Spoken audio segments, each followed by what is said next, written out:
What is good, chat? How are we doing today? Welcome to another stream, all right? Because, listen, y'all really in for a treat.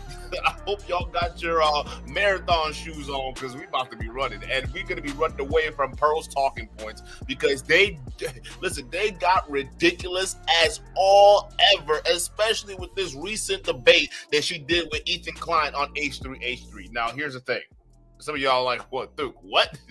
Did she do she did a debate with Ethan Klein? Whoa, when did that happen? Well, listen, some of y'all stop playing around. Y'all would hit me up with this debate since it went down because I didn't know it went down and it was crazy. And I saw a snippet of it. And honestly, when you're dealing with someone like Pearl, you just have to understand that like 1 minute, 2 minutes, maybe even 5 minutes is all you need to understand what the fuck's going on. All right. And realistically, the minute I was listening to this, I was like, I know this is going to be something we got to react to because it was just absolutely ridiculous on two pieces. All right. The first piece is I never knew Pearl could stoop so low to prove that she doesn't know anything that she's talking about. She has no clue about what she's talking about. She has no idea about the talking points that she's out here promoting to her audience, right? To these standboys that are gobbling this all up. And the second thing is, and which I find abysmal, is the fact that I feel as though we got to give Ethan Klein props. Yeah, Ethan Klein of all people, someone who I low-key suspect might be racist. He's giving me those vibes, bro. So I don't even know why I want to give this guy the W. I personally don't like this guy. That's just what it is. But I gotta give Ethan Klein the W here because he came prepared in this debate. It's literally the first 5 minutes of him just asking questions and Pearl just yammering away. You know how Pearl does it, right? It's like when she just talks, it sounds like she's got a gaggle of saliva just stuck to the roof of her mouth, held on to by the tip of her tongue, and she just out here just talking, right? It's like, girl, what the fuck? Just spit it out, okay? Just spit it out and talk to us, okay? What are you trying to say? And when she opens her mouth, there's really nothing she's saying at all, and Ethan was very well prepared. He exposed all of that, and realistically, we about to react to all of it because I found it just absolutely not only hilarious, but I feel like it's gonna be exhausting. So those of you guys who are just coming in, do not forget to hit the like button on your way in and make sure you brought your popcorn because this is one that's about to be a marathon. So as you know, let me know if you can hear the audio. All right, I'm gonna be sharing the screen right now. Like, guys, oh my goodness, bro, this Pearl. You know when they talk about the horsemen or the apocalypse, right? The 4 horsemen of the apocalypse, okay? You got Myron with the racism. You got Pearl with just the pure ignorance, all right? You got Sneeko and Tate, all right? These are the harbingers of the death of the red pill, all right? Once you see the popularity of these folks skyrocket, you automatically know that it's over for whatever movement they're backing, okay? And if that's not clear to you, I hope by the end of this episode is clear to everybody, all right? So with that being said, guys, let's go ahead and play this goddamn video. Oh my God. Sure, a lot to do, but I kind of want to just introduce you. You've become really successful the past year or two. Kind of, you're friends with Fresh and Fit, right? Those guys are your dogs, so to speak, and you kind of are sympathetic to their kind of views. But you've made a name for yourself just on TikTok and on YouTube. So let me just ask you generally, like, what kind of messages are you sharing on your platform? What kind of important messages is it that you find yourself are about? I believe in family, so I think that we should have policies that push family. I think that feminism overall was a bad thing. I think that we should be. I think women are happier when we have, a family and kids over a career in the long run. Yeah. Sorry, I'm a little nervous. It's okay. I understand. Nervous. So it's more like traditional. You want people to kind of follow a more traditional path in terms of family and gender and all that kind of stuff. Yeah, well, and you just see the negative outcomes a society has when families fall apart, right? And it's especially hard on the children. Like you see, the kids are more likely to go to prison. They're more likely to drop out of school. They're more likely to be in mental health institutions. So you just see all of the problems that come with single mother homes. So I just think it's important that we push policies that push family. So how do you push a policy that promotes family? Like, in what way can you force a family to stay together or encourage it in a sense? Well, I think you first have to get rid of incentives that incentivize women to leave families. So, for example, child support, alimony. I'm not really a fan of those. Child support. What the fuck? Okay, listen.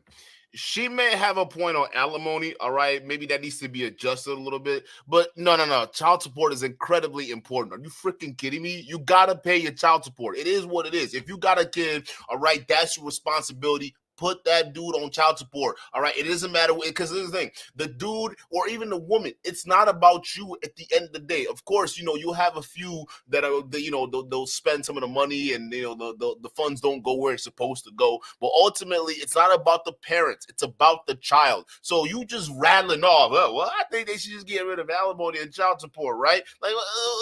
Okay, we can argue on the alimony thing, but child support, that's not an argument. That shouldn't even be in the running to be an argument. Pay for your goddamn kids. It is what it is, bro. Otherwise, they become a burden to us taxpayers. It's the same thing you Republicans like to rail against, right? You're all y'all talking about the pick yourself up by the bootstrap types, okay? We don't want more, babies out here growing up in tough single mother situations. Pearl, you don't even, she doesn't realize the dumbass shit she just said, right? She's advocating for what do you call it? People to stay together and like families and things like that, right? But then when they end up splitting, right, you're trying to take away the incentives. You're saying in one breath that people divorcing are basically, leading the kids to be in prison, get in trouble more with the law, right? All the general negative attributes that you can attach to being in single mother households, right? Well, what you're neglecting to talk about, which is the nuance of it, right? What you're neglecting to talk about is why those children end up turning to violent crimes or end up, going into these statistics that come of that are known of single household situations, right? And a lot of that is either the father's not in the household or lack of adequate financial support. Because when women divorce, a lot of the times, bro, they're taking care of the kids. They're not making it out like that unless they remarry, all right? Or they make out in the divorce, right? Other than that, they're not making that much money. So child support is a big, big thing. So if you're on one breath saying, let's just families who divorce, all right, it's so bad for the kids. Let's just take a look at the single motherhood situation. Okay, then you go ahead and in the same breath abolish child support, the very same thing that could potentially help the household of that child to not have that same statistical outcome that you just got done complaining about. Make it make sense, people.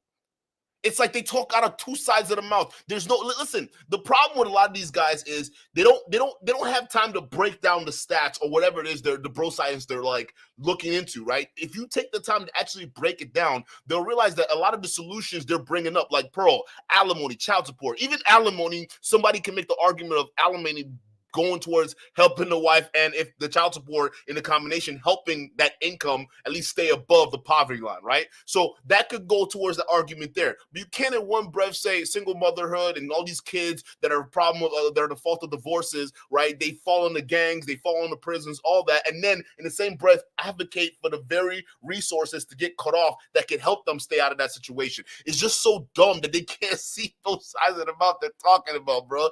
And Jesus Christ, Pearl, the eye bags on your face.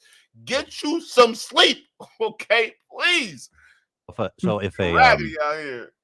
if there's a divorce, let's say actually, I think we should ban divorce too. Yeah, I think that should be banned. Why am I not surprised? You see, guys, I'm sorry. I got to pause it. I told you it's going to be a long night. I got to pause it, right? What is the main thing a lot of these pill pop heads, all right, these red pill poppers, what is the main thing they always advocate for, all right? We got to get rid of no-fault divorce. No-fault divorce is the problem, all right? No-fault divorce is the reason why America sucks today. You guys don't fucking get it, all right? It's a no-fault divorce, right? So they want to eradicate all that. So what are the natural questions that come out of that? Okay, let's actually talk about the thing that MLD just got done enduring this past couple of weeks, right? Domestic violence, domestic abuse, right? So what if we have the instances of that going on in the household? We have domestic abuse going on. So neither side have any avenues to leave that relationship. You're advocating for people to stay in toxic relationships that could be potentially damaging, not only to the spouses, but to the children as well. Because what? The divorce rates are too high. Like, what are you advocating for? Like, it's crazy. So, like, I don't think these guys actually think. I think they just say things that are like, what do you call it? What do you call it? Like, pick-me-ish, right? Like, it's just what it is. They say things that make the guys feel like, you know, they can do no wrong. That's just what a lot of it is talking about. And Pearl comes from that perspective, which is so weird. It's like, girl, like, listen, Pearl, I'm sorry. Hold on, chat. Pearl, listen. Pearl, all right? Don't you find it strange that as a woman, you don't come at it from the perspective of a woman? Does that make sense to you? Like, to me, I got to question that, because any woman would be able to look at what he's saying right now, and you would be able to have your talking points flow through from the perspective of a woman. But the fact that you instantly go to the perspective of a man, you don't understand how strange that is, especially as a woman, all right? Because it comes off out of one of two ways. Either you are grifting or Pearl is Paul. Like, which one is it? Because none of this is making any sense. Are you a grifter, or is there something you're not telling us? It's like, I don't think she sees how cringe this gets.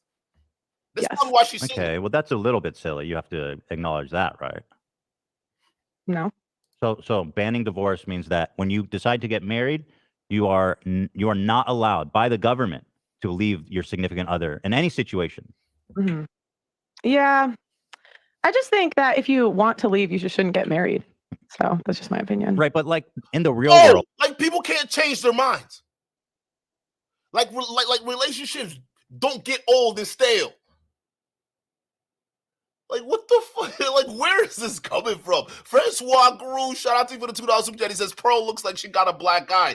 Bruh, look how big those bags are, bro. You can stick dimes in there. You can, like, put a couple of dimes in there, bro. That's your mini pocket pouch. Official on VTA Music. Shout out to you. He says, just recently found your channel. Great content. Thank you so much. I appreciate that. Let's continue. That kind of simplistic. And you know, there's like exceptions to this, but I would just say in general, for most cases, you know, we could talk about exceptions, but like the rule. Well, the exceptions are the important part, because I've heard you say that a lot when you're talking about things. You say, oh, you want to talk about exceptions, but the exceptions is the important part, because those are the people that are going to be affected. I mean, exceptions are going to be a large part of divorces, as you say. I mean, you're talking about, like, you know, 25% maybe or more. The exceptions are why no-fault divorces became a thing, right? Yeah, no one's saying that marriages are, like, a majority of marriages out there are being abusive or anything like that. But for those instances where either husbands or wives are abusive in the household and it just gets crazy, you need that avenue to leave. So what Pearl's saying is stupid, because the very same foundation of no-fault divorce is based on leaving a situation that is not favorable to you. And the reason why it's important to be able to have that option, so it's not damaging to the next generation. We all know if kids actually who come from households that have to deal with domestic violence and things like that, those kids grow up to either be in those relationships or replicate the behaviors of their parents. Like, sometimes it's okay to just let go. Sometimes love isn't meant to last forever. Matter of fact, if you truly love somebody, you gotta know when to let them go. All right. So I don't know what's wrong with you traditional people where you just want to be so possessive over people, and once you marry me, you can't leave. It's like a goddamn prison. I'm locking you in here. You made your choice 25 years ago. You can't leave. 25 to life, locked in. Like, it's like, chill, bro. Listen. That's why we plan. That's why we strategize. That's why we move certain ways, okay? Like, I don't, like, this is, like, I already know I'm going to be frustrated. I can already tell. Listen, I told you, barely 5 minutes on listening to this, I told you I wouldn't play it. I already knew what kind of stream this was going to be, bro. Like, I'm going to be frustrated. I can already tell. Kiremi Talk Killer, shout out to you. He says, should government even be involved in divorce this way? No fault versus fault, maybe just an arbiter. I think the government should play more of a median rule, like an enforcement rule. But realistically, I think no fault divorce is a thing that is necessary. All right, I think it is, like, especially in this day and age where we're gravitating towards that whole equality thing, right? It's got to be a thing, bro. Like, listen, you got to understand what Pearl's arguing against right now is the very reason why no-fault divorces were created, for those special cases where abuses are going on, physical, verbal, mental. It doesn't matter. That's why you have to have that option out, because if not, listen, man, people get killed inside these little relationships. People get seriously hurt. The kids get damaged. You can damage generations. You see what I'm saying? So I think it's very important that, I think the government should take a step back. But realistically, I really think no-fault divorce should probably be a thing that should be there for the men and women. Because y'all like to complain. A lot of the manosphere guys, they have to sit there and complain, well, men are getting abused in these relationships too. What if what Pearl's advocating for, it goes the other way? What if the man wants to leave and now he has no avenue to leave because he's stuck in an abusive relationship with a manipulative, vindictive woman? He can't leave that shit. You're stuck there. So it's like, you got to understand, when you're advocating for one scenario, you got to realize it goes the opposite way, especially if you're supposed to be for men's rights. You can't just sit there and say, yeah, I support you, man. But if you're in a really toxic relationship with a crazy bitch, all right, yeah, you can't leave. Yeah, no. You shouldn't have gotten married. That's your fault. Does that make any sense? Like, come on. Coffee boy. Shout out to you with a $5 super chat. He says, podcasts like Pearl and Fresh and Fit think they're helping men, but outsiders who are not familiar with these spaces make us men look crazy. Facts. They're making us out here look like some kind of wild freaking just rabid dudes that are out here just treating female any kind of way, like Andrew Tate, right? Because you imagine Red Pill and you imagine Manosphere, just imagine a bunch of mini Tates running around. That's crazy. That's a crazy thought. Jay the Informant, shout out to you for the $2 super chat. He says, is it your stream or my antennas? JK, support. Shout out to you. What's going on? Is it the audio? Can y'all hear me? Is it audio or the video? Let me know. I want to make sure this is up to quality because it's going to be a long one. CD with the $10 super chat. He says, aren't conservative about less intrusive government, but now the government can intrude into personal relationships by forcing you to stay married. Also, it was a Reagan conservative who brought in no-fault divorce. Thank you. A lot of the conservative or liberal stuff that they're talking about right now actually came from conservative ideologies. But realistically, you're absolutely right. These conservatives, the new age conservatives, especially the far right ones, right? They are no different from far lefts, and they're no different from all these people they complain about. They are the opposite side to the coin, okay? Because these are the guys that would say, no, Those goddamn liberals, they want more government. They want big government. That's right. Yeah, that's right. They always want the free stuff. That's why they voted Obama, and they got them Obama phones. Yeah, they got all these different people. You know what I'm saying? They're just asking for free stuff, and then come to find out, when it comes to them talking about part of your small government, they want to use big government to intrude on either your reproductive right, to intrude upon your marriage rights, to intrude into every facet of your life. I just find it crazy because they're the biggest god dang hypocrite. It's like, yo, y'all are advocating for small government, but like y'all the very same one using government to beat people over the head with. So like, listen, I don't care where you stand, just be consistent. Because if you're saying you're not allowed to get divorced, so we're talking about like, what if the relationship is physically abusive? Mm-hmm. Yeah, I think if it's physically, this is the problem though. All right, if it's one-sided physically abusive, okay, fine, divorce. We can allow divorce for those exceptions, but like, if one side is physically abusive, what? I've even talked to people that work at like abuse centers, and they say that the majority of abuse is mutual. So it's not just one side's hitting the other; it's like mutual. So surely that's not every time. I think, yeah, I know. It's not healthier either. Mm-hmm. There you go. I just think that the goal should be to keep families together, and that the goal should be to work through it. I think endure. She sounded like MLD right now. Most people agree with that, right? Because I think we all can look at the stats and say family is important, right? Family is important. Nuclear families is important to like the health of children growing up in general. I think we can all say that. But when you say something like divorce should be illegal, we got to kind of suss that out, because that's a pretty extreme claim. For example, that's a dumb fucking take. In 2014, family violence was the cause of 25% of divorces. So I don't think it's fair to characterize that as some kind of like super fringe example of why people get divorced. Well, but you also have to look if there's incentive structures in place where there's a lot of false accusations in family court. And a lot of people don't know this, that family court is actually it's not based off of evidence. It's based off a balance of probabilities. What? Where did you get that from? Family court isn't based off of evidence. Are you stupid? Like, oh my God. No. It's based off of evidence. If women are going to make claims that their husbands were abusive, or, something happened within the household, they have to provide proof. Why do you think they gather statements? They gather evidence, texts, receipts, all of that stuff, and present it to their lawyers, because you need evidence. Like, what are you talking? When you go to a court, you have to have evidence. What are you talking about? Like, what are you saying? Whoa. Is she trying to say that just because you're dealing with family court, they don't need evidence? Is that what she's trying to say? Because that's so freaking dumb. Like, what do you mean you don't need evidence in a family court? Of course you do. Like, if someone's making claims against you and your child's on the line, you're going to go there with your receipts to dispute their claims, evidence to dispute their claims. What do you see? This is what I'm talking about. Pearl doesn't have kids. She's never been through the courtroom. So she says whatever based off the dudes she's been talking to for a lame ass documentary. Y'all notice that? It's like you don't have any first-hand experience. You only have anecdotal experiences. You have anecdotal experiences from everyone you've talked to, but everyone isn't the studies. It's not verified, peer-reviewed. This is crazy. She just said that.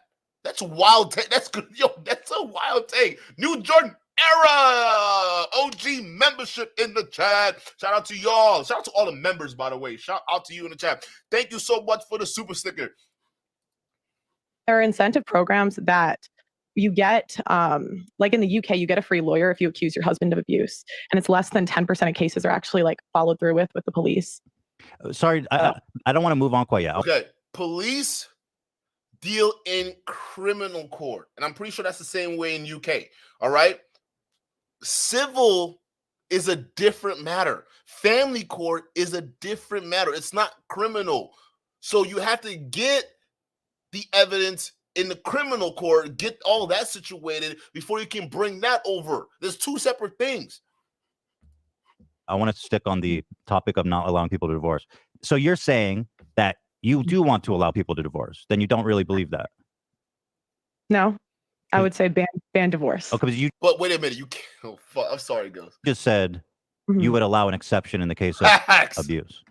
I said one-sided abuse exception. Sure. Okay, so how do you prove the one? So then you don't believe in forced divorce, or I mean you Okay, ban divorce. fine. Yeah. Ban divorce except for one-sided abuse. Okay, Sure. except for one-sided abuse. And is there going to be a system to? Well, okay, what does one-sided abuse mean? Ban divorce except for one-sided abuse. Okay, what does one-sided abuse mean? Like, is it one side just being verbal abusive? Does one side have to be physically abusive? What type of abuse are we talking about? What is the duration of abuse? What we even classify as abuse? We're not even getting deep into the data. She's just saying shit. She's just allowed to say whatever. Moxie, a lady, shout out to you, members in the chat. Oh, geez, we got them in the chat. Shout out to you guys. Like, what are we even talking about? CD with the $10 super chat. It says, Pearl is a hypocrite. So a married woman should stick through major abuse, yet all her coach did was allegedly come onto her, and that was enough to drop a dime on him / ruin his life and reputation. That's facts. I remember Pearl was on another podcast, and she was talking about how, like, her coach came onto her when she was, like, 18 or something like that, right? Yeah, that's a good point. Dude, I first of all, I think she was lying about that story. I don't believe her. I don't believe her, bro. She will say whatever if it gives her clout. To kind of how do you prove that the woman or man? Well, was on the, I think yeah, I think you have to press charges in criminal court, not family court. So only if your significant other is tried criminally are you allowed to leave the relationship. Yes. Tried and found guilty criminally. Yes. Otherwise, just stick out of, which is fine if you don't, want to be with someone forever. But I just say stay out of marriage, Right, because when you take marriage is supposed to be, for better or for worse, in sickness and in health, and for richer or for poorer. It's not supposed to be, when I feel like leaving. And the majority of divorces nowadays, it's just, when the girl just feels like leaving. That's not true. That's bullshit. The majority of divorce today is just because the girls just feel like leaving. That's not true. First of all, where do you get that stat from? Like, is this just more bro science, or is that backed by anything? Like, where did you get that from? Like, oh yeah, women just leave. No, a lot of times they leave because of financial issues. A lot of times they leave because of what we're talking about, domestic violence issues or abuse issues. A lot of times, which I think makes up about like 74, 75 of the cases, lack of commitment, infidelity. Those aspects make up the reason why women leave. It's not for no reason, bruh. Women and men. Listen, it's not for no reason. Like, this is where do you even get this airhead take from? And well, It's just not true. I've talked to hundreds of women. That's on not. the show. That's just. So, You talk to hundreds of women. That's anecdotal experience. And the funny thing is, when other people bring up their anecdotal experience to go ahead and use that as like a angle, right? They over here saying, no, you can't. You can't use your anecdotal experience, okay? That's your personal experience. Your personal experience doesn't line up with the data. That's what they say, right? But then why is Pearl all of a sudden allowed to use anecdotal experiences, right? Basically referring to the hundreds of people that she's talked to in her entire life. How is that? How do we even control for the data on that? Like, who are the people you were actually talking to? Where are the backgrounds? All right, can we organize with the backgrounds, and so we can see if there's a socioeconomic status plays a role into that situation? We don't know. You just talk to hundreds of people, and they all came out with the same statement, and they all happen to agree with you. That's not real studies. That's bro science. I'm sorry. That's just bro science, bro. And realistically, Pearl, are you even certified to be taking data like that? Like, where's your credentials for that? Like, you're not even certified or qualified to even be taking data or gathering data like this. So first of all, you're talking about anecdotal experiences, using that as data to justify your points, but you yourself aren't even qualified to make that data, or not make that data, to collect that data. You don't even know what the fuck you're scoring for. Well, this is crazy. Improve and even if you look at when no fault divorce was initiated in the 80 and 1970, I think it was initiated. I mean, one of the number one reasons was financial differences and irreconcilable Okay, but you can't just say that women don't divorce for no reason. You can wait. Yo. You can't in one breath say women just divorce because for no reason, because they feel like it. And then on the other hand, just say it's because of irreconcilable differences in financial situations. You're talking out of two sides of your mouth. It's so frustrating, bruh. Reconcile. And reconcile. Sorry, good talk. So, but yeah, I just think like, for the people that don't believe in real marriage, because what is marriage if you can get divorced over damn near anything? It's not marriage anymore. It's something else. Well, I think the reason for that, historically, this emphasis on staying married, right?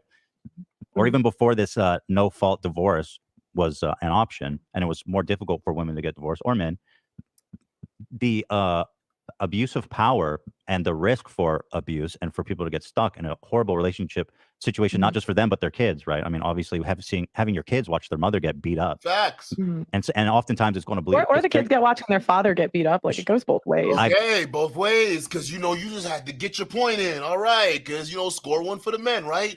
Jesus fucking Christ. Yeah, you got your point. It's bad on both sides. Yeah, and I acknowledge that. It goes both ways. So both people have a right to, in my opinion, get divorced, because the alternative is one of the partners being stuck and like do you think that's the majority? Do you think that's the majority of cases? A majority of cases of what? Divorce? Of divorce. 25%. 25%. It's 25% based on statistics. No, but that's not what's in criminal court. It's like less than. In criminal court? Criminal court isn't family court, you fucking airhead adult. What the fuck? That's not the case in criminal court. Who processes divorces in criminal court? Are you fucking high? Wait, whoa, hey, yo. Wait. A majority of cases of what? Divorce? Of divorce. 25%. 25%. What? It's 25% based on statistics. No, but that's not what's in criminal court. It's like less than 10%. Criminal courts don't handle divorces, you jackwagon. Oh my god, I can't. Whoa. And the stats is about 24-25%. That's the actual stats in divorce court, family court, not criminal court. Criminal court prosecutes crime, okay? Crimes. Divorcing isn't a crime. If there was a crime committed in the household, you take it to a criminal court, get the conviction, and then use that as evidence, right? But what are you saying? Oh, that's not the stat, but in criminal court, the stats are different. Fuck. Hey, yo, y'all ready for a long night? This girl is so dumb. Oh my god. Hey, big head. Oh shit. Yeah, chat. Shout out to you for the $5 super chat. He says Pearl is a Derek Jackson in the red pill community. Say whatever you have to say to get the bag. Facts. But only bro. Honestly, dude. Listen, I'm starting to think that she's actually this stupid. Chat, I'm genuinely starting to think she's stupid, because she does talk to a lot of women, right? She is doing a documentary, right? She can't stop talking about it. I'm doing a documentary. I'm doing a documentary. She can't stop talking about it. So she's clearly involved in it. It's just that I truly believe she actually has guzzled too much of the red pill, bruh. I really think the red pill has her. She's a fish. You are looking at a woman that's stuck in the matrix. That's what y'all are seeing right here, right? I think it started off as a grift, but the grift became real to her at somewhere along the line. Correct me if I'm wrong. I just think that's what it is, bro. Because you can't be this dumb. You can't be saying that you've done all the research and stats and data and you're coming out with bullshit like this. Oh no, 25% is not because of that. It's because of you're not looking at the criminal court studies. Huh? What? What are you talking about? The domestic cases make up for 25% of divorces. There's 25%. Well, that's not what it says in criminal court. But that we're not in criminal court. You don't like what is it? Again, I genuinely believe she believes this crap. Like, this is getting weird. It actually followed through in criminal court. Well, regardless, 10% is enough, don't you think? And Ethan didn't even call her out on that. That was such an easy layup. Based on statistics. No, but that's not what's in criminal court. It's like less than 10%.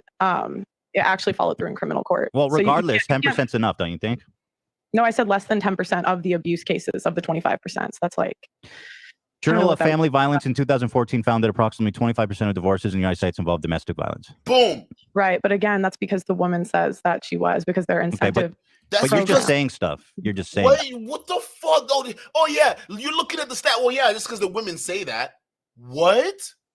The women just say stuff. No, that's not how that data has been gathered. What is this stuff? You don't actually know that to be true. No, I do. How? I do. Like, okay, in the UK, there's a law that you get a free lawyer if how does that prove that women are lying about violence? Yeah. No, because I'm saying that you can't. Okay, you can't prove it unless they go to criminal court, because criminal court is based off of evidence, where family court is based off of a balance of probabilities. No, you need evidence in family court too to prove your claims. If you're saying that the father of your child is abusive to you and your child, the judge isn't automatically gonna take your word as gospel unless the man is actively participating to fight for his children. If the woman is making accusations against the man, she's gonna have to come with proof. They'll either have to bring text messages. They have to bring records from criminal court, right? All these different things, even filing. The cops, the DA, they deal with the abuse. It's two completely separate things. What is this? What is this? Like the way she's talking, you would think she's a man. A radicalized man.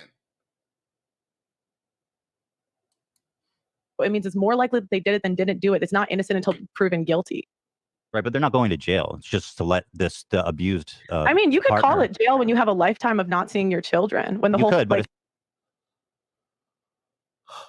Now we got to move the goalpost. Now we got to make excuses. Chat, let me ask you something. Chat.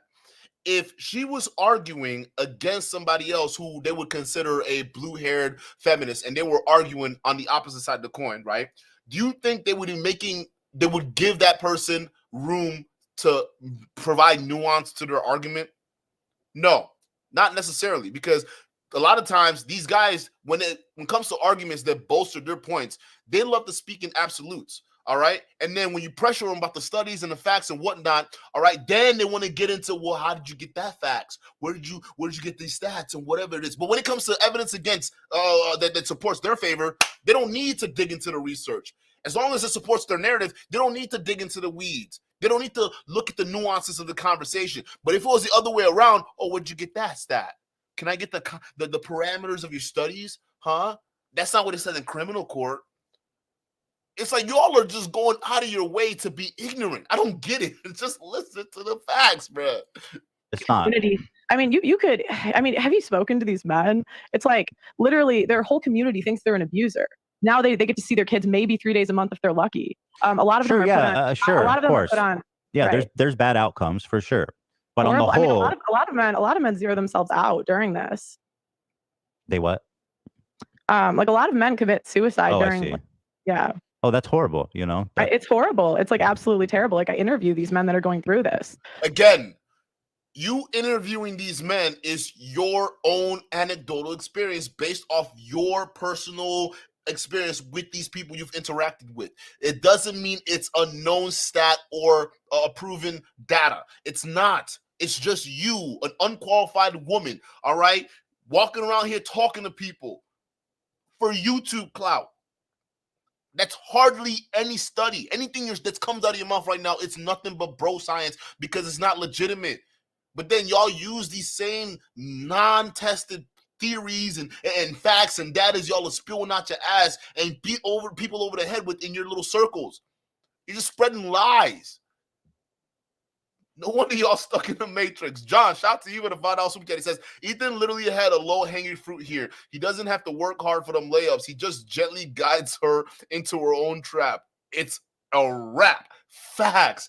That's all he had to do, because I don't think, realistically, I think she just knows okay, you know how like when someone has a talking point, right, and they really know what they're talking about, they can have a talking point where they can really go into the talking point, right? Like Kevin Samuels did that a lot. They all have these same talking points. It is what it is, all right?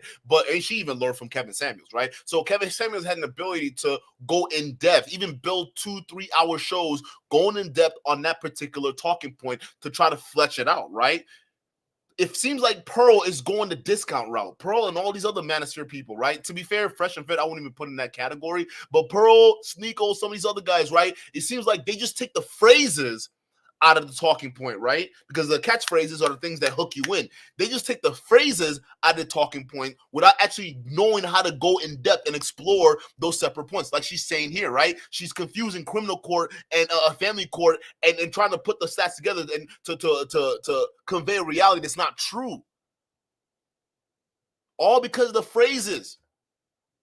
So I think that it's all just, I don't think these guys actually know what they're talking about, aside from, like, it's just phrase deep. That's it, right? So shout out to you. He says, Coffee Boy, shout out to you for the $5 super chat. He says, this experience is such an eye-opener. I never met a woman that hates her gender this much. I honestly think she wishes she was born a pork. Goddamn. Chat. Goddamn. Hey, listen. I think a lot of it has to do with insecurity. She probably wasn't the it girl throughout her young days. I mean, she's still young, but she's like, what, 26 going on 35?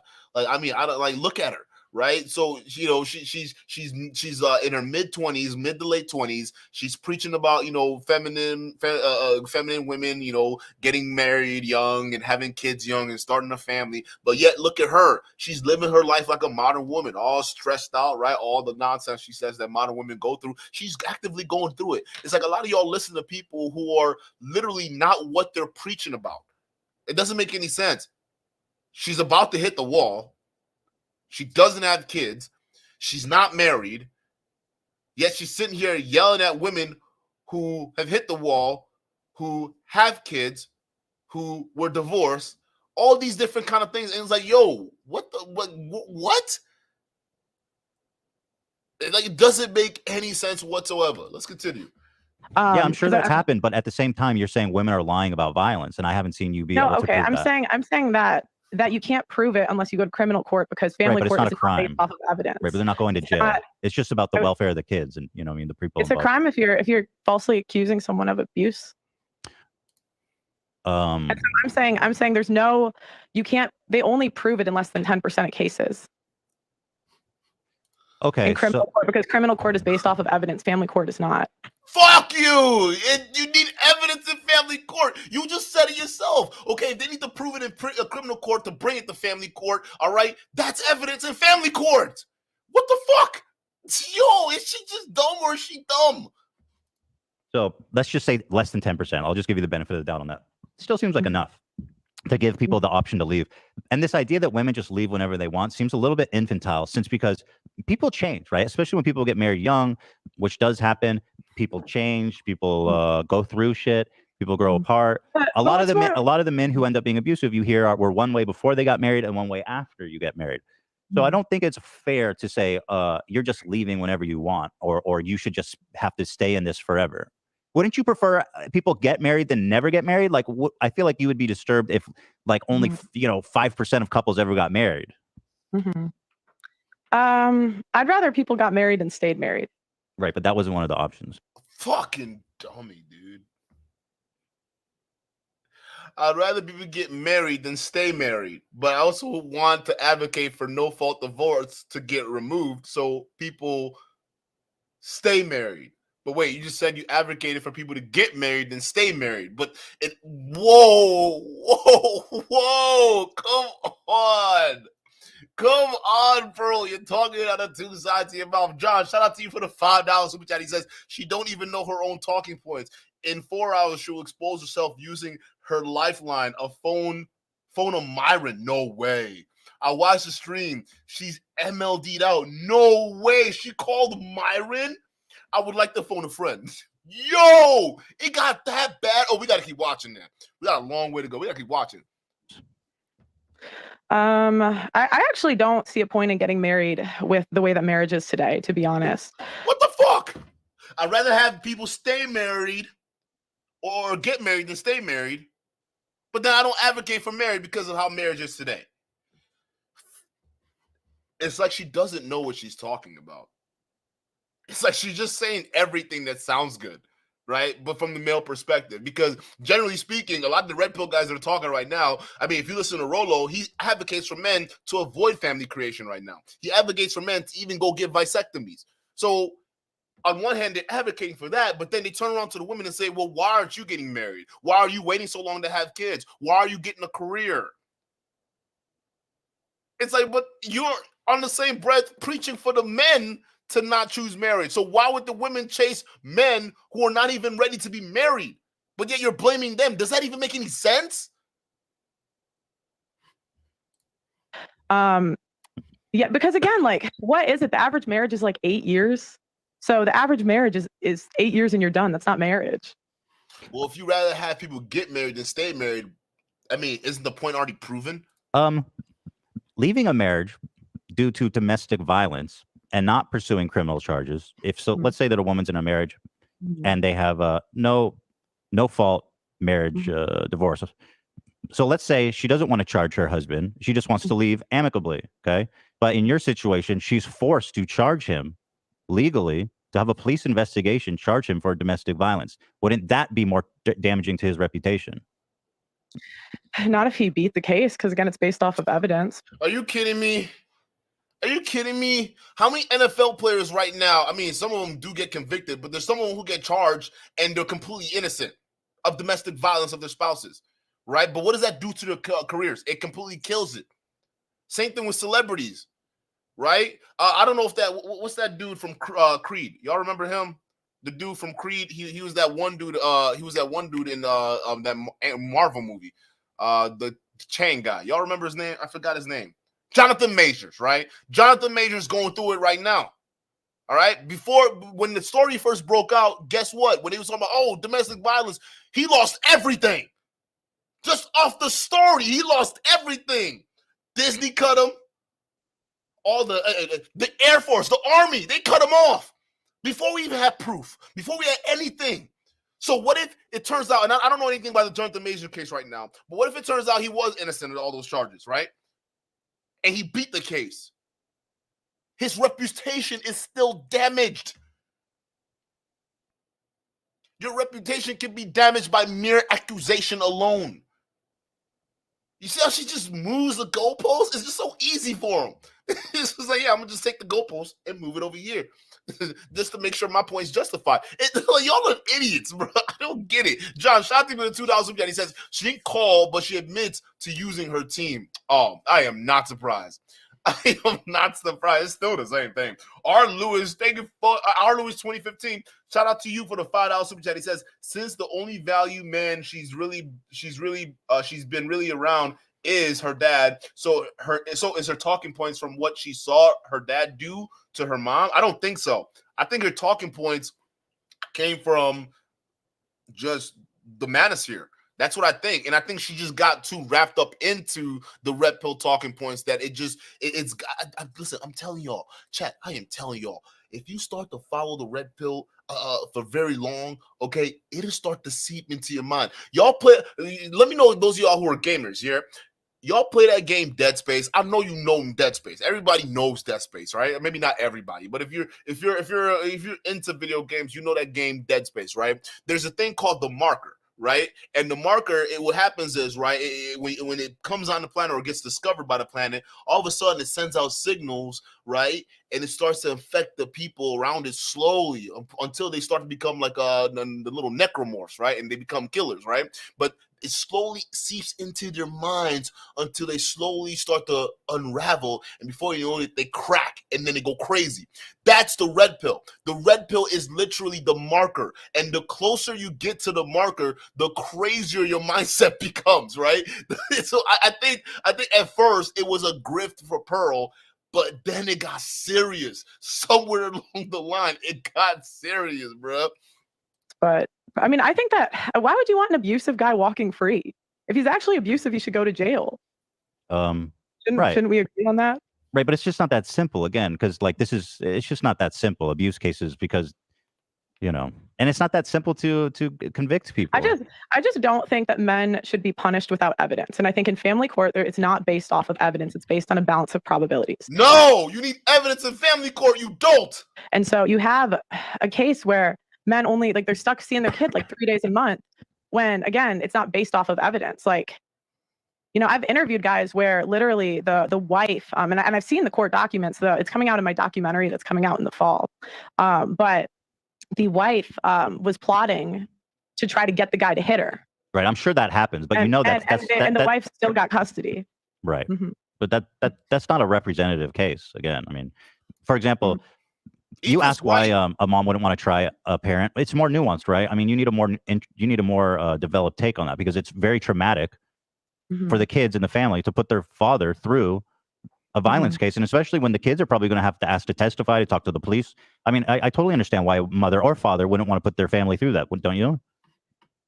I mean, I can understand it. Yeah. Sure. Yeah, so that's why they do it under irreconcilable differences. All right, because irreconcilable differences is listen, she doesn't know because she's never been divorced, but I've been divorced, so I know what this is. All right, irreconcilable differences is basically a default. All right, if you don't want to, it's just like if you want to just divorce in the most cleanest, most cutthroat, not I won't say cutthroat, but just cut down the line way possible, where it's all right, it's amicable, it's not too crazy, and we can go our separate ways without too many problems. Irreconcilable differences is the best way to go. So that's what Ethan Klein is basically saying here, and you just agreed with it. So yeah, so when you're looking at irreconcilable differences, I think she's looking at the term itself as like exactly what it is, right? Oh, we couldn't reconcile our differences, so I'm just gonna divorce, right? I think she's looking at that just because most women divorce under that banner. She looks at it as, oh, well, they're just filing divorce to file divorce because it's irreconcilable differences. All right, they couldn't reconcile, so she just wants to take her bag and go home. That's not the case. Irreconcilable differences can house. It's like literally an umbrella for a lot of different shit going on, right? And you will never know. It could be anything. It could be financial situation. It could be an abuse situation. It could be all that stuff wrapped up in one. But if both parties don't want to go through the hassle of trying to go seek evidence from criminal court or try to seek evidence here, and if they want to separate as clean as possible, you check that box and it's over with. You red pillars, I swear to God. Chat. It's gonna be a long night, chat. It's gonna be a long night. My head hurts already. We almost an hour into the stream. I'm getting a migraine, bro. I don't know if I can do this. John, shout out to you with a $2 super chat. He says, Burr also snitches later. It's a great show. We about to, hey, y'all better hunker down. We about to get it. Sure. And I mean, according to national statistics on domestic violence, okay, there's 10 million men and women each year that are the victim of physical abuse. Mm-hmm. But in your world, I have a feeling that a lot of these people would be trapped in these marriages. Facts. And that's okay. She's not thinking. I said in one-sided abuse, they could leave. Yes. Okay. So, no. Yeah. Okay. I do think in order to get custody of your kids, if you're going to accuse the other side of abuse, you should have to prove it. But they do that already. It's just that in most cases where the woman gets away with that bullshit, the man's not as prepared. So, for instance, in the example she listed off where she was talking to one of her interviewees, and she was saying that his ex tried to set her up or set him up to hit her, right? She was setting him up. He had no clue. So a lot of the shit that happens to those guys, they're not prepared for it. A lot of them are just still going through that mentality where they think, listen, going through a divorce is tough, man, because you're looking at someone you've been with for a very long time, a partner. All of a sudden, it's all out war. They'll start throwing accusations at you left and right. It's up to you to combat that. And most of the time, if you look closely at these cases, a lot of the men who lose out don't try. And I'm not talking about the UK. I don't know what the laws are in the UK. She might be speaking something different on the UK. The UK you might have a point here. But in America, in some of these states, you're incentivized to do 50-50. It's just that a lot of the men don't fight. And usually it's because most of them don't have the money the finances, the resources. They just kind of take what the court kicks them. I don't get this, bro. This is just so weird. Do you think what do you think is more harmful to kids? Divorce or physical abuse? Physical abuse. Okay, you passed that one. Mm-hmm. But you had to don't think have about it to. for a second. And she saw what MLD had to endure. She had to give that answer. Wait, let's move on from this. No, I just thought it was kind of a silly question. That was all. But Okay, that's refreshing. Tell me, what does red pilled mean to you? Because I've heard you use that phrase a lot. You're part of the red pilled community. yeah, I mean, it's a lot of people. I will say a lot of people have their own definitions of it, so people use it for different things. But I would say it's viewing the world the way it's supposed to be, or like the way it is, not the way you're told it is.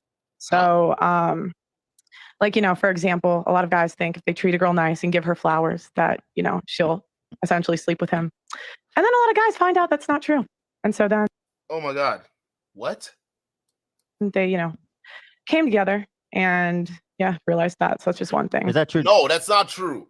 Okay, that's not true. Okay, maybe you had some blue pill guys who bought into what she's trying to explain is the Disney fairy tale aspect of the red pill, right? Because I would say that's where, like, I wouldn't say the vast majority of people came into the red pill, all right, but I would say a good size of people came in through that whole blue pill mentality, or what they call the blue pill mentality, right? Where they did a lot for the woman and they weren't aware of female nature apparently, and then they got screwed over once, whether it's getting dumped, getting cheated on, getting divorced, right? And then all of a sudden their minds open up to the realities of women and all these different things, and now they're following the red pill because they're awake. That's one aspect of it, all right? But the other aspects of red pill that, for instance, your boy Sneeko brings up, for instance, Myron them brings up, is societal, right? Waking up to the propagandas of society, right? The whole COVID. Sneeko's the COVID mask king, right? Oh my God, they're trying to indoctrinate you, right? The whole COVID, right? Some of you guys are using the whole Disney, the media takeover, right? The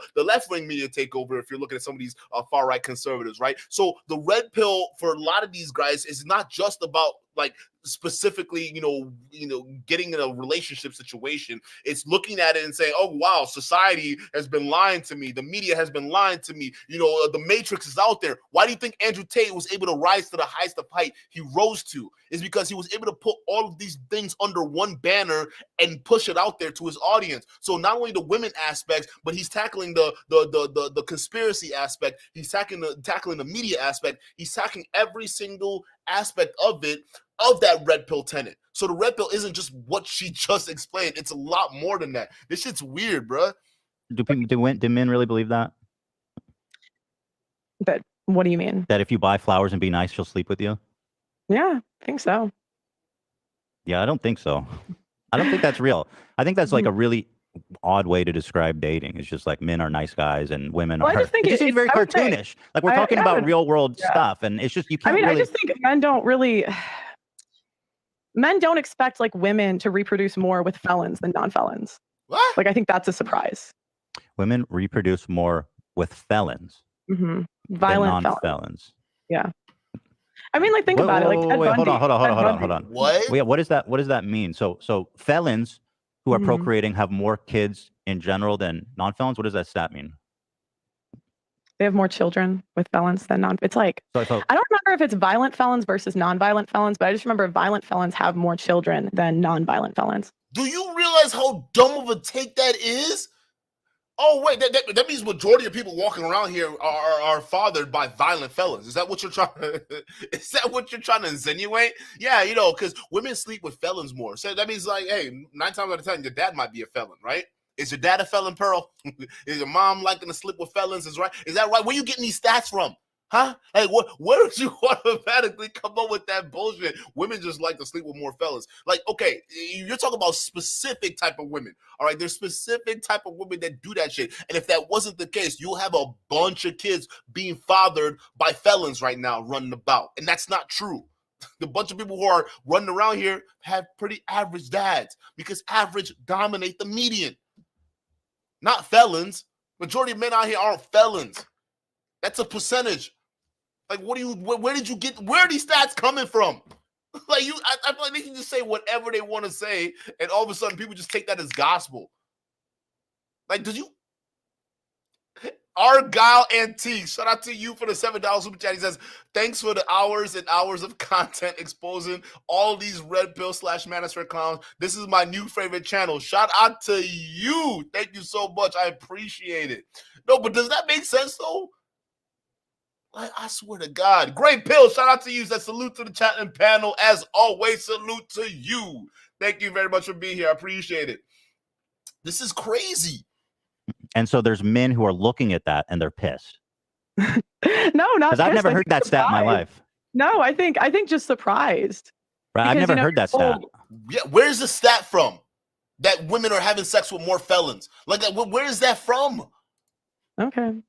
Oh, okay. Is there a source for that? It just seems kind of an odd stat. Like, what does it prove? Felons have more kids than non-felons. Well, I think the reasoning is because women want a guy that can, like, protect her, basically. What is that based off of? If a woman needs a guy to protect her, she can go marry a guy in the police force. She can marry a guy in the army. She can marry a guy who doesn't even have to be in the army or the police force, but he can be a big, strong, tall guy. They have options. They don't have to just go to a felon. You're talking about specific type of women, like Rolo. This sounds like the same argument Rolo brought up against Destiny during that bullshit debate on Fresh and Fit. That's what this sounds like. I feel like she just heard it off of Rolo, and now she's just saying it. Where is that stat from? John, shout out to you for the $5 super chat. He says, real men know flowers are just experience points, and we need to gain a ton of level up to grabbing them by the, I'm going to say the kitty. Facts, bro. TJ Blackmore, shout out to you. He says, Pearl did zero prep for this debate. Facts. I think part of it is I think because Ethan Klein doesn't have the best of reputation, right? Because Ethan Klein is known for not doing his research either, and his research team kind of sucks. Because look at some of the wild takes he's had about Abba and Preach and some of these other guys too. So I mean, let's just be real. Ethan Klein is not known for that. So I think she saw all of that and thought, well, you know what? I'm going up against another liberal or libtard, right? And you know, these guys are just screaming-headed idiots. Because to be fair, Ethan Klein kind of looked like that for a while. He kind of does. That's why, matter of fact, I'm surprised that Ethan was able to bring on the fire that he's bringing on, right? That's why I feel like trapped having to like actually support this guy. But still, right? That's what I'm saying. So I think, listen, it's how can you lose against Pearl? Let's just be honest, bro. Right? How can you lose against Pearl? Like, I think she just thought that Ethan Klein would be an easy target, and Ethan Klein just has to do the bare minimum of work. The bare minimum, and you can take her out. It's like literally blowing air into their fucking arguments, and they fly away. That's it. If they don't move the goalpost, they fly away. That's just it. Coffee boy, shout out to you for the $10 super chat. He says, Don, I don't always catch your lies, but you deserve all the money you get for your mental health dealing with this red pill nonsense. Cheers to you, bro. Like, for real. I'm running myself mad, all right? I feel like I've lost a shit ton of brain cells ever since I started reacting to these people, right? I can't. It's like the marker, bro. I'm being drawn to the marker right now. Although I'm able to handle it a little bit, right? It's just like the other dude. I'm able to handle it and withstand the mental gains, but it's tough. Like, this shit is hard because it's like you're talking to bricks. That's what it is. You're talking to bricks, glorified paperweights, just sitting up there. You can hammer all the facts home and stats, whatever, but they're still going to walk out thinking like bricks. It's what it is. It's so frustrating. Felon? Yeah. That's Why do you think Ted Bundy had like love letters? What? Oh, well, that's a whole different weird phenomenon about women being interested. Some weird niche of women involved. All serial killers. That's surprising. Right, it is surprising, but I don't think it's any interesting commentary on the dating scene that serial killers get love letters from freaks, you know. But whoa, Pearl, it goes the other way too. There are female serial killers out there that get letters or love letters or pen pals from men.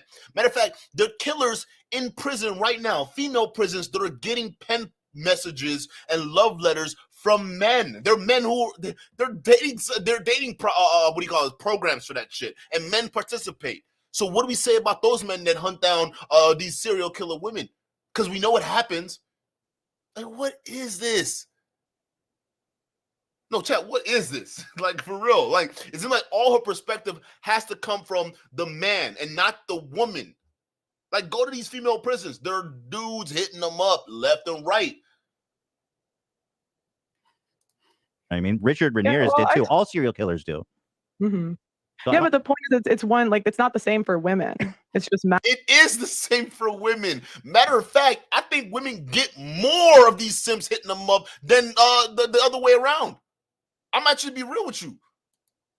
I believe that the female prisoners who are more violent probably get more pen pal from simps out there than the males do. Guaranteed. Like the males, they have to be like high profile because you only see that shit in like high profile cases. In some of the low profile cases, you still see those women congregate, but still, it's the same thing. But I guarantee you, the other way around, there's probably more guys at the end of the tunnel. Guaranteed. There's just more dudes out there. Let's just be real. More dudes who are desperate and thirsty. They will do it. Hands down. Or just dudes who don't give a fuck. They'll do it. Man. So what is your point exactly? That what does that prove that felons have more kids than non-felons? That a lot of times women pick the bad boys, I mean, that's pretty much it. Does having more kids with, a guy that's a violent felon, you don't think? Okay. Just the awkward Is there a silence. source for that? It's just a really weird stat. I'm just trying to grapple with it. I can get it. I can get it in a second. Yeah, that'd be great. I mean, we can try to look for it too. I just want to hear what's in. I can show you where I found it. Okay, fantastic. Tell us. Yeah, Casey Anthony got love letters apparently. So she was a serial killer, right? No, Casey Anthony was that one chick that killed her daughter. She left her daughter in the trunk of a car and pretended that she was missing. Who was the other one that killed her husband, right? She was real famous. Jody Arias, right? I think that's in it. She killed her boyfriend or some shit like that. She got love letters. She got adoration from media. Like, this is wild that chat. Oh, she killed her daughter. Not serial, just a one-timer. So Casey Anthony murdered her daughter, and she was getting love letters too. She got letters proposing marriage. Don't you find that surprising? Yeah, that is surprising. So in a sense, it goes both ways, kind of when you look at it holistically. Yeah, no, I think it's more so for women pick violent men more than men pick violent women. No, it does go both ways. Chat, you notice a pattern here with Pearl. Every time she gets pinned down on a talking point that literally can be the same for men as it is, she's trying to make it out to be for women. And then when she gets pressed on it, she's like, oh, well, no. Obviously, it's the women, who are the ones going after these felons, clearly. I mean, the men don't go after these women who are felons. Oh, my God, the men are too good for that. The men are just trying to live their lives of traditionalism and, family, kids, and the white picket fence in a house, okay? Because they make enough now to provide for a whole family in today's economy, right? So no. It's the same way around. Why don't you just admit that? Just tell the truth, Pearl. It's not that hard. Like, your fans aren't going to hate you for being a little bit honest. That's it. There are nuances in these stats. And realistically, I don't even think you're listing stats right now. I think this is all just anecdotes from your own experience, which, if we're going by you guys' rules, it doesn't fucking count. So M. Shout out to you for the $10 super chat. Thanks for the content. Thank you for the support. I really appreciate it. Thank you. We got another one here. Let me make sure I got all of it. Oh, wait, hold up. All right, I think I'm caught up. Cool. Let's continue. Based on what? I think you can just. I would just say I would guess that it's more common with women because of that study versus like a fringe case. I would be surprised if women got the same amount of letters, but I could be You wrong. might be surprised, but do you feel that sometimes you argue from emotion rather than like concrete facts? I find that when you talk about, and I've watched a lot of your videos, you say stuff that I don't think has much of a backing in reality. It's based on feelings, maybe instead of not emotions, but feelings. You say, I feel this to be true. Do you feel you do that a lot or no? I try. I would say I'm a woman, so sometimes, yeah. What? Interesting defense. I'm a woman. Hold on. You want me just to casually shits on women? That's funny. It or no? Sure. Yeah. I'll give you a minute. That's totally fine. Okay. So why should I engage in a conversation with you at all if women are just emotional? Shouldn't I be talking to a man about this? Probably. Why do you bother to even have a platform? Shouldn't you just concede to a man? Yeah, probably. You know. So we got to look for a man to replace you. You got to change your name to Paul. No, not really. You don't think? Okay. Okay, so wait a minute. You leave all of it to just you being a woman because, women are just so, women shouldn't even be speaking right now, right? But yet you are the exception. Why should Ethan be talking to you if women are too emotional to be dealing with anyways? Why are you different? What makes you different? Why should a man have this conversation? Like, none of this makes any type of sense, bro. But you do think women are more emotional. I gotta find. Okay, go ahead. I'll give you a minute. Sorry, I won't. Okay, sorry. I'm trying to like talk to you and find it at the same time. Yeah, I'll give you a minute there. But it's fine too. We can move on. I'll give you a minute, but we don't have to get stuck on it. Okay.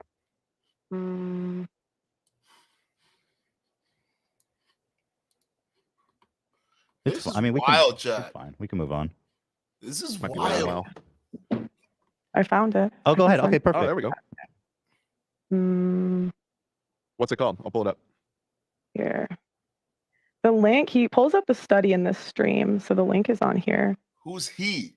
Whose stream is it? It's Rollo's stream. Rollo Tony Brown. Yeah. Rollo Tomasi? Really? I thought it was Myron. Well, I thought it was my Rollo. See, I knew, Rollo, you truly are a rat, aren't you? You just scurry your way around these platforms, just making yourself known. You are a fucking rat, bro. That's crazy that you and Pearl are still talking after you, Rollo, called her a grifter. You did a whole video calling Pearl a grifter. You pretty much started a rumor saying that she bought and paid for subs, and now y'all are buddies. She's looking up your stats. This is weird. Like, y'all are out here the first one to call other people snakes, but yet readily do business with other snakes. Even people that call, like, bro, that's weird. That's fucking weird. I'm sorry. If somebody accuses me of paying for subs and they accuse me of grifting, all right, I am no longer interacting with that person at all. But yet here you are, Pearl, coming unprepared as ever, not even citing the study. You're just bringing up the live stream where he said it.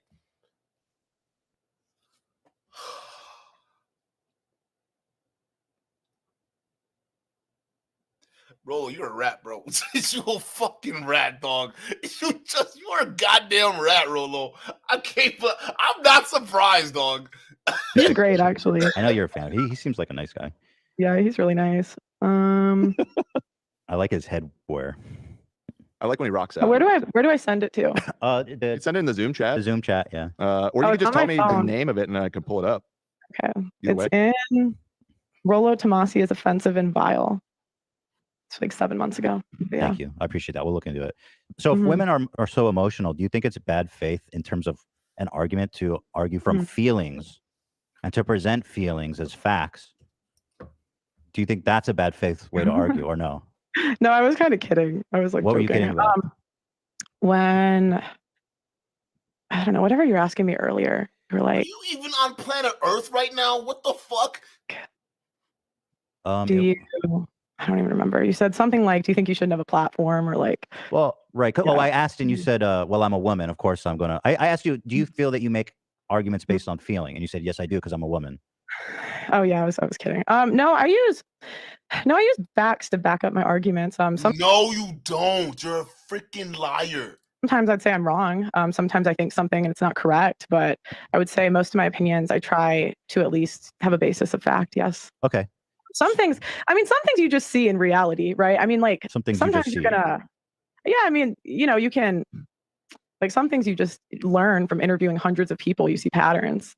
Right. But but that's you interviewing hundreds of people isn't a well-gathered data that can be peer-reviewed. It's not. It's that you can't say because you gathered a bunch of data that's facts.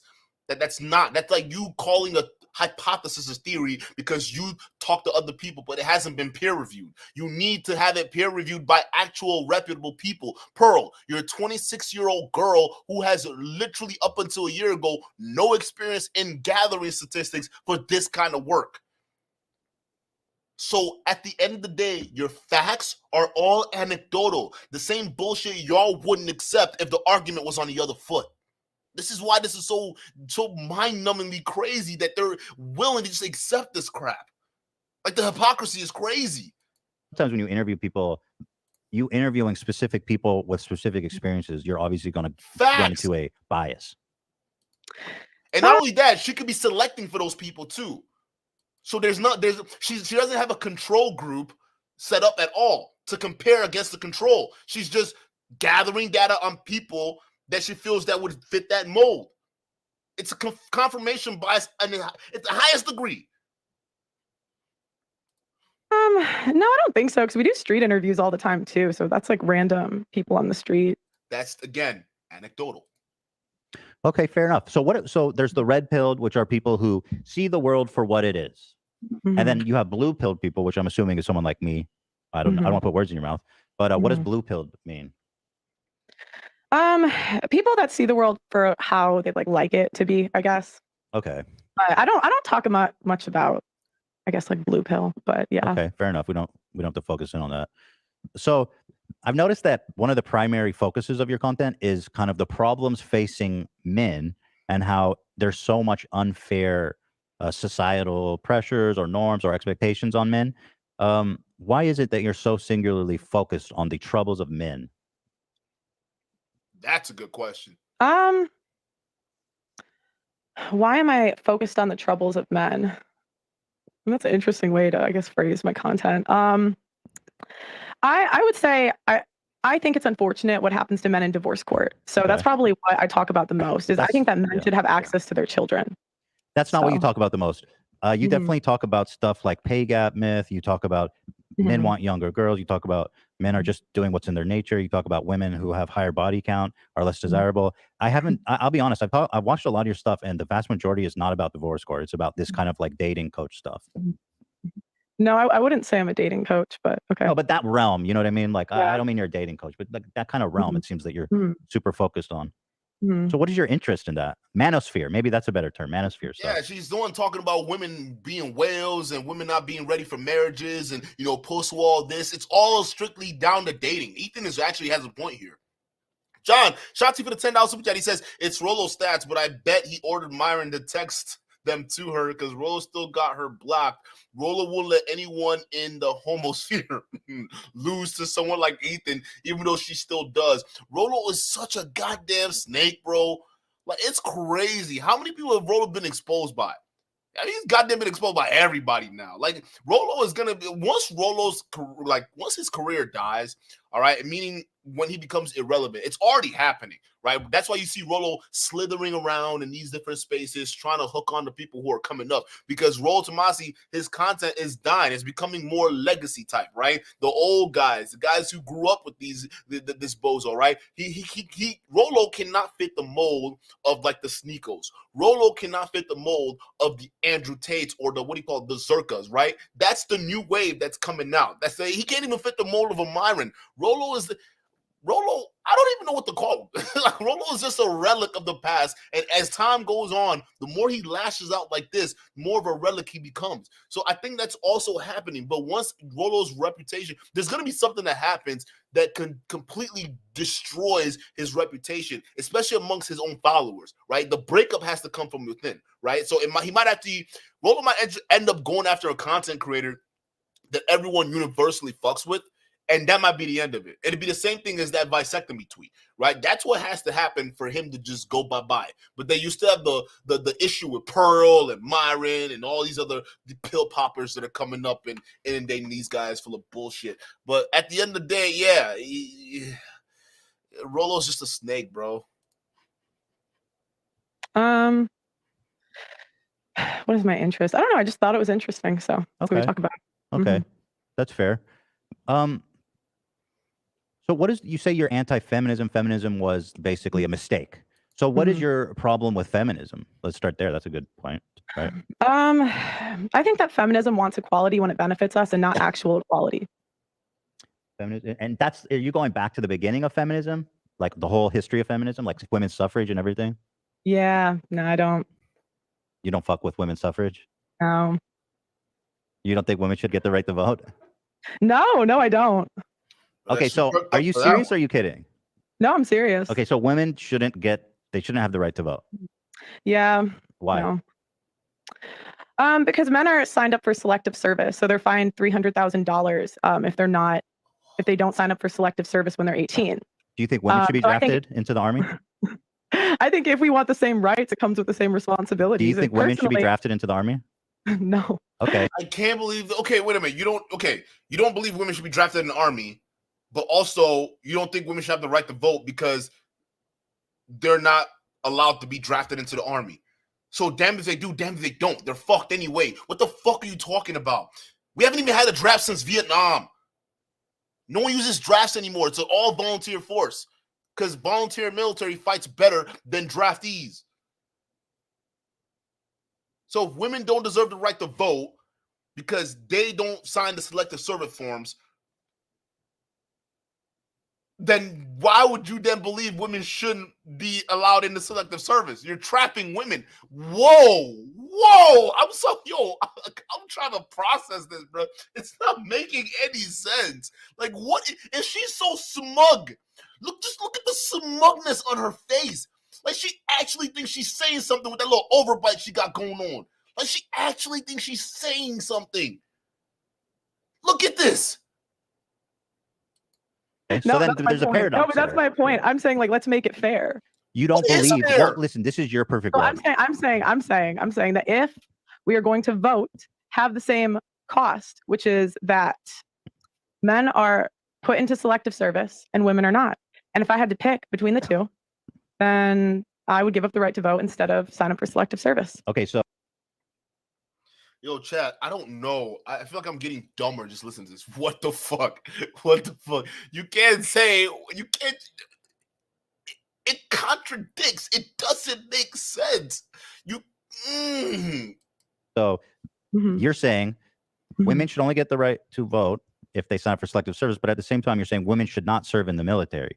So in your world, women are just going to be disenfranchised. They're not they have nothing to do. They shouldn't serve in the military because they're not as good fighters. No, right? I'm saying for me personally, I would not want to sign up for selective service if I had to pick. So I would give that up. You think women should be given the choice if they want to do selective service or not? I think if we're going to vote, we should have no choice like the men do. So women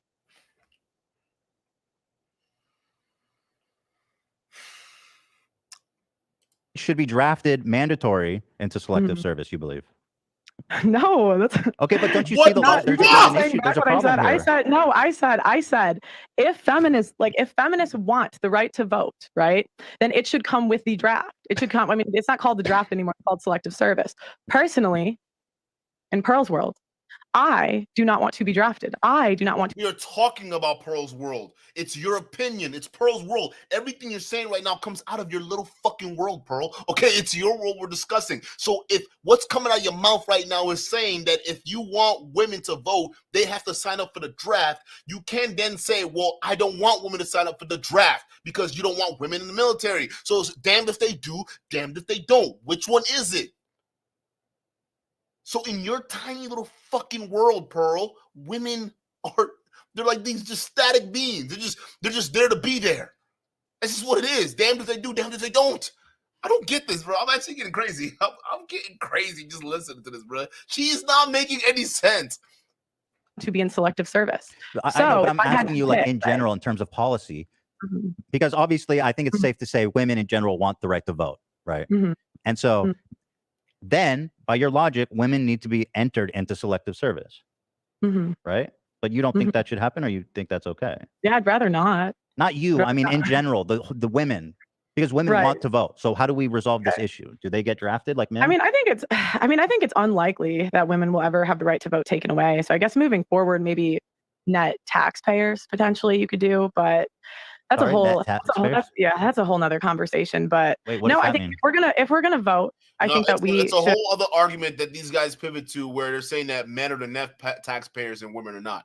Could have the same responsibility as the men and be enlisted in selective service. Okay. So you're saying women should also have to sign up for selective service when they turn. We haven't had a draft since Vietnam, bruh. We don't even do drafts no more like that. Our military is too goddamn good. We're too precise. America has gotten too good at killing, bro. They can kill you with just UAVs flying around. Matter of fact, they're messing around with satellites that can drop tungsten rods from heaven. That's basically what do you call it? The wrath of God or whatever they call it. Those big tungsten rods that you just drop from satellites. They don't have to put explosive warheads or anything on it. Just the kinetic energy alone, dropping that freaking telephone pole-sized rod from space to hit whatever target they want is enough to devastate anything. They can hit you from anywhere in the world. America's too goddamn strong. The only thing that can beat America is America, period. There is no more draft. There's no need for that. I don't think y'all understand how strong, how truly powerful and wealthy this country is. When you start looking reality, you realize how much America's tentacles is in every fucking thing. Team like men. Yeah. Okay. I'm saying if you're going to be equal, make it equal. Okay. And for me, I don't want to do that. No, thank you. Keep me out of that. Okay. So right. I understand that's your preference, but I'm just trying to understand like the policy that in your red pill, we're doing the red pill. We're seeing the world as it is. No, I wouldn't assign that belief to like red pill. That's not really like a red pill belief. That's just mine. Okay, cool. Yeah. I'm just trying to make a point about. So do you think having women in the army would weaken our military? Yes. Oh my God. She doesn't even realize the trap she just walked into. Ethan just asked, you believe that women in the military weaken our military? Yes. Here's the same one advocating for equality, right? So damned if women do, damned if they don't. So you actually have women who volunteer to join the military, but in Pearl's world, they're weakening the military. This is crazy, bro. I'm getting frustrated. Probably don't draft women into the army. Yeah, but then take away the vote with it. But did you fuck? She fell for the trap. If women are already in the military, why would you, if they're making the military weak, then why would you advocate for mandatory drafting?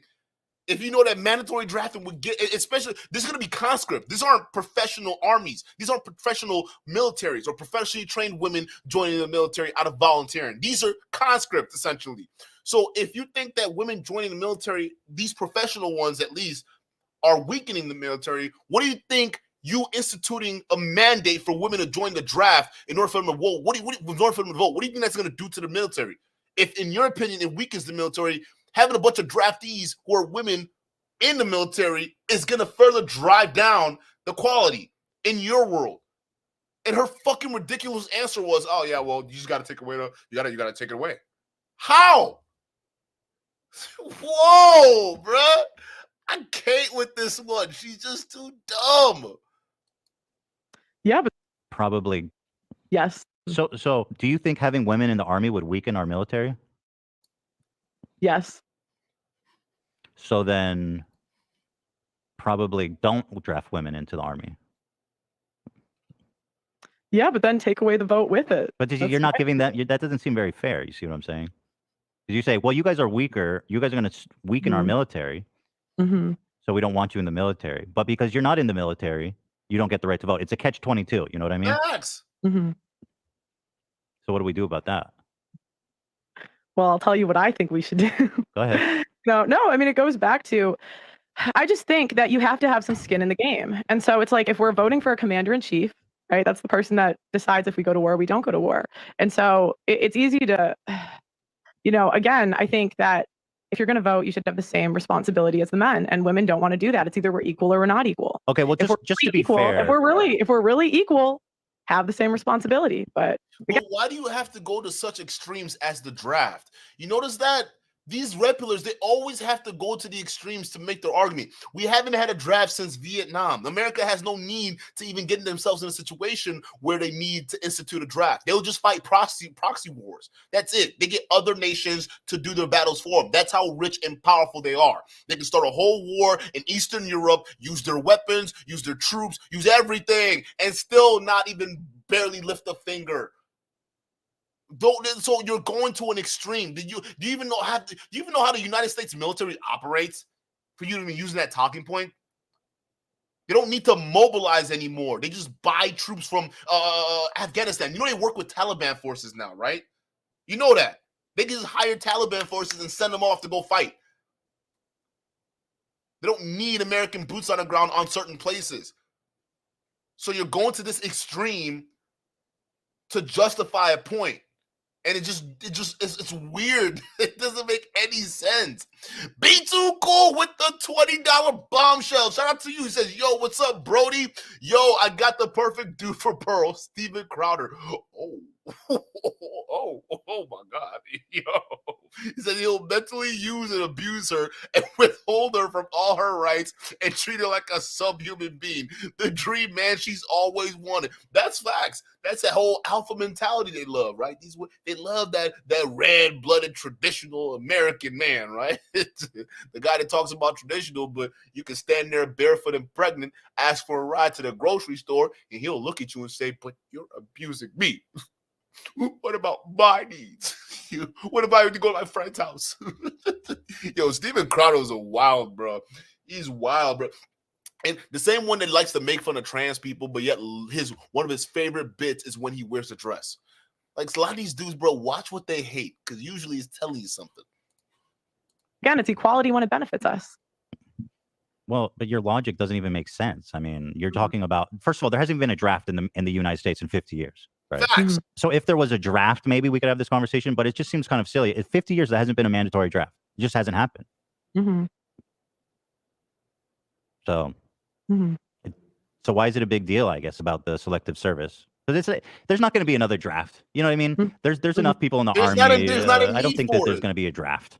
It's just not going to happen. And with the way technology is going, we're going to have autonomous robot fighters before there's a draft. You know what I mean? Mm-hmm. So why does it matter? Listen, we just figured out something within the Russo-Ukrainian war that's going on right now that people would have never thought.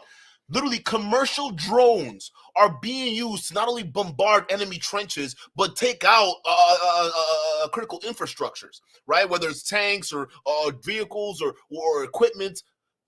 No one would have thought in a million years that commercial drones would be used in that manner. But as soon as the war broke out, you're seeing these crazy innovations. Do you know why? Because that's where innovations are made. When war is happening, you'll see these random things that you would never known. So it's not that surprising to see in the future that humans probably aren't going to be fighting wars like that.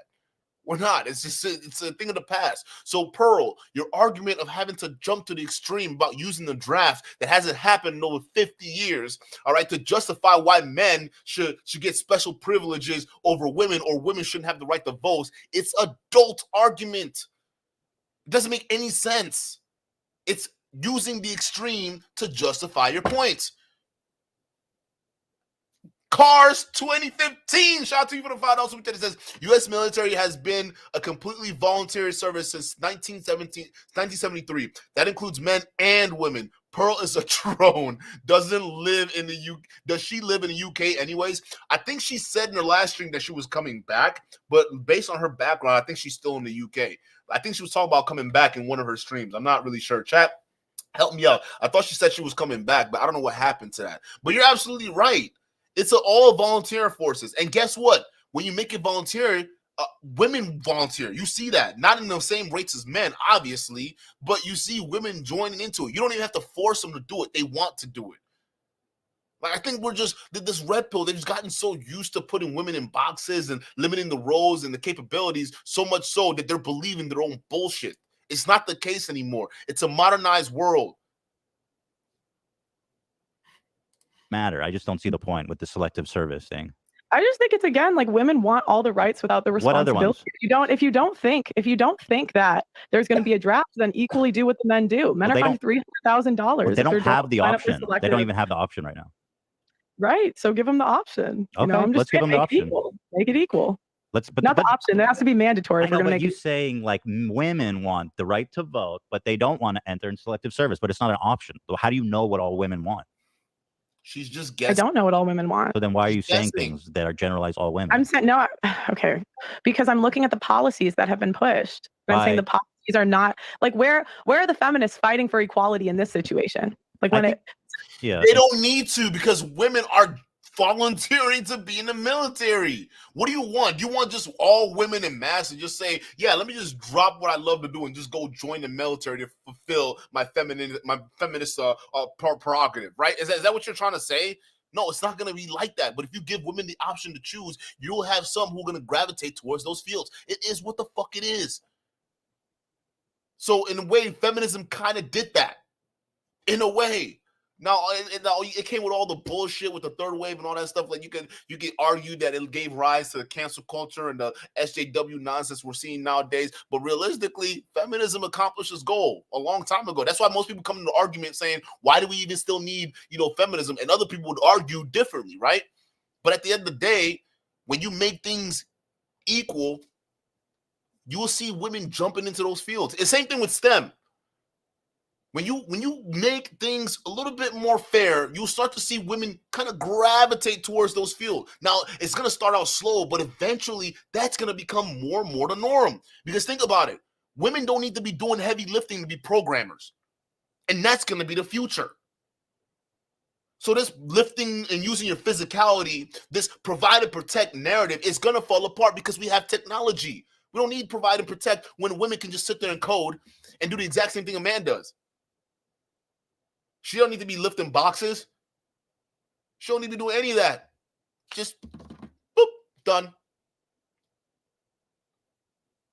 Like, you guys are still going off of this old school mentality. It doesn't work. Antonio Wing Chun, shout out to you for the $5 super chat. He says, "Sub Duke, George Galloway just did an update on Coach Red Pill. He could face 3 to 5 years in a Ukrainian prison. His father wants him to." Fuck.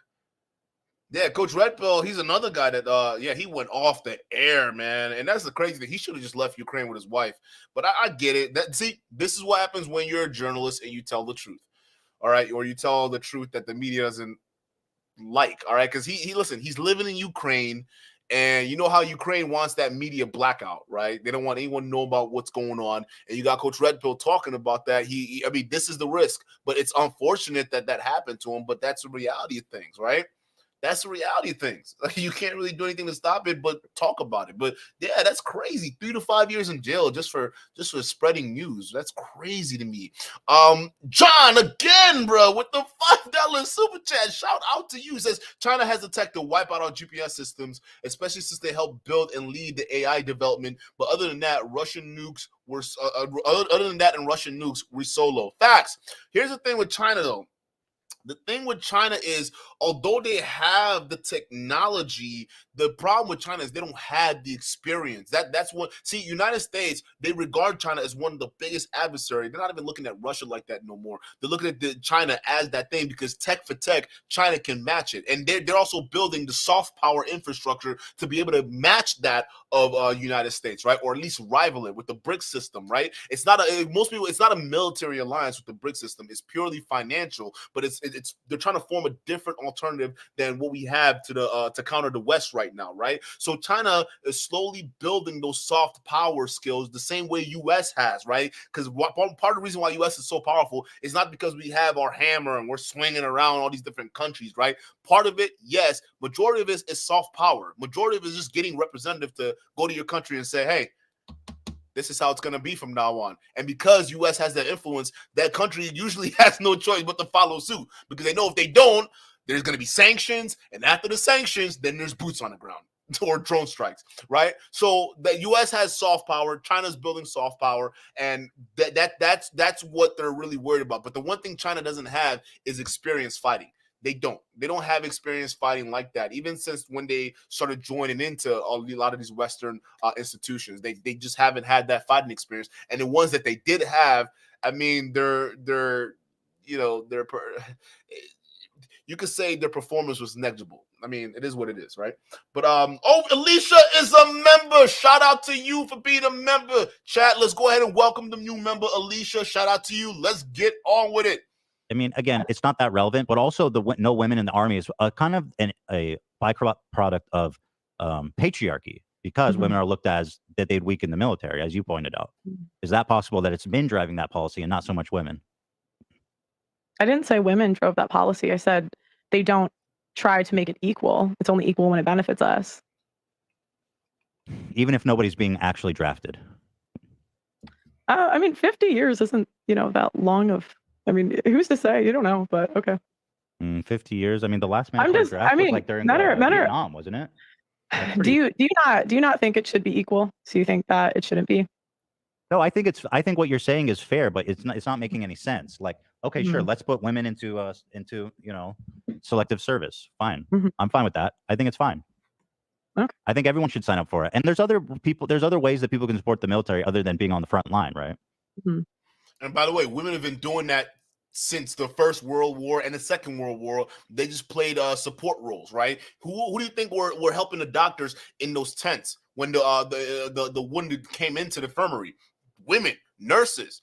Some of them helped in the food lines, and not even just that on the battlefield. But what about the women back home during World War I and World War II? Right? Matter of fact, it was that very same reason. The women who stayed back at home, running those factories that the men could have been running, but they were off at war.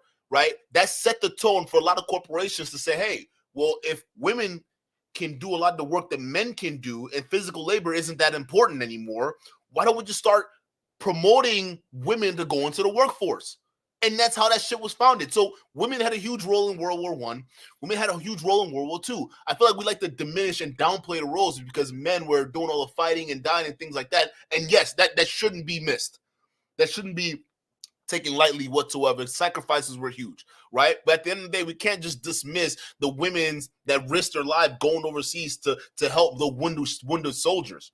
All right, so it doesn't a lot of these guys like to disregard that. It's not true. It's not true at the end of the day. Mm-hmm. Right. So, what other rights do women want? You know what I mean? That are contradictory. Okay, women want the right to not be a mother, but men don't have the right to not be a father. So women can have a which I know it varies state. I'm in the UK, so I forget. Sometimes the US is different by state. Oh, there's our answer. She's still in the UK. But like in the UK, abortion's free up to 6 months, but a man can't opt out of child support. So it's like, why does he have the right to not be a father, but women don't? Or why do women have the right to not be mothers, but men don't have the right to not be fathers? I don't think that's fair or equal. Sorry, just to go back for a sec. So feminists actually do they want the draft abolished. So their point is, let's not sign up for the service. Let's abolish the draft altogether. So they are falling. I don't agree with that. Even though we've lived in a huge world of peace, all right, a world war can break out at any point in time. I mean, there's World War I, and no one thought the Germans would do it again, and then here comes World War II. Now, in this case, it might not be the Germans. It might be the Russians that do us in this time. But at the end of the day, it's the world, and we're human beings. We just never know when these things are going to pop off, and we just never know. And I think abolishing the draft is going to put us at such a disadvantage. At the end of the day, I think it's important to have that there, but realistically, it's like need it and not have it, or what is it? What is that phrase, right? It's better to need it and have it than need it and not have it, right? That's what it is, right? So if we get into a situation where we have to fight a war on two fronts, all right, it'd be helpful to institute some kind of draft to bolster our ranks so we're not completely falling apart here. So abolishing the draft is not something I see getting taken out anytime soon. That's such a huge security threat. It's not even funny. They are fighting for equality. They are against the draft. There should be no draft. So men and women shouldn't be drafted. That is also equality, isn't it? Mm-hmm. Oh, yeah. Yeah, okay. So you accept what? So you accept the premise is wrong on that? I don't. I mean, it's still. You notice she just sighs every time she answers a question. Y'all notice that? Every time she's like,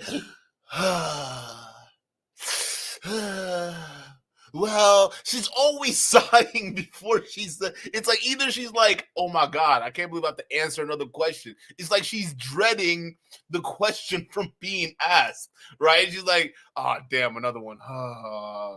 Well, here's what I think. Oh, he said, y'all notice that? Am I the only one? Maybe I'm the only one that noticed that. Every single time she just,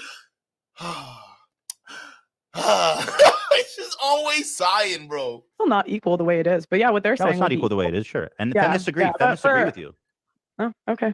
I've never heard him talk about that. But do you listen to a lot of feminist ideology? Do you read books? Do you listen to lectures? Do you listen to a lot of that stuff?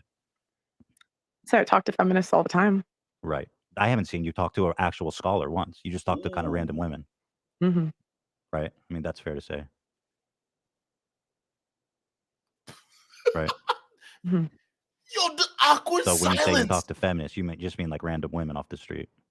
not like a scholar. That say they're feminists. Okay, just because they say they're feminists, a lot of these people you're saying they're feminists, they just half-ass believe in the shit that they hear on the media. They don't actually do research. He's talking about those smart women, the smart women that can actually argue the points, not the OnlyFans girls you bring on the show, or Myron brings on the show, or any one of these podcast bros bringing on their show. It's okay. Are you talking to someone that knows what the hell they're advocating for? And you don't, unfortunately. You just talk to random women that don't do any research, and most of them aren't even paying attention to arguments like this. They're just out there living their lives. You go out and do your little street interviews and pluck them off the street. They say something dumb, and then all of a sudden you got yourself a clip.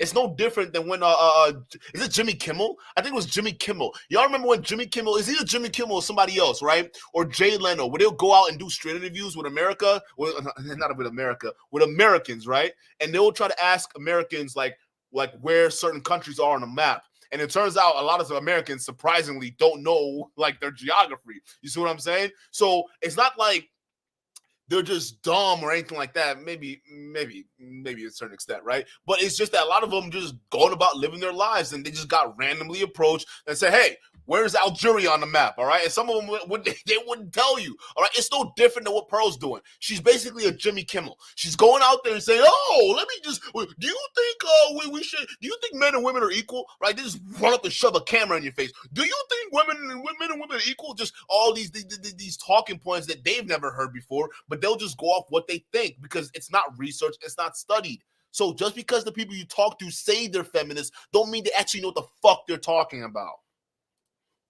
Yeah, but but feminism doesn't count. It's like a it doesn't count. Well, you said you know what feminists believe because you talk to a lot of feminists, but I'm talking about like. No, I said I've never heard them bring it up. Yeah, because you talk. Do you have any interest in talking to feminist scholars who are more aware with like kind of what feminism? Yeah, actually, yeah. I think that would be good. Send them to the UK. But they're in the UK. Yeah, that's what I was gonna say. You can find them in the UK. The fuck? I actually tried for some, but then they'll be like, "You're a hateful woman." Da da da da da. There's one that's I can't even remember, some blonde chick out here. Can't remember her name, but yeah, she didn't want to come on. Blondes. No, well, I don't know. Nick Fuentes, that interview you did may have had a lot to do with it. I mean, your name's in the dirt right now, Pearl. I think it's stuck. Malik Dian, shout out to you for the $2 super chat. He says Ethan is dropping 65 points on Pearl right now. Sheesh. Facts, dude. Ethan is just dropping bombs. And I never know, in my wildest dreams, thought I'd be supporting Ethan Klein. That is crazy to me. But I mean, Pearl is that dumb. I'm just saying that was her. That's what she looked like. I don't know her name. I forget. But like, I mean, my point is like when you just bring a random girl and they say, "Yeah, I'm a feminist," it's kind of like the Steven Crowder "Change My Mind" versus like actually talking to someone who's involved in like, the scholastics, the academia of what feminism means historically in modern day and previously. So the level of discourse you would have is obviously different. So feminists are in favor of equality though. So I don't know if that's interesting you or not. You don't believe me? She's like defeated. I'll take your word. You can trust me. I'm a man. Okay. So moving on. We're talking about feminism. So what other? So you were talking about divorce court. Sorry, I know you were making a point. So let's go back to that. You were saying that women can decide to terminate a pregnancy, therefore they can choose to be a mom, but men cannot decide that, and they don't get the choice to be the dad. To not be a dad. Right. So do you think that like do you not think that the idea that the baby, obviously the reason for that, right, which we both know, is that because the baby's inside the woman's body? I don't think that matters. Yeah. What? So I mean, personally, I'm pro-life, so I don't believe in abortion at all. But again, it's the double standard. It's like the women have a choice, but men do not have a choice. Sure. No, I see that there is a sense. Time out. Although men's choices aren't as abundant as women are when it comes to birth control, or when it even comes to the whole having sex part about it, realistically, the choice is made before you have unprotected sex with that woman, before that baby's conceived. That's the choice. So at the end of the day, the guy makes it. If you don't want to have a baby, don't have unprotected sex. If she tells you, no, it's okay, I'm on the pill, don't trust it. Use a condom. So we get ourselves in these messes, and then we expect other people to clean it up, and you don't know if they're on the same wavelength as you are. So if you want a surefire way to avoid a horrible situation that you don't want to be in, wear a fucking condom. I know it doesn't feel the same, but trust me, it'll save you 18 years. To that, which is unfair. Mm-hmm. Although there are a lot of single moms, as you pointed out. Yeah, that are on child support, you know. Not all, but, you know. Well, men have the choice in the sense that they can just wear a condom. I just said that. Women have yeah, right. But women have the choice to go on birth control. I just said that too. Ultimately, Plan B. Women have the choice to get an abortion. Women have the choice to, you know, take the morning after pill. Women have the listen. Just because women have more options, okay, doesn't mean men don't have choices. Okay, men have fewer options than women. Yes, but realistically, when you have more options, a lot of times people become indecisive. A lot of times, all right, versus if you have fewer options, okay? So the fewer options that you do have as a man, either condom or abstaining from sex or pulling out, right? That doesn't work 100% of the time, all right? You have that as your disposal. Doesn't mean the guy doesn't have a choice. He still has a choice at the end of the day. He has a decision to make. Just because the woman has many more options at her disposal does not mean the man is devoid of choice. The only problem you're mixing up is the consequences of his choice, which is a pregnancy. Guy, fuck. Yo, man. Moxie, shout out to you for the $2 super chat. She says a big difference, by the way, Americans and peeps from America. America and Americans. Yeah, man. Like, I don't know. With the way Pearl's hair is looking right now, she look America. I mean, why is her hair so greasy, bruh? Is it me or is it greasy? It's just like sticking to her forehead. Like, what is this? Like, why is your hair sticking to your forehead like that? Choice. You've like IUD. There's a million pills. Right, but those will have to do with pregnancy. But I'm saying if women also can require men to put on condoms or not put on condoms. I'm sorry, say that again. Women can also require that the men that they sleep with wear condoms. Right, but if it's inherently unfair to men, the easy solution is just it kills all this discussion is men just put on condoms when they have sex. Therefore, that. Well, you can also say women close your legs, like.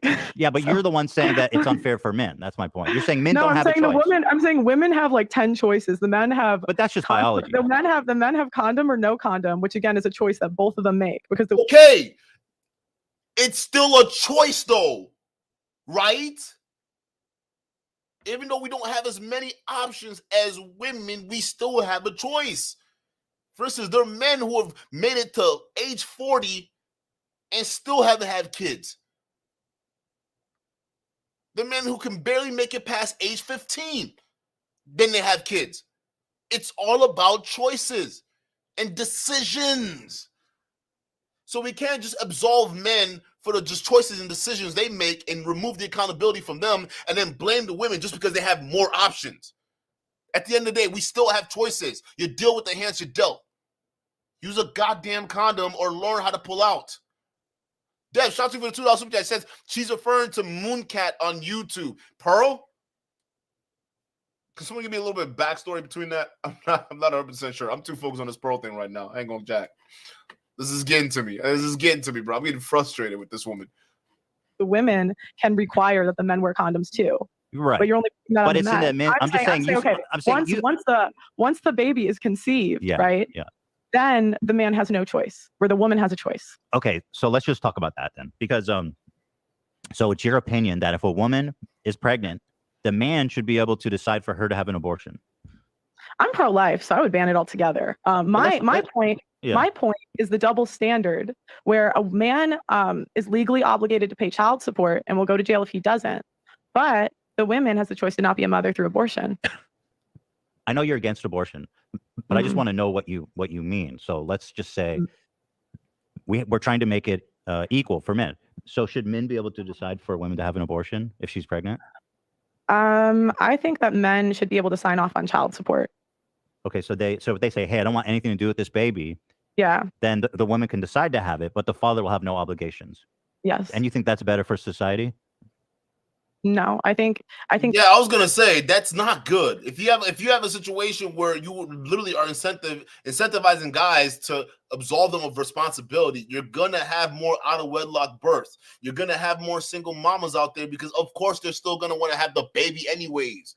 it's not because, listen, it's not even about like pro-life or pro-choice or anything like that. Realistically, if you've had the experience, and I haven't, but I've been with the woman who's carried a baby, all right? And I'm going to tell you right now, there's this bond that literally goes on between that woman and that baby. That's why for a lot of women, abortion is hard. And for those of them that actually go through it, they get fucked up mentally.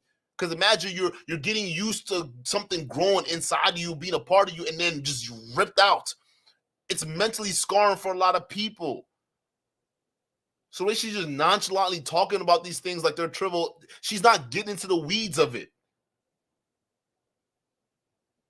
It'd be horrible for society if you just have a bunch of dudes signing off from responsibility. You will have more out of wedlock births. You're going to have more single motherhood, guaranteed. It goes against what you guys are fighting for. Fuck. I think that's equal. That's more fair. Okay, so you're more interested in fairness than the welfare of society as a whole. No, That's if it was up pretty to much what me, she's if we wanted saying. to go, it's good for society. I don't think abortion should be legal. No, I know. We're having. So that's what I'm saying. Like, yeah. I'm saying if you want to make it fair, like, I don't think that's fair that the woman, after she gets pregnant, so they both make the irresponsible decision, right? Because you'd agree it's irresponsible if it's an unplanned pregnancy that the woman, had sex with a guy without protection, right? We'd agree? Yes? Yeah, No? yeah. Well, it's not just the woman having sex with the guy. The guy's also having sex with her. It's a two-way streak. Okay. So you would agree that's equally irresponsible when it first happens? Although I guess by your logic, it would be more irresponsible for the men because he has less choices. But yeah, they're both doing something irresponsible. Well, but yeah, they're both irresponsible. So my point is, after that happens, women have the choice to not be a mother, but men don't have the choice not to be a father. At least, if they don't pay child support, they can go to jail. Right, because that's for the benefit of the children. Well, that's not also true either, because a lot of these women, they don't end up putting those dudes on child support anyways. You understand? So that's what I'm saying. We got to look at the data for this stuff, because a lot of times those women aren't putting those men on child support. I mean, I don't get it. The ones that they actually put on child support are the ones that want to be in the lives of the kids, the one that actually fight. That's what I've noticed. But that's my opinion. A lot of times those deadbeat dudes or whatever it is, it has to actually get to a point where it's enough. The woman can't handle it. Then she has to pursue for child support. But in majority of cases, women don't actually press the dudes. I don't think she knows where she's getting this stuff. I think it's all just fifis. It's all fifis. Mooncat basically made an hour-and-a-half video debunking of the manosphere and went after everyone from Fresh and Fit to Jordan Peterson. It's actually pretty good. All right. I'll react to it. I'll check it out. If it's good, I'll react to it. We'll do another episode on it. But shout out to you. Which is what's the most important thing. Yeah, but is it for the benefit of the kid to kill him? Like, say what? Dude, it's not for the benefit of the kid. Like the woman can make. Wait, what do you mean to kill who? I mean, I'm pro-life, so again, abort the baby. So so if we're gonna go for the benefit of the kid, like if your argument is let's do what's best for the benefit of the kid the kid is not killing the child. Right? I mean, and for me, like I believe it's a kid, right? You might not. But what's that have to do with the fairness to the man? I don't understand that. You don't understand. She's pushing goalposts. And this is what I like about in this interview, bro, because Ethan Klein surprisingly did a great job of always bringing it back to focus. Every time they want to move the goalposts to something else. Oh, now I'm not supporting of killing a child. Well, yeah, of course. No. Like, yeah, that sounds horrendous, right? But now she's moving the goalpost back. Ethan has to bring it back and say, okay, well, what does it have to do with fairness? What is the baby dying and abortion? What does that have to do with fairness? We're talking about fairness here. You would much rather see a fair situation where men sign off the responsibility in exchange for that versus society working. Because if we have a bunch of guys signing off responsibility, you'll have a lot more men having unprotected sex with women. Especially if they know they can just sign that waiver. And if the woman is really in love with the guy, she's obviously still going to have the kid regardless.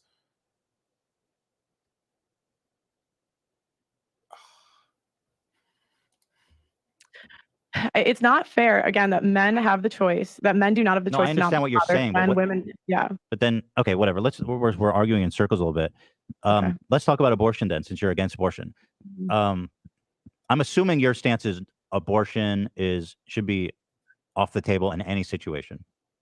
Yes. So if a dad rapes his daughter, then she needs to give birth to that baby. Damn. That's less than 1% of cases. Why do you guys always No. I know, but that's Whoa. Whoa! Women getting sexually abused when they were younger is not a 1% story, especially by adults in their lives. Whether it's maybe it's not their fathers, but uncles or other adults in their life. That happens, and it's more common than you realize. There are a lot of women out there that are walking around who've been abused by either their siblings when they were younger. They've been abused by their stepdads. They've been abused by their uncles. They've been abused by their grandparents. It's out there. I've dated a few of them actually, which is surprising. Even after I got done with my divorce and I was going through my journey of healing, and I was like, yo, looking through my life for all the women I dated. One thing I found in common is a lot of them went through that trauma. And I wouldn't be surprised there are women in the chat right now that went through the same trauma. I wouldn't be surprised there are women who are watching this right now who went through that same kind of trauma. It's a horrendous thing because there are a lot of predators out there, and some of them, they're in your own family. So what he is pointing out is actually more common than you realize. But a lot of these red pillars, again, to make their argument work, okay, they always have to point at something that happens more often as more, calling it as more extreme. But it's not. MLD did the same bullshit, right? He tried to make it seem like domestic abuse, physical domestic abuse, was such an extreme point. It's like, no, it's actually more. Domestic violence is more common than you realize. It actually happens a lot often than you realize, bro. So it's not this one-off extreme examples. Matter of fact, it's you guys that like to use the extreme examples. You were just using extreme examples earlier in the stream, Pearl. But all of a sudden, when the conversation doesn't suit your narrative or it's something you can't really win on, all of a sudden it's an extreme. You guys use an extreme to make a point. Why? This is nuts. The flip is insane. Important, Pearl, bring up the most, because if you're going to have a conversation about difficult things, let's talk about the difficult things. This is why the laws exist. The laws exist to protect that little girl. I'm saying let's talk about the most common thing. That's first. easy. That's easy. That's not what's difficult about this. But I'm saying we can get to the difficult things later. But it's like, why do you guys bring? Because that's the interesting part. I'm telling you, the law is there to protect on those fringe cases. I'm saying, why don't we start with the majority of abortions? Didn't we just do that? The facts. You just got done talking. What do you want to say? You don't agree with abortion? So, like, if a man and women have sex, even respond to that, and they're both being irresponsible, why can't we just talk about the average things that happen? But we just got done talking about the average things that happen. Oh, yeah, because it's easy to talk about like the easy stuff, right? It's easy, but when you talk about the stuff that's hard, it's not so easy, is it? See, that's why I wish Ethan would have pushed back and said, "Wait a minute, Pearl. You don't think women or girls getting molested when they're younger by adults in their family? You don't think that's a thing that occurs often?" That's something I would ask. Like, you don't think that's something that occurs often? You think it's just a fringe scenario? It's a lot more common than you realize. And this is crazy. And sure, I understand. You say abortion's bad because we don't want to murder babies. That's not controversial. That's easy to understand. The point of these laws is to protect the little girl who's raped by her dad. These are the challenging issues. So this is why I ask you about it, because this is the byproduct of your position of no abortions are allowed under any circumstance. So if you're willing to take that position, you can't just dismiss this because you are saying that this girl who's raped by her dad should have the baby. Guys, you know what's funny? No one said anything to Myron when he used an extreme example when he was talking to Melina and saying, "Hey, Melina, would you still date Destiny if he was fat if he was broke and 300 pounds?" First of all, if Destiny was broke and 300 pounds, that's a different Destiny. I don't think anybody would be attracted to that. But that's not Destiny, and that's an extreme example, right? Or when he used the same not the same one, but he used a different extreme example against another woman, saying, "Oh, whoa, would you date how many smart, confident homeless men are you gonna be dating out there?" What? Why would a woman still? First of all, homeless people aren't smart and confident. Okay, they're homeless. It's okay. And why would a woman stoop so low to want to date a homeless man? A guy doesn't have it together. Aren't y'all the ones complaining about women dating dudes that don't have it together? Then why you like what? Oh my God, bro. Why would you go as extreme to go say, okay, what about a homeless man? Who wants to date a homeless man? Like, what kind of women are lining up to date homeless men? Like, what kind of extreme bullshit example is that? No one calls him out when he uses those examples. No one calls any of these red pillars when they use these fringe examples. But when you use examples that aren't as fringe, it's just something they haven't heard happening a lot. All right. Yo, chat. I just had an epiphany. Wait a minute. Wasn't Pearl the same one that told that bullshit story about her gym instructor trying to hit on her the moment she turned 18?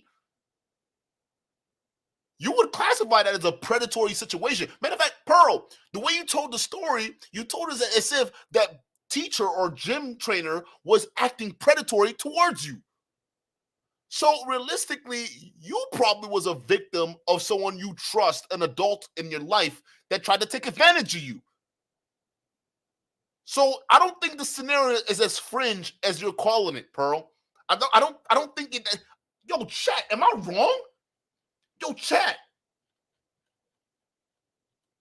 am I wrong? Or this? That just hit my mind. I'm like, yo, you went through that bullshit. You told that bullshit story. So now all of a sudden it's fringe when it doesn't support your narrative. It's a fringe scenario now. Yo, oh my God, y'all niggas are hypocrites. I can't. I just think we spend a lot of time. I just think I will. Hold on. I just think we spend a lot of time arguing about fringe cases that are less than like 0.5%. Those are the important cases. That's and why I don't think those are as important as the 99.5% of cases. And so sometimes I think it's a bit disingenuous to say, here's this extreme fringe case that happened. And I don't think you don't make a law for the exception. Yes, like you don't make laws. The general law is not for the exception; it's for the rule. Like why that's would not an exception? Why is that an exception? What? Or I mean, exceptions are important to the law. Okay, that's the whole point. Wait, do you not think it's an exception? Like a 13-year-old girl getting raped by her? I don't know what you can say on YouTube. Yeah, you can say that's not an exception. That happens more often than you think. That actually happens more often than you think. It's not an exception. Whatever you want. I don't think rape is gonna. We stay away. Yeah. Yeah, I don't know, but. Do you not think that's an exception? And by exception, but she was common. raped. What do you mean by exception? Right. Like, do you think it's common? No, of course it's not common. Okay, that's my point. Like, we waste. Do you think that it's less important? Time. Do you think it's less important because it's not? I think it's common? More. I think it's more important to talk about the 99.5% of abortions. That's easy. That's an easy conversation. Mm-hmm. It's not like I get your position there. Yeah. But listen, you can write. Pearl, you can write exceptions into laws. That's why they exist. Because why should that girl who's raped by her dad forced to give birth to that baby because you didn't want to have a conversation about her? Yeah, well, I mean, I would still make it illegal, to be honest. Because again, I think you either think it's a life or you don't. So if you think it's a child, you're never gonna encourage killing a child under any exceptions. So right, right, and that's I guess where the big difference comes between abortion, people who are for and against abortion is that we disagree on where life begins, essentially. Right. But ultimately, what quality of life do you expect this child to have from like a 13-year-old girl who's raped by her dad? Mm-hmm. Is a lower quality life less valuable? Like that's almost saying if you are in a bad situation, your life is less valuable than someone who isn't. And that's kind of a tricky argument. Whoa.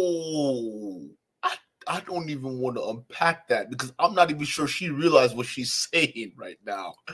Not less valuable, but I mean, but one should be aborted, one shouldn't. So one should be in society, one shouldn't be in society. I would say that's less valuable. What? Well, it's more about you were talking about fairness. You were interested in the idea of fairness, right? Instead of the welfare of society. So let's talk about fairness. You know what I mean? Is it fair to the little girl that she was forcibly impregnated by her dad? Right, but is it fair? Is it fair to the child? Okay, so who's? Whoa! Oh, this is. Oh my God, bro! Is it fair to the child? You just got an easy layup. That's an easy layup. You just made it. You just sat there arguing. Oh, it's a fringe scenario. Okay. Here's a equally crazy ass scenario. If she was raped by her father, don't you think that the well-being and the mentality of that girl, don't you think that's important? Well, we got to look at the child. What? What do you think the quality of life is going to be for that child when they grow up, knowing what happened to their mother? Y'all don't. This is not even. Whoa. Oh wow. Like that's like we could talk about. A 13-year-old is a child, by the way. She's 13. She is a child. Yeah, and I agree, and I think that's horrible, and I think there should be the death penalty for rapists. But yeah, I'm sorry. Like I just don't. I don't believe in abortion. And again, to me, I think that's a child, and I just can't advocate for the murder of a kid under Okay, any that's circumstance. fair. I understand where you come from. Yeah. What about situations where like 12% of abortions are related to health crises where there's a chance the woman might die or the baby might die or both? Your thoughts on that? I don't know enough about those situations to really have an opinion on it. I would probably guess that they would likely both die in those situations. So sometimes it's just the mom. Maybe that's an exception, but I don't know enough about that stuff. Right. Well, we can use our imagination just for the hypothetical conversation where there's 12%. I'm telling you, there are 12% of abortions are related to health crises. So if it's the baby lives, but the mom dies, what do you think should happen in that situation? I don't know. Okay. The thought hasn't occurred to her. She hasn't had that epiphany yet. It's crazy. John, shout out to you for the $5 super chat. He says, we make laws specifically for the exception. That's damn right. Murder is an exception in terms of both crimes and death. She'll talk about it eagerly. No, you're absolutely right. These guys make rules off the exception. They don't even realize it. Yo, this is bad. I didn't realize how bad this was for Pearl. Like, this is really bad. The reason I'm putting your feet to the fire on this is because you says very specifically that abortion should be outlawed in all situations. So of course I'm testing that. Yeah, I could maybe see an exception for the life of the mother, but I've heard, and I don't want to quote this because again, it's just something I've heard. I've heard it's not as common as people lead you to believe, and like sometimes those stats are manipulated. But I don't. Yeah, but the stats are manipulated. He just gave you facts. The facts are manipulated. You can't win with these people, bro. They're legitimately stupid.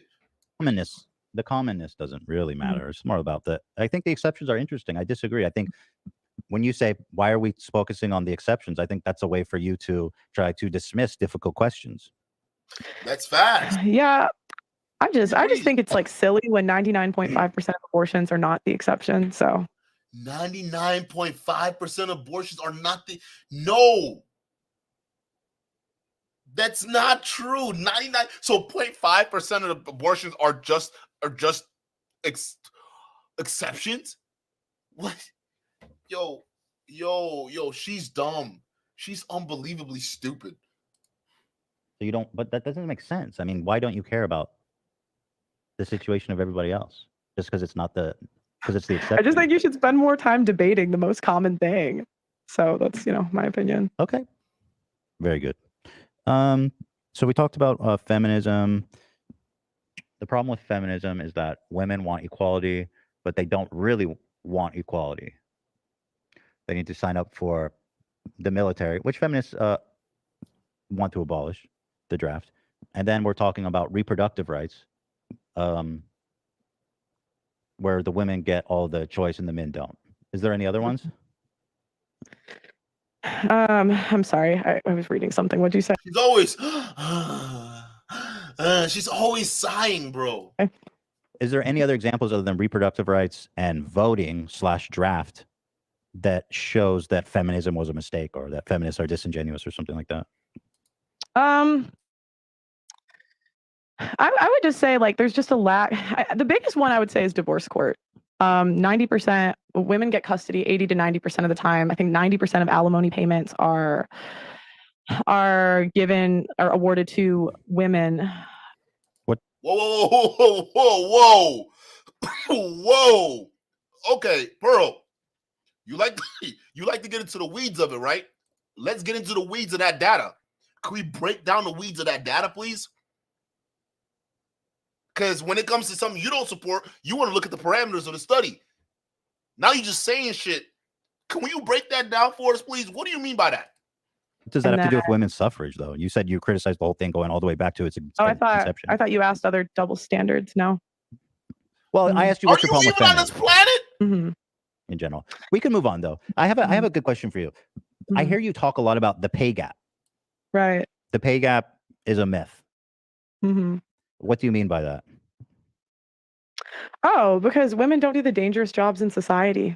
So, I just think the pay gap, the majority of the time, is women making an excuse. Yeah, just excuses. Poor me. When when Do you realize you're arguing from emotion right now? Are you gonna let me finish? Oh, I just wanted to point that out, but yeah, go ahead. All right. It's just important to know. Think. You asked what I think. Well, the pay gap is more concrete than, I asked what. I mean, when you take into account the number, women work less hours. Right. You don't do the most would you say that's true? Women work less hours? Yeah, statistically that's true. Would you say it's true that we don't do the most dangerous jobs in society? Yes, well, statistically. Okay. She's got a point with that, right? But how do you quantify dangerous jobs? All right. Are you talking about being a soldier? That's a dangerous job, but women occupy those roles too. Maybe not in a great equal numbers, right? Are you talking about police officers? That's a dangerous job. Okay, I agree with you. It's a dangerous job. Women are there too as well, right on the front lines. You want to talk about firefighter? That's a dangerous job, right? What dangerous jobs are you even talking about? And by the way, some of these, okay, maybe a lineman for electrician, right? If you're going up there and you're fixing those circuits up there, fine. Right, that's dangerous. And maybe on a high risk side of things, yeah, you'll probably see men dominate that category.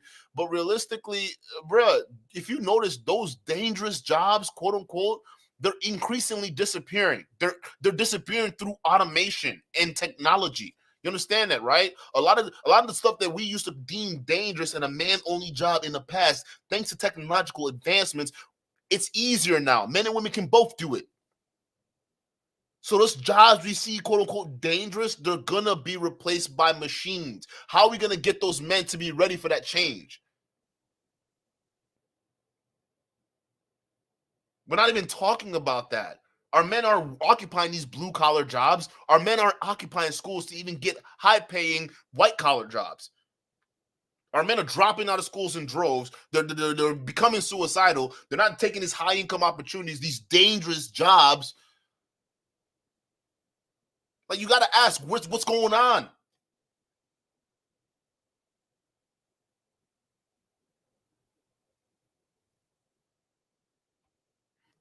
Like, she's not wrong when she says that men do more. I wouldn't even say dangerous. I would say high risk.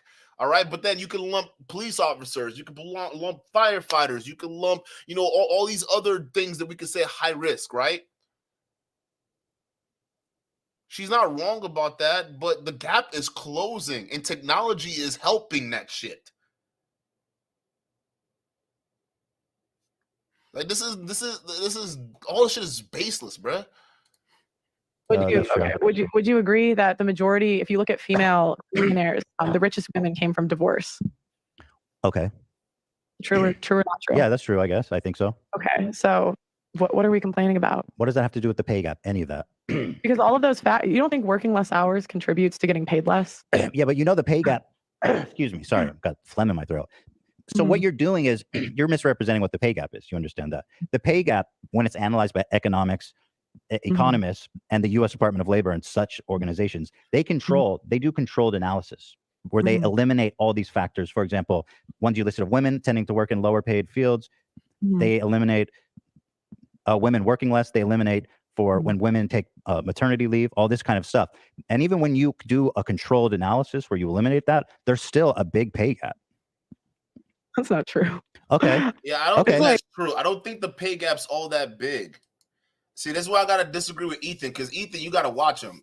Ethan, you gotta watch him. I think there is still a pay gap, and that there are other factors that contribute. Like, for instance, I don't know if they did I don't know what he's talking about. If they did a control for maternity leave. I don't think they did. Maybe they did, and I don't know what studies he's looking at. But there are all these different circumstances and factors too that go into it. I mean, the pay gap is still there, but it's not this massive 77 cents on the dollar a lot of people are preaching. When they broke that stat down, it wasn't true.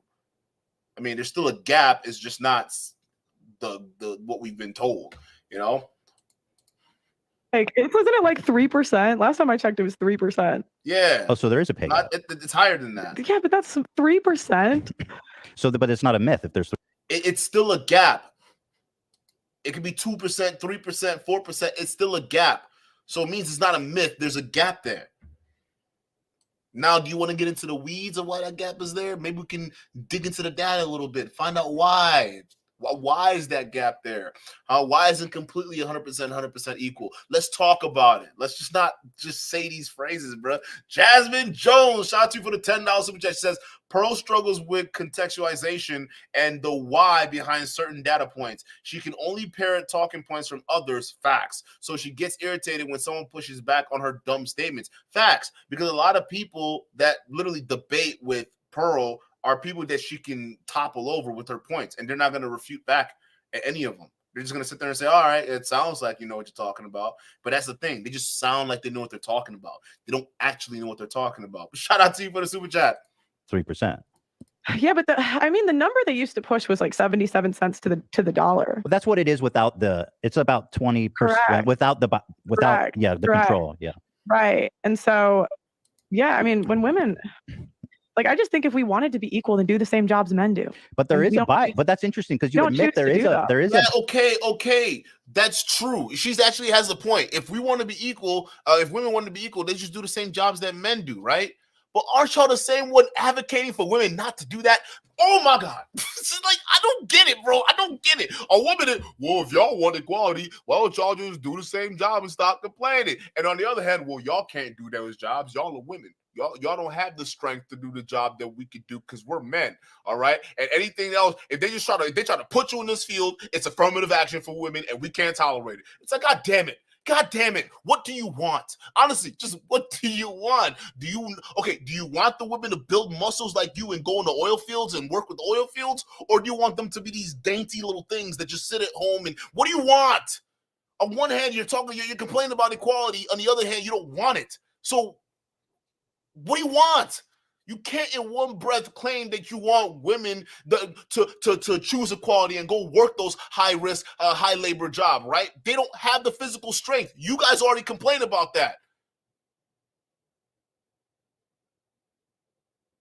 You don't even want them in the workforce. So why do you... Oh, my God, bro. It's like the ideology is confusing. It's so fucking confusing because what they want is exactly what they complain about. I don't even think they realize it at this point. They just talk. Pay gap, 3%. I mean, I wouldn't want to work for 3% less. Yeah, I mean, if you think that's because of gender, but it's also because women are more agreeable. It's like 70. That's included. That's part of the control. Okay. I mean, I don't think 3% you can really say that's just because of gender. Well, I did some research on this. The Department of Labor published an in-depth report. This is under Trump's administration in 2019. This is from the U.S. Department of Labor. I can link you the study if you want. It's called Gender-Based Pay Disparity Study. Mm-hmm. The research team found that the raw gender wage gap was 17.4%, and the median was 20%. The raw wage gap increased actually between 50th and 75th percentile and remains the greatest at the highest percentile. In addition, the research team found that the importance of human capital varied across wage distributions and part-time work as well as female-oriented occupations. The updated result explained about 20 to 70% of the raw wage gap over the wage distribution, but it left an adjusted wage gap of 10 to 15%. That was in 2019, according to the U.S. Department of Labor. Yeah, I mean, I'd have to look at that, but the stuff I've seen, it's very small. It's like 3%. What stuff have you seen? Off the top of my head, I can't remember, but of course. I can send it to you. Of course. Why am I not surprised? It's all off the top of your head. Is there anything that you actually have concrete data for that's not off the top of your big fat head of yours? Come on, like what is it off the top of your head? And even if off the top of your head you can't even remember it, I'm not surprised. I'm genuinely not surprised. I just gave you a pretty concrete. I mean, the U.S. Department of Labor. Do you consider that a credible source? Yeah. I mean, if that's true, it's just a lot of times like. If that's true, that's the U.S. Department of Labor. If that's true, y'all are.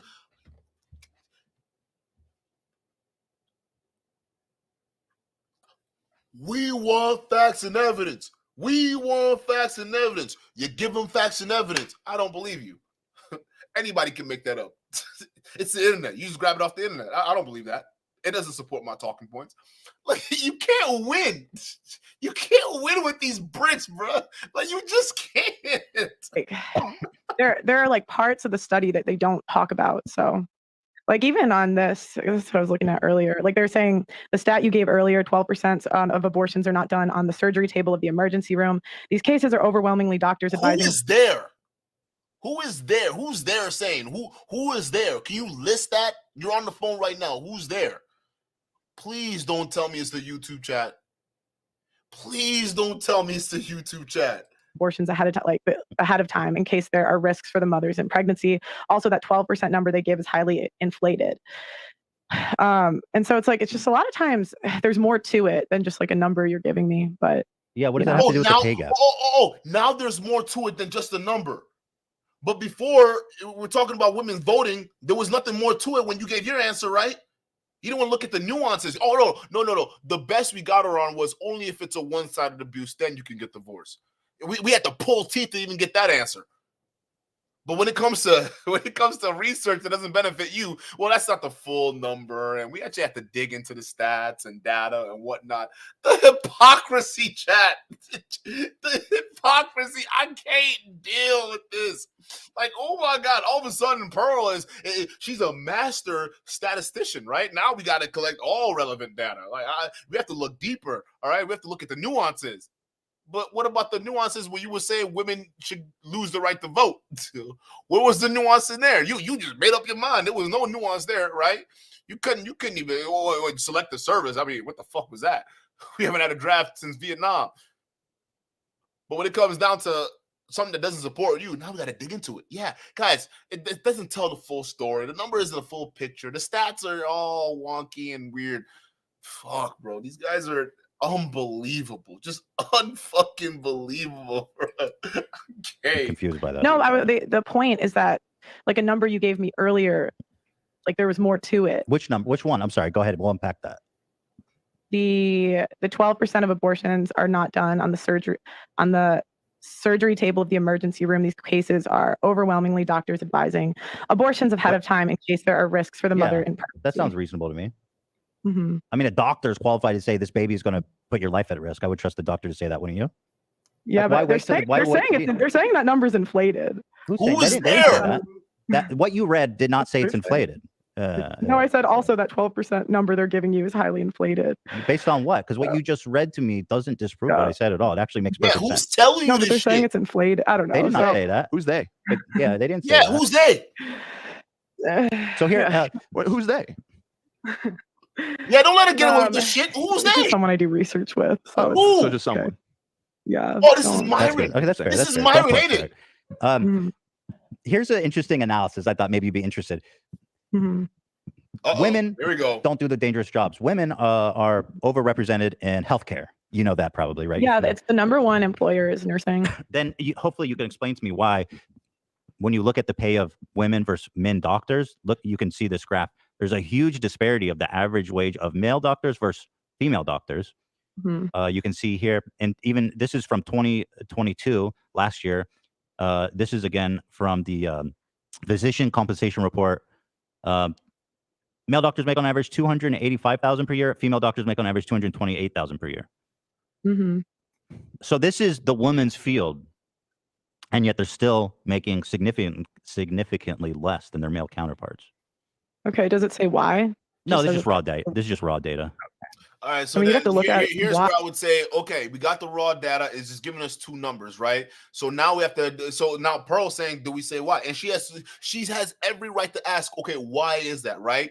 Is the raw data taking account for time off? Is the raw data taking account for the different types of surgeries, right, or surgery professions, right? Whether it's neural or like a foot surgeon or a cardiac surgeon, right? Or is it accounting for vacations? Is it accounting for work hours, right? We don't know. We just see the raw numbers, number for number, okay? So this is what you should be doing with data, asking the questions. But these guys don't do that, especially when it comes to the divorce data, right? 50% of divorces end in 50% of marriages end in divorce, right? And that's it. And their definition, or they're not the definition, their conclusion is, well, women, because they initiated 50% of the time, it's their fault. Stuff like this, you gotta dig into the data. Look at the meat and potatoes. What is missing? What context need to be added? And these guys, they just pick and choose when they want to do it. That's why it's so cringe. Listen to them talk. Art to Choke Hearts. Shout out to you for the $10 super chat. She says, "I'm just waiting for her to respond to Jason Black." He said she's been talking to everyone except him, but we all know why. He would brutally dismantle her idiotic rhetoric within the first 10 minutes. Yeah, I think like she'd probably be more intimidated by Jason Black, to be honest with you. Like she'll probably find a guy like Jason Black just too intimidating to even approach. That's just what it is. Because yeah, she already knows the work is coming. Like someone like Ethan Klein, yeah, she thinks she could probably get away with that. But Jason Black, she already knows she's going into not so friendly territory. So we could justify this by saying women work less hours. No, but work less hours. That's what I'm asking. This is controlled. They're working the same hours. They have the same qualifications. Mm-hmm.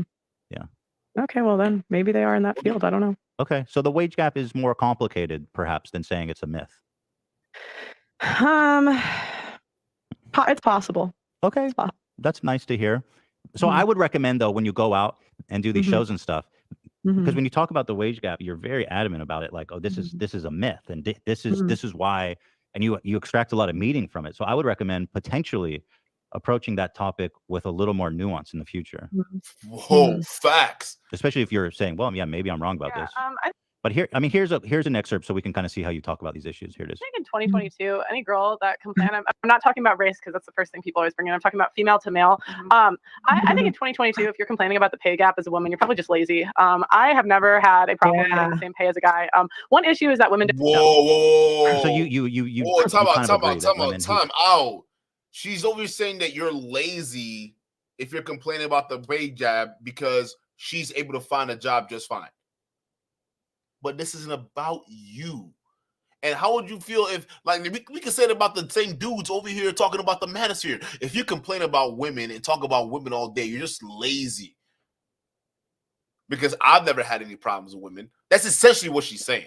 If you literally flip it around and just put the word, just flip the words, all right, it doesn't sound good. What she's saying to women, if someone said that to men, you'd all be up in arms.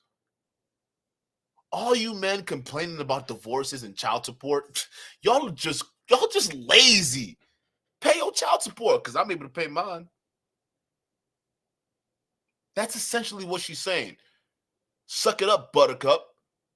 So it's okay for the men to just go ahead and, get their little healing network going and share their fifis. But then the women, when they do it, they're just being lazy. This is crazy. This is honestly just crazy, bro. Complain about pay or just lazy. Yeah, the majority of the women complaining about this stuff. Yeah, the majority of the women. What do you mean majority of women? Oh my gosh. The majority of the women complaining about this Based stuff on what? Majority are just of women? Whiners. Just what I see. Whiners. What big you whiners. see? Yeah, I mean, because women, it's like, go. You're arguing from emotion again. Yeah. All right. Okay. Is that what you're going to say every time you don't agree with me? No, it's facts. You just made a blanket statement. You just said majority of women complaining about working in 2023 are just whiners. That's not true. Like that's such an off-color statement to say, especially someone who considers himself a guru. Oh no, you literally are just saying stuff. Yeah. It's not that I disagree. I'm just saying if we want to have a conversation about this stuff, it'd be better if we don't argue from emotion and say, I feel that all women are complainers. Because that's not a productive point. Right? You see what I mean? Yeah. Yeah. No, I still think that most women that complain about the pay gap are just whiners. They're big whiners. And I have never had trouble getting a job. I've never had trouble getting the same pay as a guy. And I think that in 2023, it's just a bunch of excuses. So what's your experience in the work? You use your own experience as an example of why women pay gap doesn't exist. Yeah, I'm not blind. Well, hold on. What's your experience in the workforce? I always had a job from like after high school in the summers. And I worked in corporate America, and then I did. How long did you work in corporate America? A couple of years. Couple of years. I'm only 26. Right. You're only 20. Wait, didn't Brittany Venti say she worked for her mama and daddy? So that's not even real work experience at the end of the day, right? Am I wrong? Then Brittany, first of all, if that's true, you didn't even, of course you got equal pay. Why would your daddy pay you less than his own employees at the same rate? Like or not the same rate, working at the same position. That's weird. Of course he's going to pay you more. Your daddy's little princess. The fuck? And therefore I wouldn't put you in and you have maybe 1 or 2 years working in corporate America. Do you think that your experience is ample to say, I've seen that women get paid equally to men? That seems disingenuous based on 1 year or 2 1 or 2 years is not even enough to move up the corporate ladder for most people.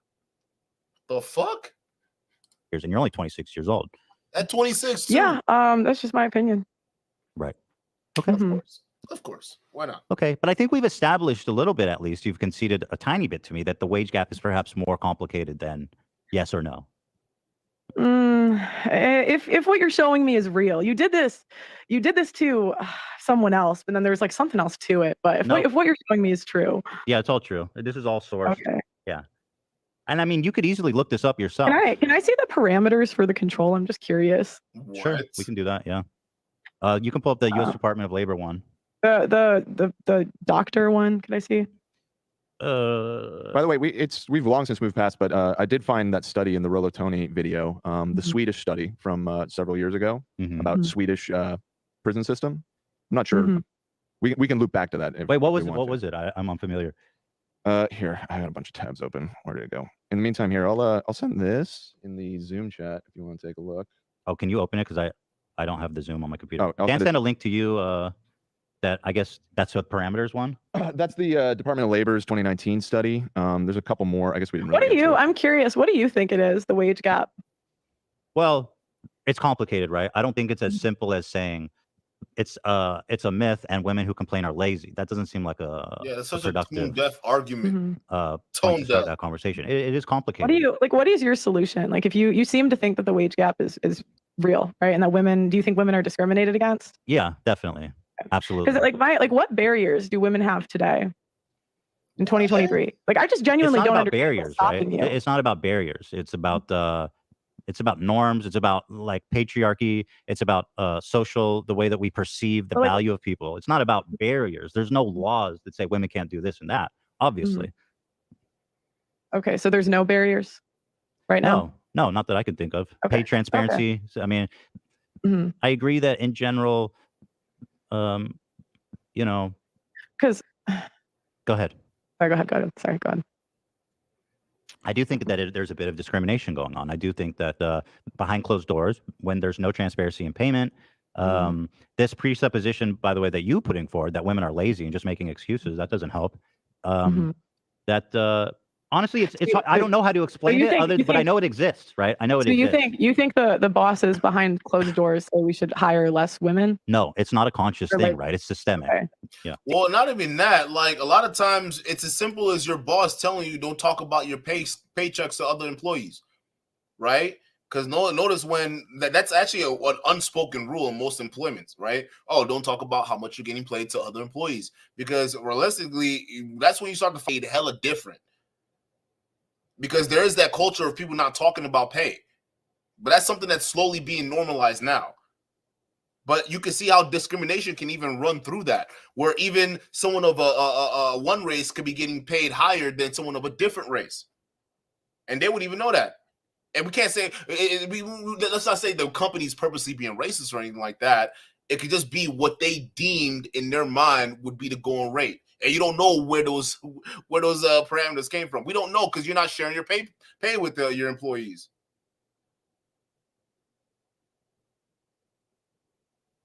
I can't tell you how many positions I've had where me coming in as the new guy, I come in at a higher rate of pay than most people who've been there for 5-6 years. The moment they find out, it's all out war. That happens. And it's still happening today. We have a culture of people not talking about pay. And we need to normalize talking about pay, fairness. I think when people can see the charts for what they are, and it's not this weird, mysterious thing employers can hold against you, then I think that's when we can start working towards more fairness, right? Of whatever that looks like. But I think that's a factor people aren't considering. do you have it? Like, do you subconsciously pay women less? I don't think so. No. Okay. So Yeah. then wouldn't okay. So I'm because just I don't thinking pay of, like, women if you less, if then you it does that is well, I'm that. just thinking if you think there's this like subconscious thing, Yeah. like then you Well, I but would it think does have it. exist, right? I mean, we Maybe can ask look at for the should the studies. women ask for raises at your Well, we're place? talking about you saying it's a myth, okay? Yeah. But it Mhm. does exist. That's what's interesting. I don't think there's anything stopping you today. You could maybe argue I can't even do it in my soul. You can maybe argue like 50 years ago, but I just think in 2023, there are no barriers. Didn't you say earlier 50 years ago wasn't that long ago? Facts. In regards to maybe the draft? 100 years ago. Okay, fine, 100 years ago. 100 years ago. I'm saying in the past you could argue, but in 2023, I just don't think there's anything stopping you. I think You're right. I mean, she's not wrong there. There's really nothing stopping you. All right, women can go into these different fields and earn what they feel is right. But at the end of the day, parlay. Oh, fuck, like I don't even like chat. I'm sorry, bro. We're like an hour and 18 minutes in. Do you understand this?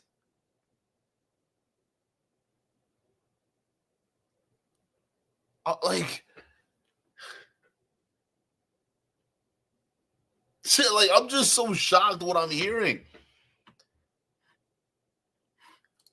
I think it's like very much a victim mindset to tell women, like to go up telling us that we're oppressed. Like I think that I can do anything minus like the physical stuff, but I think I can apply for any job a guy can if I want. I can go after any job that I want. I can ask for more money if I want. And I don't think that men are out there discriminating against women. I don't think that men are men are such capitalists. Men want to make money. It's like if women were so much cheaper, they would just hire all women. Right. It's not how it works. But I've never claimed to have a solution, right? I'm just saying there is a problem. I'd also say, I grew up in a family business too. So my dad hired people. Okay, you work for your daddy. People all the time. Like, over 200 employees. Wasn't your mom the president? Was she the leader of the company? What was you're researching my family now, huh? Well, that's all public. Oh, the mama was the boss. I thought it was Pop. Wait a minute. You mean to tell me your mom was a highfalutin CEO of a company and she was married? And yet here you are. Here you are talking. Your mama was a CEO. Modern woman. Huh. That is interesting. Be too cool. Shout out to you for the $10 super chat. He says, how is Pearl so quick to bash women and yet in the same breath be so adamant to speak on any woman's issues and be hell-bent against abortion, then also say women shouldn't vote? Facts. Her mom represents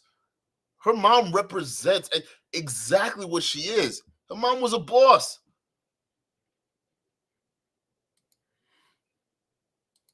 My mom. I mean, I don't know what they titled it. Like, I don't. Your mom was the president, I believe. Yeah, I mean, they might have titled it one thing or another. My mom did more of the marketing sales side. My dad did the. But she was still the president, and it was their business.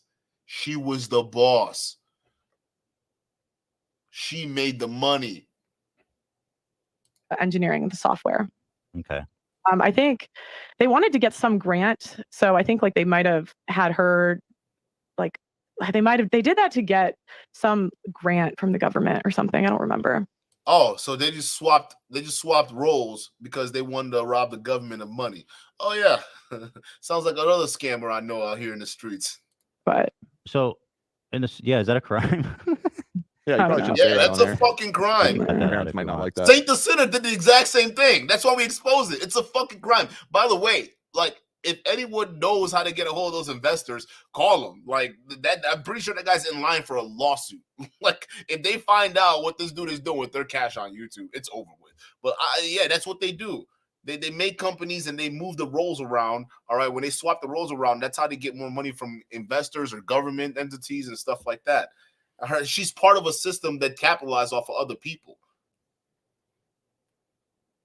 With her mama at the helm, too. A lady, shout out to you for the $2 super chat. She says, Pearl and her kind want unfairness against women. She doesn't like women. I don't think she does. She has this weird craziness against women. CD, shout out to you for the $5 super chat. He says, wait, Pearl herself harbors anti-female bias, but she's wondering what could lead to women being paid less. Could it be the same bias you have? There's another one. Sean said, snitch time. She's just telling it all. And Ethan Klein, of all people, is the one drawing it out of her. I would have never expected this. So I guess, again, we're kind of hitting a wall on this topic. But what I would say is this, is that I don't claim to have a solution. I'm rebutting your claim that the pay gap is a myth, because it's not a myth. It exists. I don't know how to fix it. I'm just saying it's not a myth. That's an oversimplification, and it's dishonest. Yeah, I just don't. I think most of the pay gap you can attribute, and you even agreed to this, the 77 cents to 3%, like, is very different. I think the majority of the pay gap 3%. You can. Oh, you mean the uncontrolled? Yeah. It's more than 3%, but I agree that it's lower. Yeah, it's a lot lower.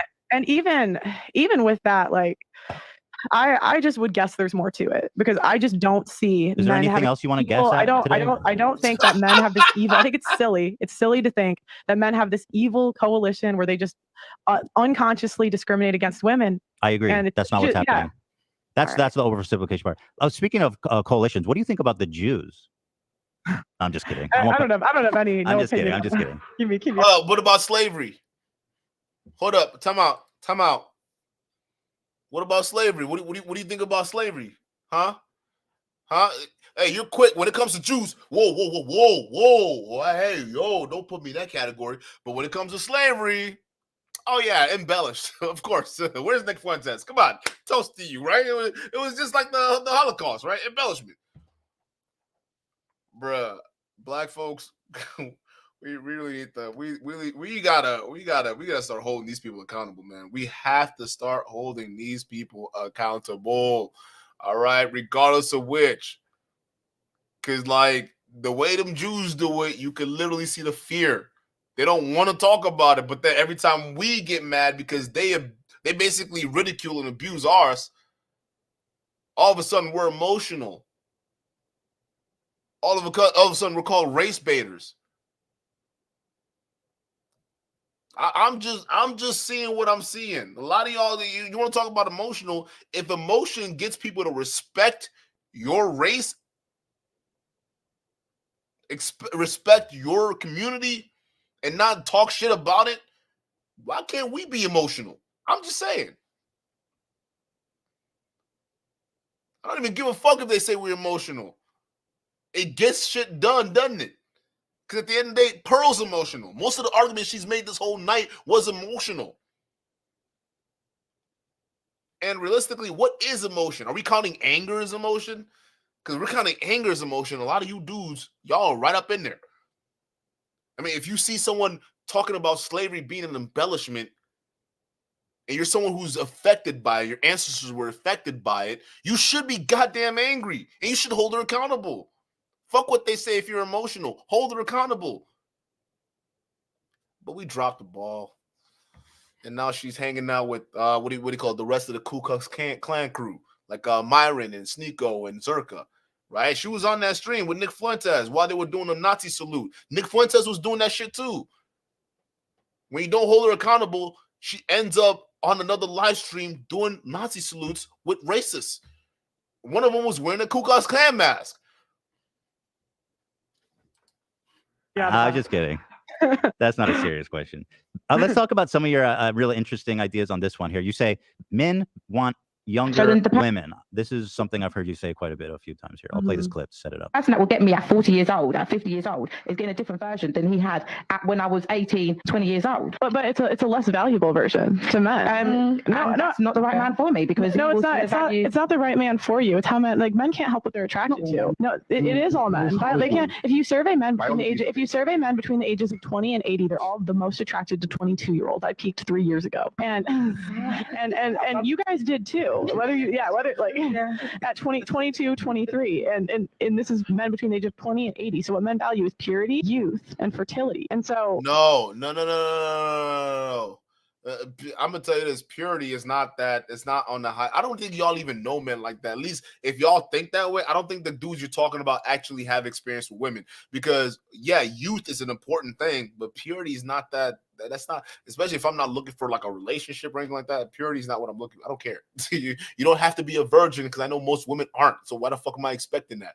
Like, that's so dumb. Like, purity, no. We know that women we're dealing with, we're all moving around and moving certain ways. So why expect that? Like, that's just weird. We like youth. Youth is vibrant, right? You know, it makes you feel young. You know, you got your blood cooking and you're moving, everything's pumping and everything's new to her. Right? Everything's new to her. Not for you, because you got the experience, but it's new to her, and you like that, because then you feel important, right? That's just what it is. But that's what the youth brings, and we don't care about the purity or anything like that. Right? A lot of times, in some ways, the youth brings a certain air of innocence, right? Even though they're not. We don't expect them to be. The people who do that you guys are just so brainwashed with this whole kind of like mentality of how women should be in the past. You're not thinking about how women are now. That's why I think y'all are not paying attention. Just hear me out. Shout out to you for the $10 super chat. He says, I don't understand why people watch this woman. She's not even original. I think it's because people like to hear what they want to hear on the internet. I mean, let's just be real. People love their echo chambers. They don't care who it's coming from. But with Pearl, it's different. With Pearl, it's different because Pearl is the only one who's the opposite of all these other women you see grifting into the space. Check it. Look at this. A lot of women that do manosphere content, a lot of them are typically hot. A lot of them are sexy, right? They're beautiful. And a lot of these dudes, they end up going up there and they're simping out for those women, right? Because like, oh my God, like they're beautiful, they're gorgeous, right? And they're talking all the men's problems, right? They're talking about our problems. That's awesome. That's why you see these channels blow up. But I think Pearl, she blew up in a different way, right? Because she's the opposite of a lot of those women, but she's still saying the same thing. So I think that in a way gets these other dudes excited too, because here's another woman. Yeah, she's not like, some of these other girls we're used to talking this manosphere bullshit, but like she's very passionate about it. She's very into it. And you know what? For a lot of these dudes, Pearl all of a sudden started looking like a whole snack. I ain't gonna lie. Look at Obsidian over here. My virginal queen. He literally called her his virginal queen live during a debate where she was supposed to be held accountable for being racist. He was over here talking about, oh yeah, you're single, you're virginal. It's like, what? You weren't supposed to be the leader of the Black Manosphere. Where's the accountability?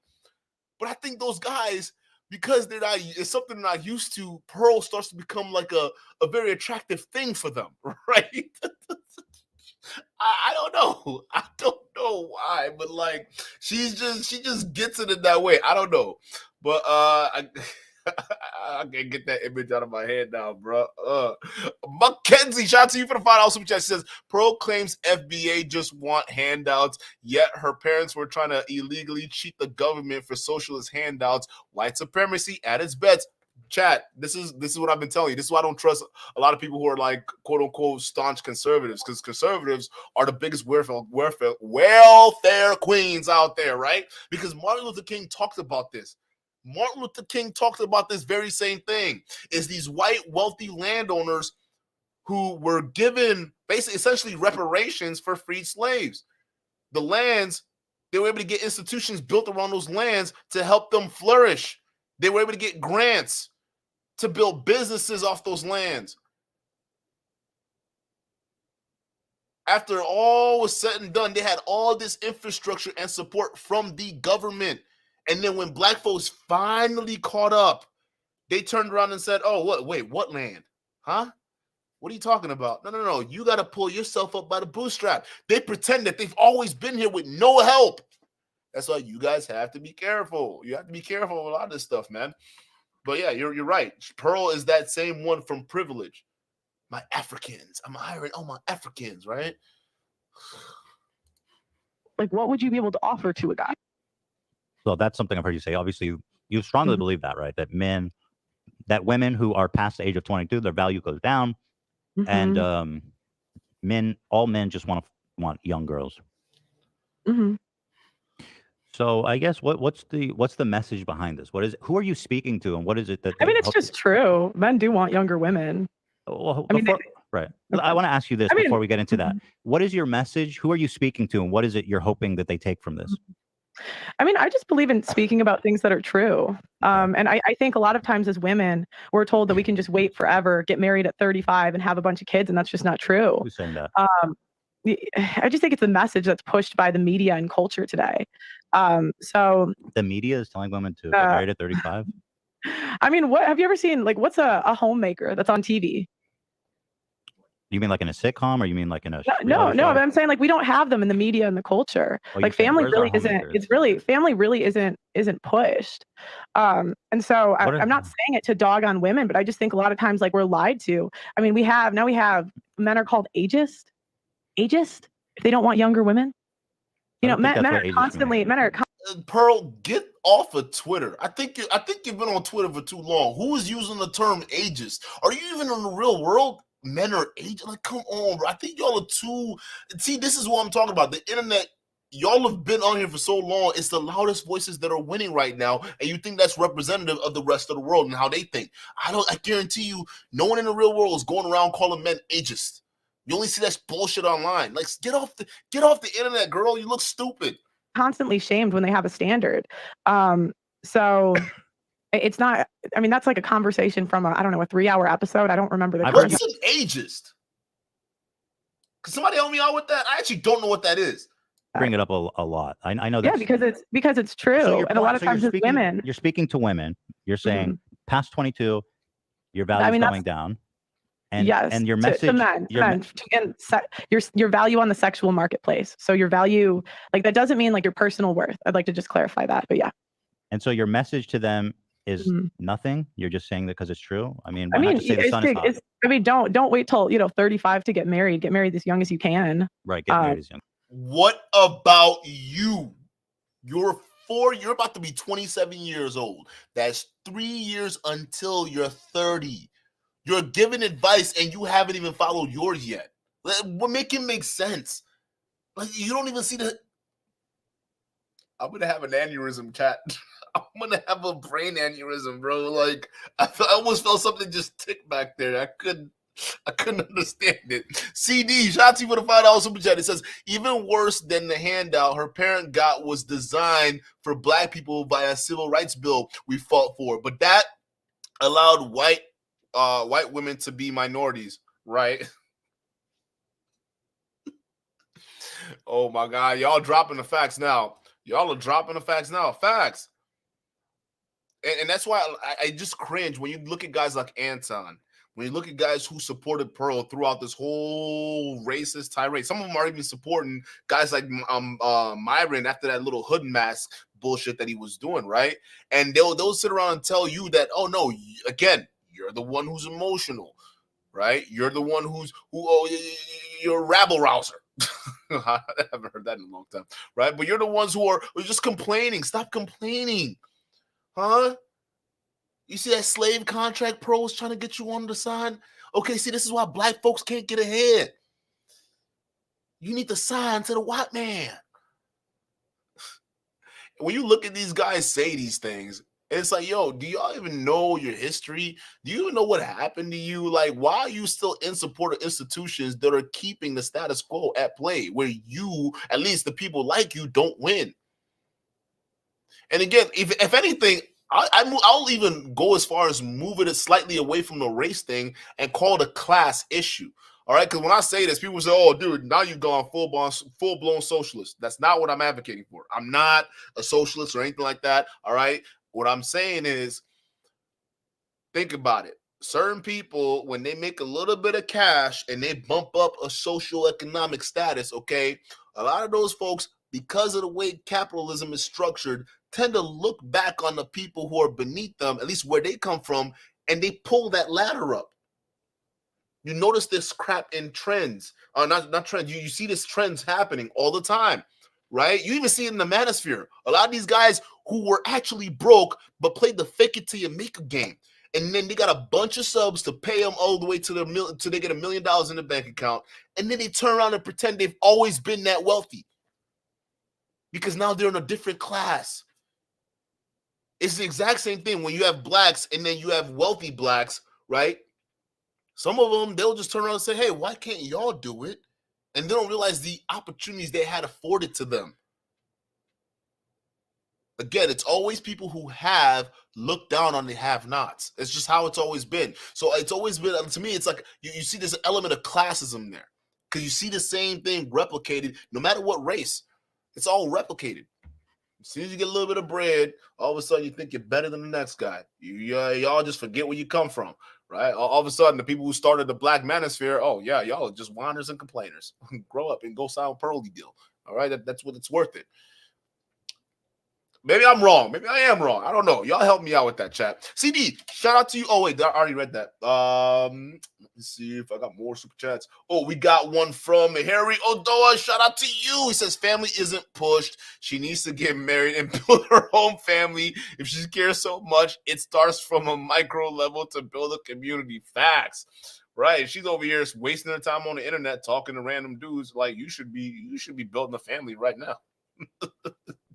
Coffee Boy, shout out to you to $5 super chat. He says Pearl dismisses the 3% wage gap, but is quick to give the slaves that 10 to 15 in her contract. Facts. And she's quick to sue them too if they talk. Y'all remember Sarah Garvey? Yeah, we didn't forget Sarah Garvey to try to take his channel down, which is crazy. Yeah.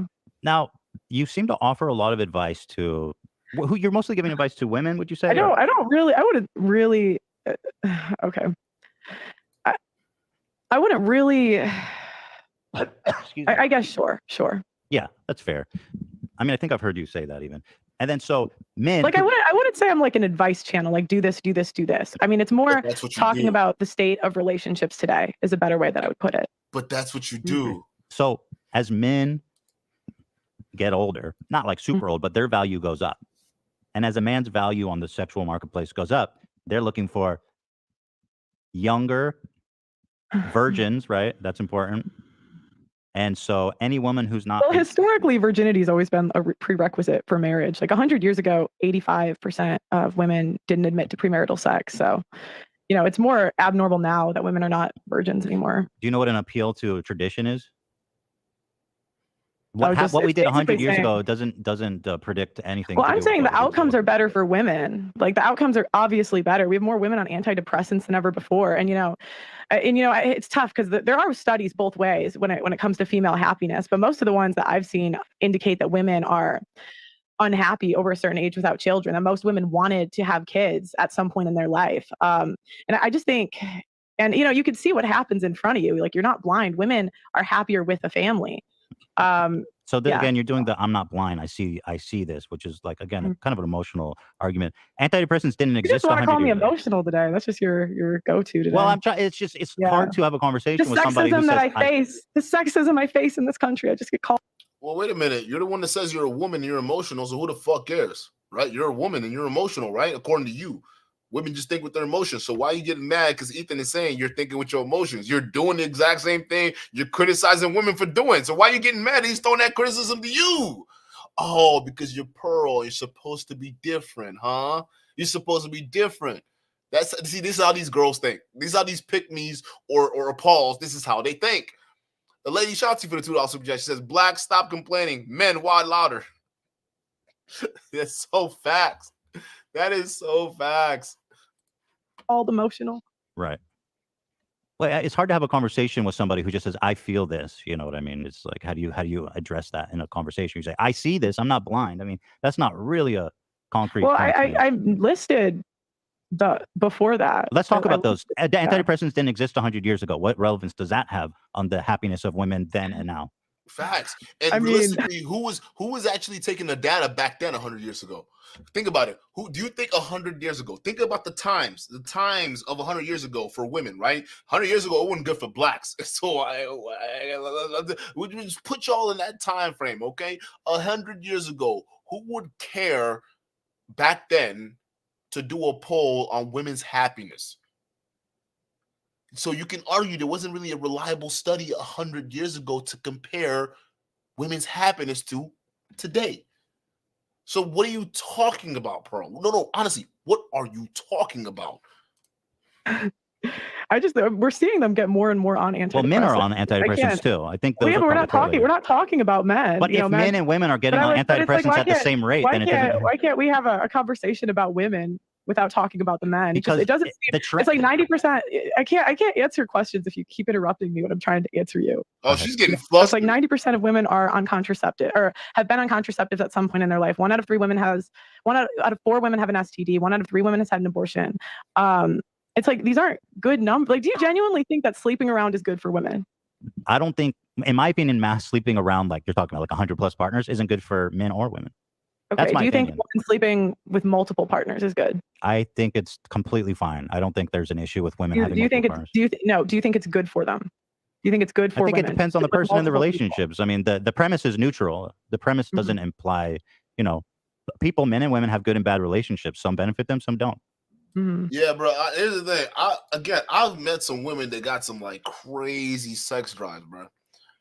They've got some crazy sex drives, bro. So I'm not surprised if like one dude isn't good enough, dude. And like a lot of guys, I think maybe that comes to that blue pill condition a lot of these dudes are talking about. But to me, it was just realization. I don't know. You just kind of, when you pay attention to things, you just kind of know. Right? They're just people are built differently. Some people aren't built to have multiple partners or having sex as many times as they often do. All right. And some people are built that way. And sometimes some people they start out that way and all of a sudden their sex drive levels out. All right. It's not something that's fixed or like that's why I hate when they always pivot to this type of argument, bro. Because then it starts to get interesting and weird. Overall, multiple partners. You would say good for women or bad for women? I literally cannot answer that question because it makes no sense. It depends on the relationships. But let's say this. I'll answer it. I'll say I think it's good to get more experiences in life and to have multiple partners. I think it's good. Yeah, I think it's not good. Why? So, I think because it leads to more heartbreak. Heartbreak? Yeah, like women sleeping with multiple people. I don't think that's a good thing. You can get heartbroken without sleeping with someone. Yeah, but that's true, but I just don't think it's the same. Women attach through sex. You think it's not the same. Men attach through sex. But that's not, no. See, that's why I hate when they use that talking point because women and men get attached through sex, especially if that sex is good. Listen, the dude will hold on to that box. If you put that thing on him, he'll kill for it. Are you kidding me? If you put that thing on a man, you do it good, better than he's ever had in his life, he'll kill for it. Men get emotionally attached. Men switch up after they get the box.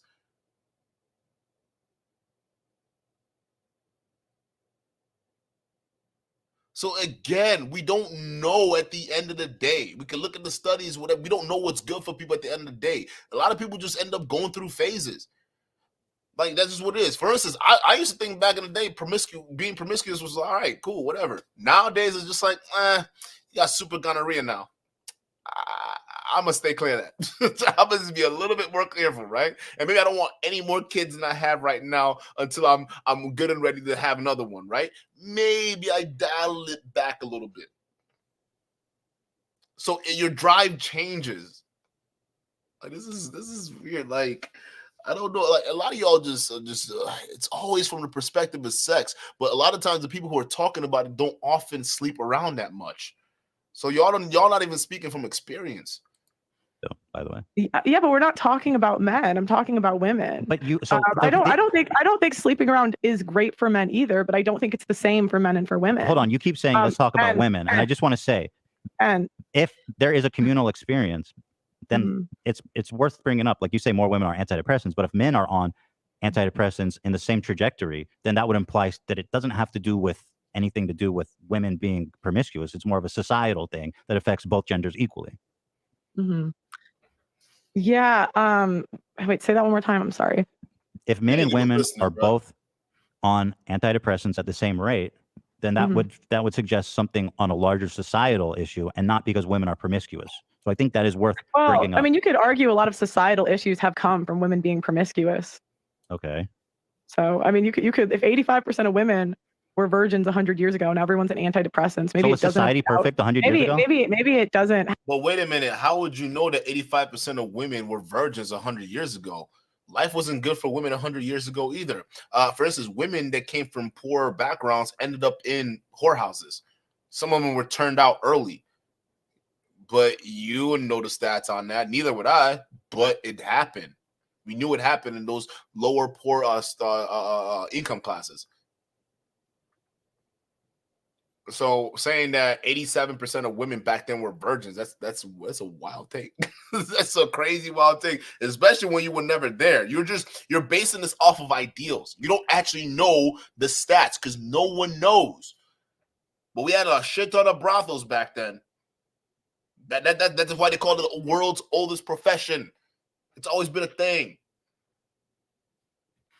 Not everyone was 100% virgin, and the people would still. You tell me teenagers weren't teenagers back then.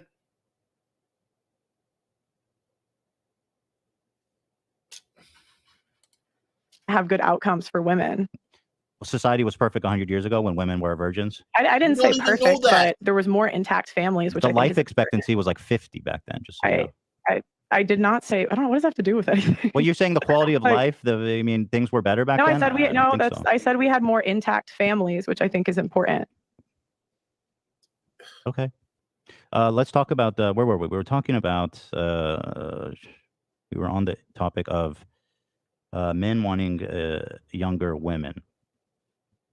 Here, did I finish this clip? I just learned a lot from them, so I'd love to hear this side. Oh, this is the pay gap one. Sorry. Men want younger women. We watched this whole clip. So I was just trying to basically apply it to your life if I can. It's like, so older men, when they have money, they have status, they're going to want a younger and more virgin woman. Mm-hmm. So I have a bit of a question, and I'm being honest here. Is it possible and you look at men, right, in terms of like their viability. You look at men and say, he's a high value man, he's a medium value man, he's a low value man, right? And we could say that. We can put men into those categories. Mm-hmm. Okay. So let's say you're in the dating field, right? You're looking for a partner. Right? Look at her. What do you mean? I mean, you're single, you know what that I guess, meant. and you're looking for a significant. Maybe not. Okay. Okay. So if you're looking for men, if a man who is willing to settle, let's say you're not that old, but you're 26, and you say that anyone over 25 is like almost damaged goods or getting worse and worse. No. It's less valuable. It's less valuable. Correct. Yes. I would say I was more valuable 5 years ago. Yes. In terms of the dating market. Yes. So do you think that, how can somebody who's older and not a virgin and less valuable, how can they get in a relationship with a man and not think they're a loser? Because if you're a low value woman, then in a sense, you be judging the guy who's quote unquote settling for you because he couldn't get a higher value woman. Mm-hmm. So in a sense, a guy that you would settle for would be a loser by your own metrics. Ethan, you have no idea how right you were. Keyword were, because her ex-boyfriend actually ditched her for a better model, right? Like, but when she got him, dude had 2 kids. He was over 300 pounds. Okay, and she was out here talking about he a millionaire. He wasn't a millionaire. By her standards, the nigga she got with before he got famous was literally shit. He had to move in with him. You're absolutely right. And once the dude was able to trade up, guess what he did? He traded up. He said, fuck that. I'm not dealing with Pearl. I'm out. She actually went through that experience. Just hear me out. Shout out to you for the new membership. Guys in the chat, we got to welcome our new member to the family. Shout out to you. I appreciate the support. But Pearl, that happened to you. Angry reactions. What's that dude? Am I wrong, or is that what it was? Low value. Well, what are men supposed to do? 95% of women aren't virgins on their wedding days. You could be a multimillionaire and not get a virgin. How do you? But I think that's why you see more men walking away from relationships. No. How do you enter a relationship and not think that he's a loser because he's low value? I don't really know how to answer that question. But it is interesting, right? Because in a sense, only a low value man and I'm sorry, I'm only framing this in your worldview. Let's say a medium value man would decide to settle on somebody like you, who's a little bit older, not as fertile.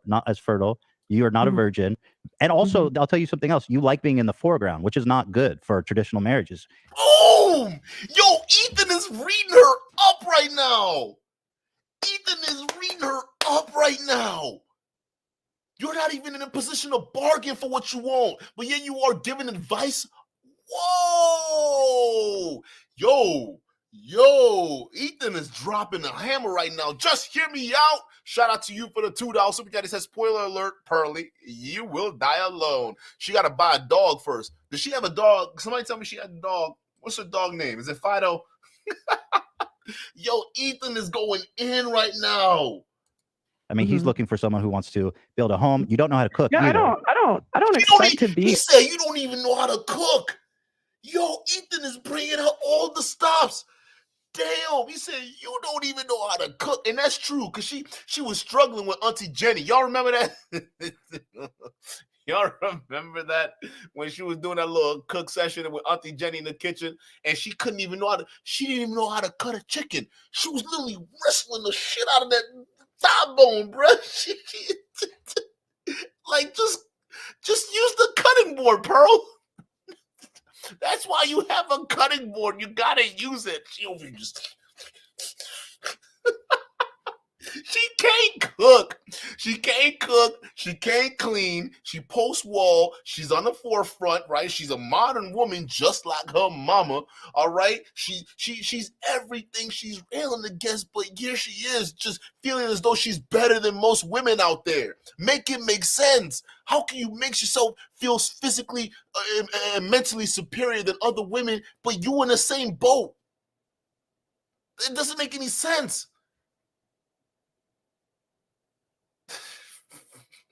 With like a high value guy, I think that's silly. Okay. What's your like when I think of high value, I think of like top 5% of men. So what value do you think you'll be settling on in your own personal life? Damn. What value will I be settling on in my personal what man do you think is reasonable for you to pursue? I think this question cuts deep. You can tell this question is cutting deep, bro. She's like, oh my God. Oh my God, ain't nobody ever asked me that before. I know if I answer the question, it's not going to be good. Fine, blessings. I'm a guy like blessings. Yo, Malik Daeed, shout out to you for the $2 super chat. He says Ethan is eviscerating her surgical clinic on her. Facts. Nothing but facts. A bit of a inappropriate question. That's interesting. Inappropriate question, she says. Nah, he's right. It's a fair question. What kind of guy do you feel as though you're entitled to? That's essentially what he's saying. How is that inappropriate? Hold up. Like, you can't even answer. Pearl, you're so used to asking all these women on your panel all these bullshit questions that are borderline inappropriate. Here you are being dished a taste of your own medicine. All of a sudden, you're clutching your pearl. Oh, that isn't inappropriate, sir. It's an inappropriate question. What are you talking about? This is insane. Like when I think of high value, I think of like top 5% of men. So what value do you think you'll be settling on in your own personal life? What value will I be settling on in my personal what man do you think is reasonable for you to pursue? I think that's a bit of a inappropriate question. But that's interesting because you spend all day talking about this stuff. I find that it's really interesting to have you put this analysis into use. Why is it? Because the way you're framing the question is a bit disingenuous. How is he whoa? And you want to talk about you're not arguing from emotion, but it's the way you frame the question, though. That was as matter of fact as you can get. What do you think you're able to qualify for? That's essentially what he's saying. What is your level that you think where you at right now, Pearl, that you can qualify for? The thing is, the reason why you feel like it's inappropriate because the pill is difficult to swallow. He's right. At your age, based off of shit you've been talking, you're not gonna get a good-looking 6'4" stud that's gonna love you for everything. You're not qualified for that. You're not even close. And you know that deep down. That's what this is, insecurity right here. Right here. We're seeing it. We're seeing the insecurity come through. And you can see her ego trying to fight it off, using every deflection in the book. We can read you like a book, girl. What you talking about? Heathen queen. Shout out to you. She says, this is called getting hoisted on your own petard. Facts. Harry O'Doyle again with the $5 super chat. He says, I've got some time today. Pearl will forever be the one pumping her gas and dropping her dates off at home at 40. Facts. She's going to be the 40-year-old. Well, she's definitely not a virgin, so we can't say that. But yeah, she doesn't realize she's wasting time. Right? If she believes in her own ideology, she needs to realize she's wasting time, right? And I think deep down she knows it. Clock is ticking. Listen, your body's never going to get as tight as it is right now, Pearl. And it's not looking tight. So it's only going to get worse from here on out. You don't even look like you're 26. I mean, to be fair, I don't even look like I'm 28, but I'm a dude. So what? Right? I mean, y'all would say that same thing, right? But still, like, you look like you've been through some shit, girl. Like, you've been through it. But you're rich. So I don't get it. Like, I don't understand any of this. You need to slow down and you need to work on finding yourself a man rather than being on YouTube, talking to other girls on how to find a man. It's just the blind leading the blind. I think most women, and how is it disingenuous? Yeah, I think it's a bit disingenuous. Why? Okay. Mm-hmm. Why is it disingenuous? I'm analyzing your viability by your own metrics, which you do all day to other women. And facts. Why is that disingenuous? I don't lie. Okay. She's sighing so much. You could tell it's getting to her. CD, shout out to you for the $2 super chat. He says, looks like Pearl, the same snowflake she talks about. They all are. That's the secret. They all are snowflakes. That's why I don't trust what they say, bro. They're all the same people to me. Like, I think it's fair to say, because we're talking to women about expectations and men about expectations based on their value. I think it's fair to say, okay, well, what's your value of man you're looking for based on your own? What's my value to a guy that I'm looking for? What value of man? I wish I don't know what you want me to say. Like, I wish I was a virgin. I should have waited. No. Like, I don't know what. Like, I don't. Most guys don't expect that in 2023. Unfortunately. Whoa.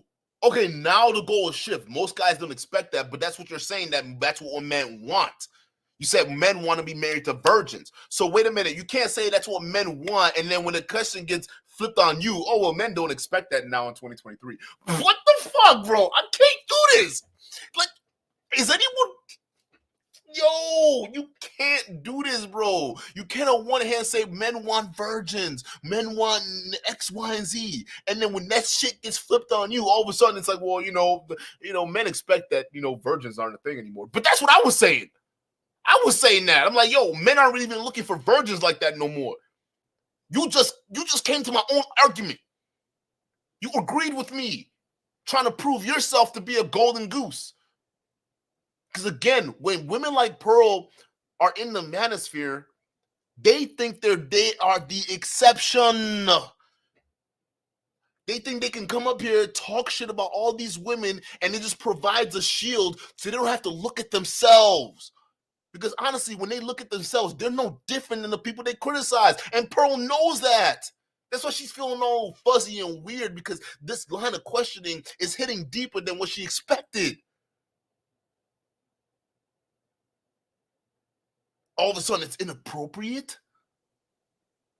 But you ask these questions all the time.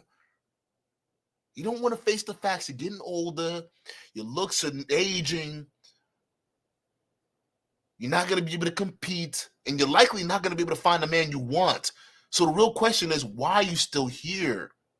And the truth is, y'all, if you really want to know the truth, the reason why they're still here, the reason like women like Pearl are out here on YouTube criticizing other women and criticizing their lifestyle and judging them, is because it provides a way for them to hide and not actually face the truth. You can see when Pearl's confronted with the truth, she is squirmy. She doesn't know how to deal with it. It's inappropriate. April G. Shower, shout out to you for the $5 super chat. She says, can't stand her. How is she giving relationship advice when she's never had a one except her siblings, roommates? Facts. She did say that because she's never lived with a man. She doesn't know what it's like to live with a man, just with roommates and brothers and sisters. Like, she kind of made that comparison. That was so dumb, right? Facts. You're absolutely right. She's a grifter / does this for views / money. Yeah. I also think she's genuinely stupid. Like, do not underestimate how stupid this one is. She's a special kind of pearl. Don't get it twisted. Like, yo, like that Mr. Krabs analogy that Brittany Venti used, it made so much sense. But I also started to think that might be an insult to Pearl. Because at least Pearl in SpongeBob was a little bit more self-aware than this one over here. Like, I don't know. Just hear me out with the $5 super chat. Shout out to you. He says, wait, this woman has 2 kids and unmarried. She has 2 intern jobs, quit, and now she recycles talking points. What's she even doing with the mic? No. She dated a guy with 2 kids. So she was a stepmommy for a second, right? So, I mean, in a way, she kind of was a stepmom. She kind of had 2 kids with angry reactions because angry reactions was the best she could do, right? She was the best he could do. And he had to catfish her. She was bragging about that story. She was bragging about that story of angry reactions, catfishing her. But he had 2 kids and he was 300 pounds. You felt the best you can do as a woman who came from a privileged background. All right? You have all the time and money in the world. The best you could do is a 300-pound dude with 2 kids. But then you over here yelling at single moms. You over here talking about whales. What do we call him? What do we call him? Blubber? I mean, he was 300 pounds. You said it. And guess what? He's still overweight. And the moment he actually made $1 million, he left your ass. So what it tells me is when he met up with Pearl, he wasn't rich. He was broke and dusty. And the moment boy started blowing up on TikTok, all of a sudden he's like, yeah, Pearl, I'm going to go out for some cigarettes. I'll be right back. I'm going to take my kids with me. They coming with me. We all getting cigarettes, okay? Pearl, you just stay here in this big-ass house with your parents, all right? I'm going to go get some cigarettes with the kids, and I promise you I'll be right back. Next minute, nigga on TikTok flashing his new girl. But that's what happened, right? The moment dude had some money, he didn't lose weight. He said, nah, I'm going to just use this money to go ahead and get me a finer one, a newer model. So she was exactly... Oh my, like, I can't stand these pill poppers, bro. I can't stand these pill poppers, dog. Organic Black, shout to you for the $5 super chat. He says, if the question / answer isn't in the Manosphere Grifter's handbook of talking points, which she memorized, she doesn't know how to respond. Facts.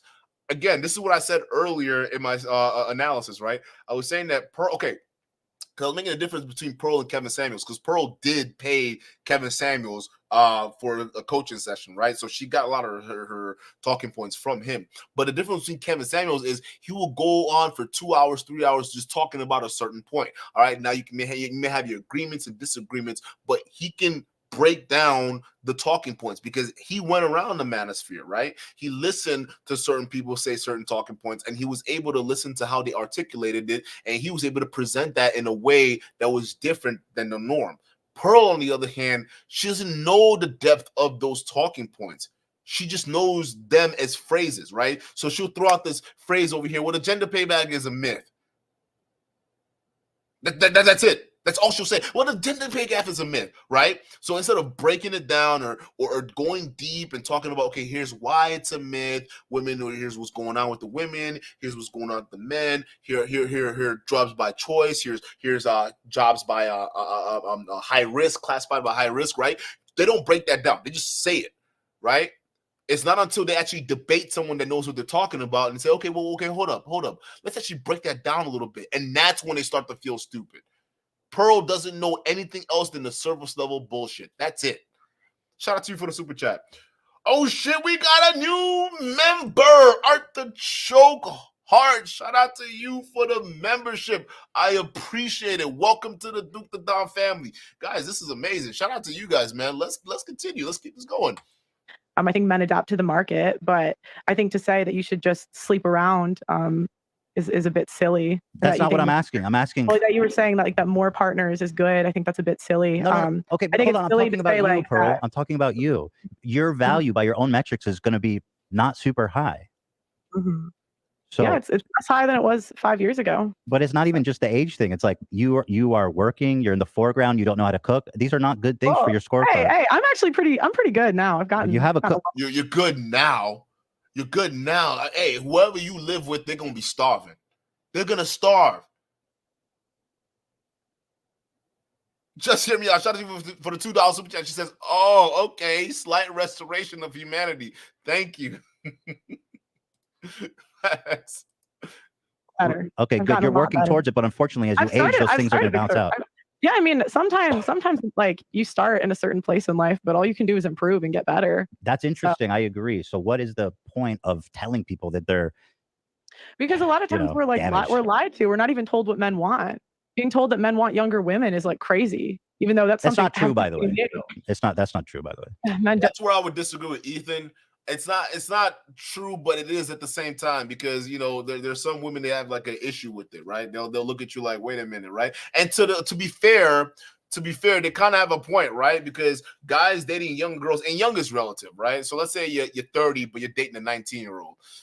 All right, all right, that's cool. You could do that because she's over 18. She could do whatever the hell she wants. She's an adult, right? But then again, the experience gap is a little bit different, all right? So, and some girls, they can talk about, well, they make the argument of saying, well, I was, you just want to date a girl that young because you can manipulate them and things like that. I don't think so. I think it's just because men who can attract a 19-year-old, you're gonna do that. That's just what it is. It's beauty, right? But also where they do have a point is some of the not all the dudes that are able to attract those type of girls are good dudes, right? Because some of them you get because every once in a while you get that possessive ass dude, bruh. You're gonna get that possessive ass dude that can attract that girl, but then all of a sudden you start seeing the mind games, you start seeing the games being played and shit like that, and before you know it, the reason why they deal with girls like that is because they're not hip to the bullshit that a lot of these manipulative guys play. It's not until they get older and used and worn by these guys and they start to realize, oh shit, like I got played, and then they go on this I hate men tirade and whatnot. And that's understandably so, right? So a lot of these guys that are not all men, but they're like this little subsection that go after these young girls, because this is what it is. A lot of these young girls are naive to the bullshit. They're naive to the games. Because a lot of these dudes, like, listen, Myron is the type of guy I'm talking about. Right, when I'm talking about this, Myron is that type of guy, right? When he said in that podcast, like he wants a woman like to fear him in a relationship type. That's the kind of guy. When he's talking about young virgins, you don't want him dating young, inexperienced women because they're not going to be hip to the mind games that he plays. Older women or women around his age that probably dealt with toxic, or not even older women, but women with more dude experience, right? Chances are they ran into a more toxic guy, are probably more hip to the games. They can understand because they've seen it before. It's no different than a guy who's dealt with a crazy chick for a very long time and they break up and all of a sudden he's dating someone else. He starts to recognize the sign. Of course he can see it. And he can be like, yo, I'm out. You crazy. I've already heard that before. I've seen there, been there, dope. Gone. Don't want younger women. They want, okay, who's hotter? A 50-year-old is equally as hot as a 20-year-old, just based on looks and nothing else. So yeah, it could be. I mean, it could be. Mm-hmm. But like, how do you meet a guy that you respect because he's settling on you? Don't you see that there's a paradox here? I mean, if you respect men, you don't like.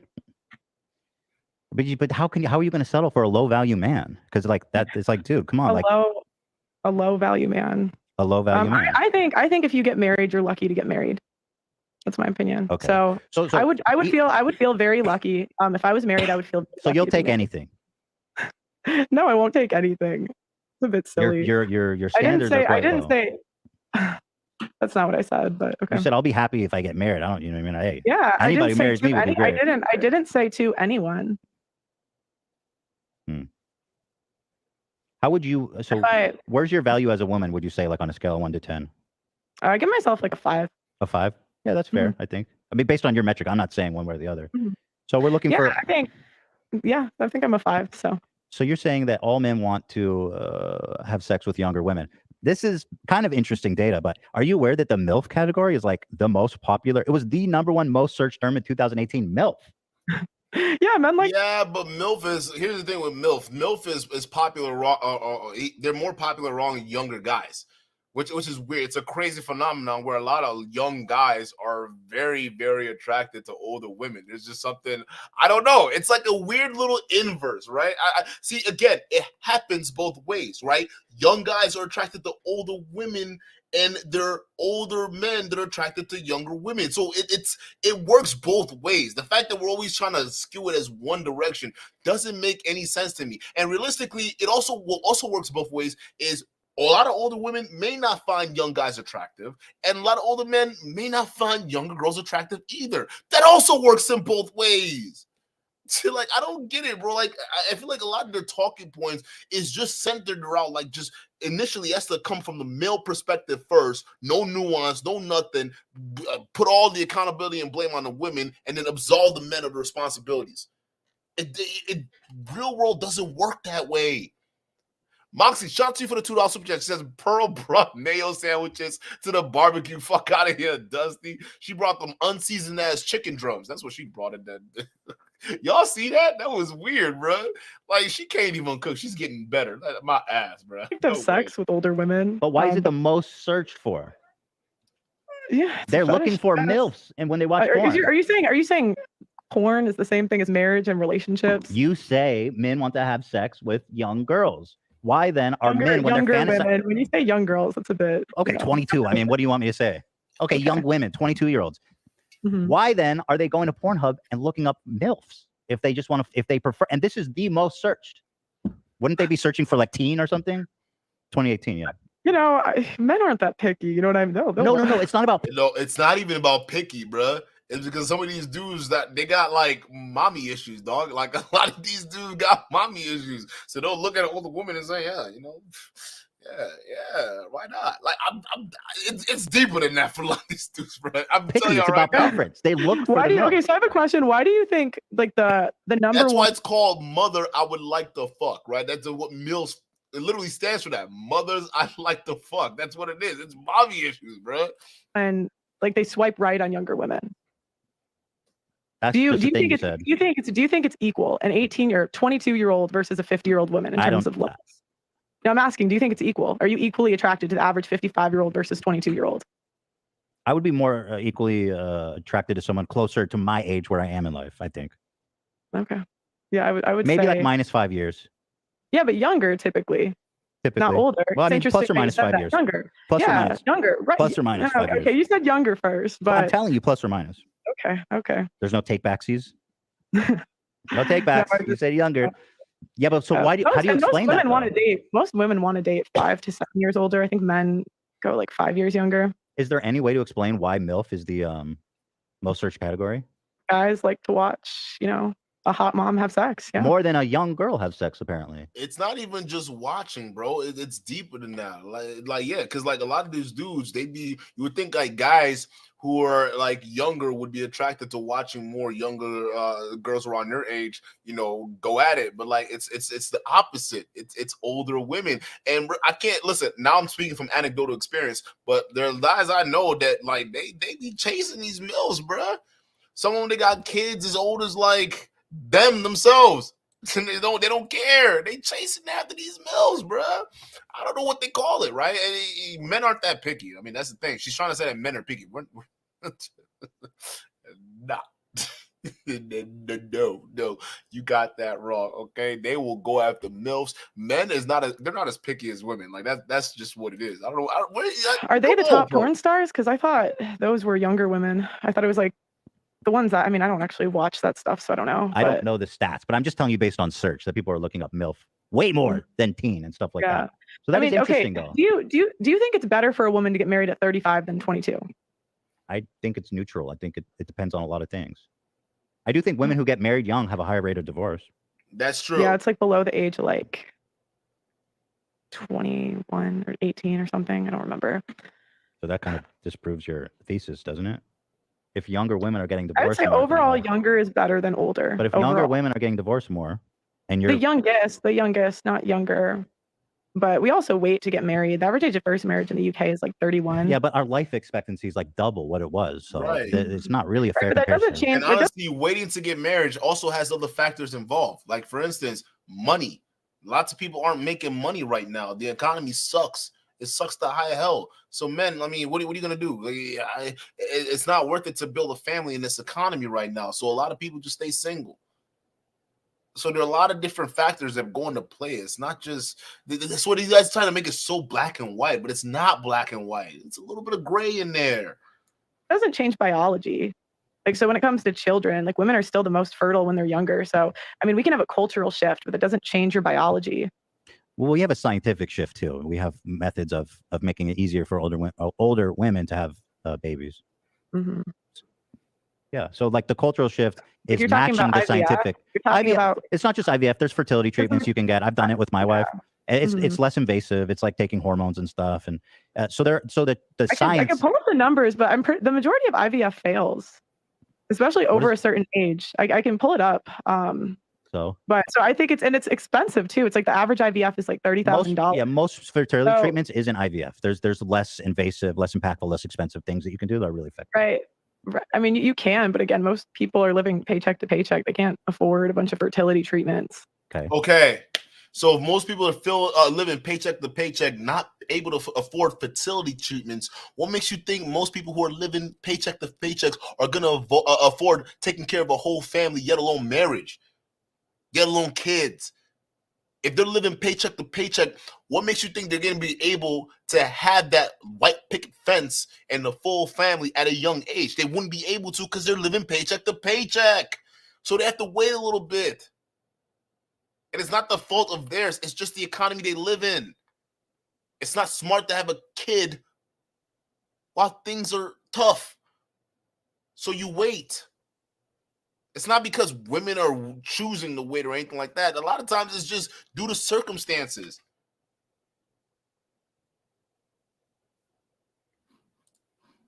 Like, I think that's easy for you to do, right? You're in a great position. It should be free. Average, I agree. But no, I don't think that you should pay for other people's decisions. I think if you want to make that decision, you should pay for it. But I just think that's an easy thing for you to say when you're in, like, you do such great numbers. I'm sure you do really well income wise. Thank you for saying that.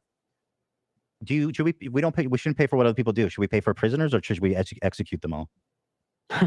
Those are my only options. Well, we shouldn't pay either pay for prison or execute them. Okay, right. That's extreme. The two. In a sense, though, I'm trying to make it like somewhat because that's a tough question. Well, prisoners cost on average like $30,000 a year for the average prisoner. Yeah.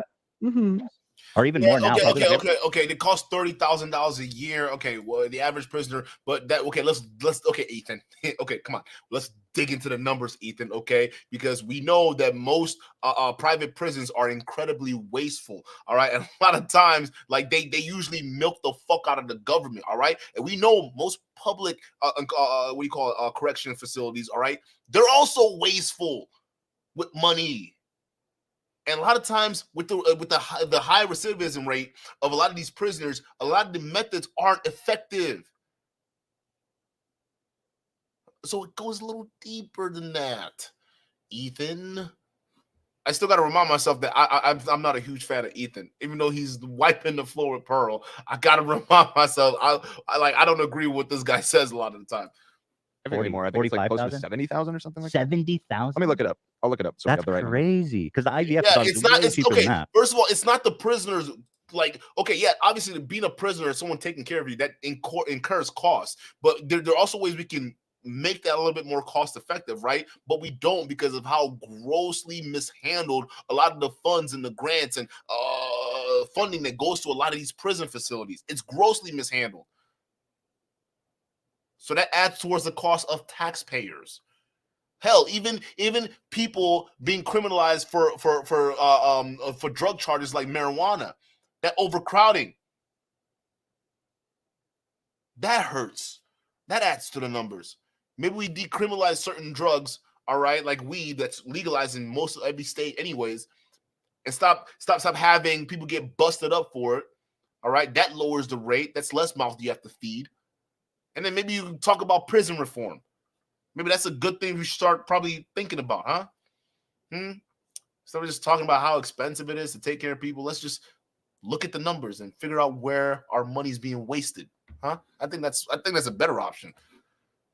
Mm-hmm. So what do we do about them? To execute or put them in or what else? I mean, what would you do with prisoners? We're spending $45,000 a year. What do we do with them? Yeah, the average is it looks like 45,000. 45,000. IVF probably costs like 10,000. I mean, what are they in prison for? I don't know much about. It's kind of a different, topic, but I do think we should execute. Well, they're all costing us the same amount of money. 45,000. We can execute, and murderers. Yeah, we can. The rest, I don't really know. I don't have a strong opinion. Well, listen, I agree with her. Like, listen, if you're a rapist and you kill somebody, eye for an eye. But I don't agree with it when it comes to the legal system, all right? Because we don't know at the end of the day. The legal system makes a fuck ton of mistakes. Like, I didn't realize, listen, because I was one of those dudes like, yo, yeah, kill him. Get rid of him, right? As long as it's proven, get rid of him, right? But then again, nothing's 100% in the legal system. It's kind of fucked up if you actually look at it. There are a lot of innocent people locked behind bars for shit that don't commit. There have been innocent people that have been murdered by the state for crimes they didn't commit. And I don't think I'm okay with that the more you look at that, right? Because any one of those people could be you. Just at the wrong place at the wrong time, and now all of a sudden you got wrapped up in a situation and the state wants to kill you. And a lot of times, some of those guys who are in the death penalty, they couldn't afford the appropriate legal counsel to fight for their case. Some of them are in poor situations anyways. So if you're sitting there with a public defender looking at a horrible case and you know for a fact that you're innocent, well, guess what? Now you're guilty because your lawyer can't even argue on your behalf. There's a lot of things that go into that when you start looking into the situation. So now all of a sudden you're like, wait, maybe that person who's in death row right now is probably there because they didn't have enough money to hire a good attorney and they lost. Because a lot of these federal prosecutors are horrendous.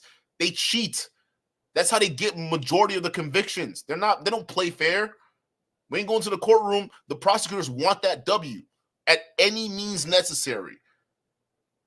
So we really got to start thinking about the state-sponsored murder type of shit, bro. Like, although, yeah, kill them all, it's easier said than done. In general, but I guess prison would make a bit more sense because you want a safe society. So that's something everybody benefits from. But I don't benefit if Susie down the streets waits till she's 35 to get married. But then her family will be stronger. She's less likely to get divorced. The kids will grow up in a stable household. Or she could do that when she's younger. Like, again, but that's not how it works. And you know that. You look at the stats. Younger people are more likely to get divorced. Young people don't make as much money. Younger people have less time to spend. What do you mean by young? So, like, I think the stat I saw was under the age of 21. But it's like above that, the divorce rate is very similar. Do you think women under 21 should get married? Yeah, if they want to. I think, people, I'm not forcing anyone to do anything, but I think more time you can spend with a husband rather than just like out on the dating market. I think that's better. I think less experience is better. No, less experience is not better. That less experience is not better. You actually want a girl with a good amount of experience to where she knows herself and knows what she's capable of and what she's not capable of. That's what I'm saying. When you're ready to get in with the girl, she almost has to have her own base, her own foundation to join up with you, her own values, and you have to actually spot those things too. But the less experience is not better because after all, you don't even know what the hell you're missing. And just because you do it younger does not mean that thought process doesn't seep in as you get older, right? And it's like, oh man, I've missed out. I've been with this guy all my life. What else am I missing out there, right? You want experience. You want a little bit of experience, right? Maybe don't go overboard and go crazy, right? But you want a girl that had to know a few things, right? You know, she knows her way around until she can handle herself, right? You don't want somebody who always have to carry all the time, or some of these virgins, like some of y'all, like, honestly, bro, do y'all know what it's like? Listen, first of all, I date 19-year-olds. I'm just saying that right now. Like that right there is not beyond my realm of reach, okay? And I would tell you this: like, if it comes to someone I want to settle down with, I would much rather settle down with a girl that isn't in college, right? I would much rather settle down with a girl that I don't have to be taking care of things all the damn time, and she actually has her own agency. I would much rather deal with a girl like, you know what I'm saying, that has a different experience level, like similar to mine, that we can have conversations with, right? Because a lot of times, just because you're dealing with a young girl doesn't mean like they're automatically better. Sometimes it's just more of a headache than anything else. I'm just being real with y'all. It's just more of a headache. It's like, what? Oh, she can just flex. Oh, I'm dating a younger girl. Like, what the fuck? That's not a flex, dude. It's like, if anything, you just pour more money into it. that's it. It's just like way more money into it. You have to put a lot more effort because, like, the gap is different. The mentality gap is different. Like, it's just real. So you want someone at least 3 to 4 years younger. I think that's fair. Harry, shout out to you for the $5 super chat. He says, I agree. We need to have some humanity in the chat. Zerka is the only man left for Pearl and make the smartest offsprings. All hope is not lost. Zerka, I think Zerka might have some few domestic priors on his record, bro. I ain't gonna lie, because that dude got a weird ass temper, bro. You need to get off that coke, bro. Like, for real, hop off the coke. Listen, if you think you're gonna take that attitude you brought in Canada to LA, it's not gonna work out too well for you, Zerka. Just word to the wise. April, shout out to you for the $5 super chat. She says women shouldn't vote, but wants to run for office in politics and quotes data from the 90s. I think she likes Nick Fuentes, white supremacists. Facts.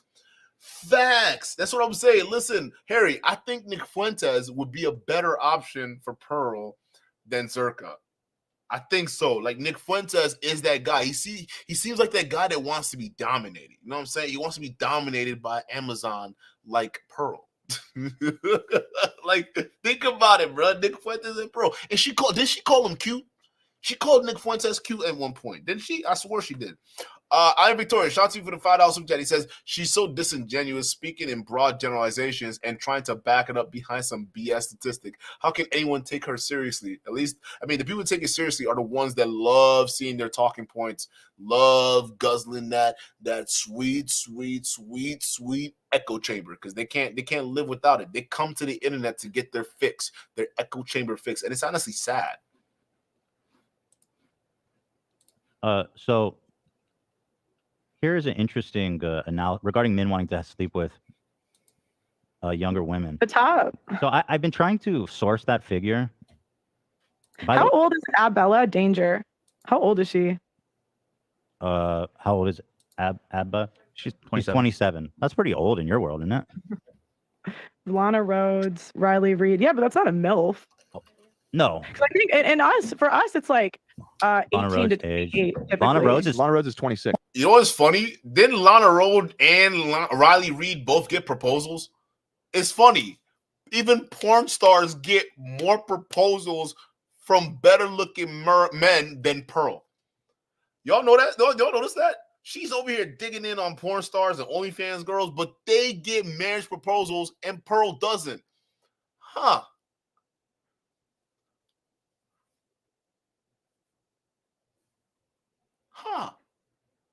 Interesting. Just some food for thought. 26. Yeah. Yeah. But again, the most searched. It's 18 to 28. Just because they're the most popular doesn't mean it's the most popular category. Also, their 26 is over the hill, right? I got the top categories I have is ebony, lesbian, threesome. I don't see any 22-year-old head large mainstream porn stars. I mean, 22 versus 26. It's not that. Like, we say 18 and 28 is a woman's peak. 20. What is the woman's peak? Between 18 and 28. I mean, 28. It slowly declines after like 22 or 23. It slowly declines, but 18 to 28 is and peak as in what? What does peak mean? Peak like looks wise. Okay, looks wise. Mm-hmm. So I've been trying this claim that men between ages 20 and 80 want to have sex with 22-year-olds. I haven't been able to find any source for that. The only source I've been able to find is from this book. Can we put the prisoners to work? Say what? Can we put the prisoners to work? They already do. Yeah, they That's do. Exactly They're slaves already. They work for like 10 cents. Yeah, bro. Like, you kidding me? They work in the yard. They work cleaning up facilities in the prison. Some of them even get, if they're lucky, they get to go out and actually, work, like pick up trash and shit.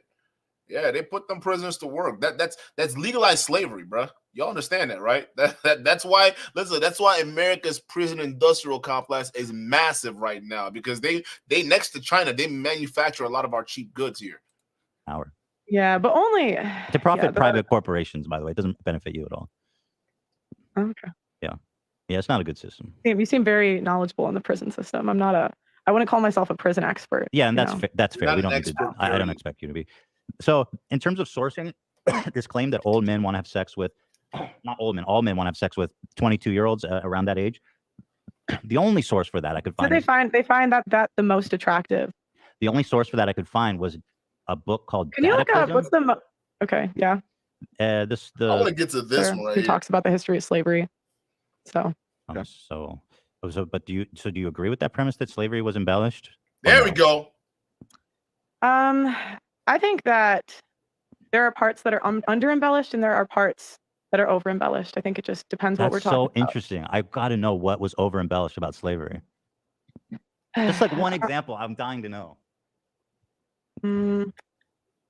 Yeah, I just rather. down. I mean, I was talking about a book that I read, and I think to understand the context, you'd have to read the book. But you just said some parts were embellished, some parts were under embellished.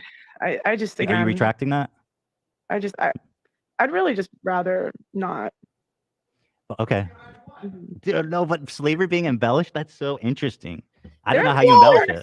She doubled down. She doubled down. She said over embellished and under embellished.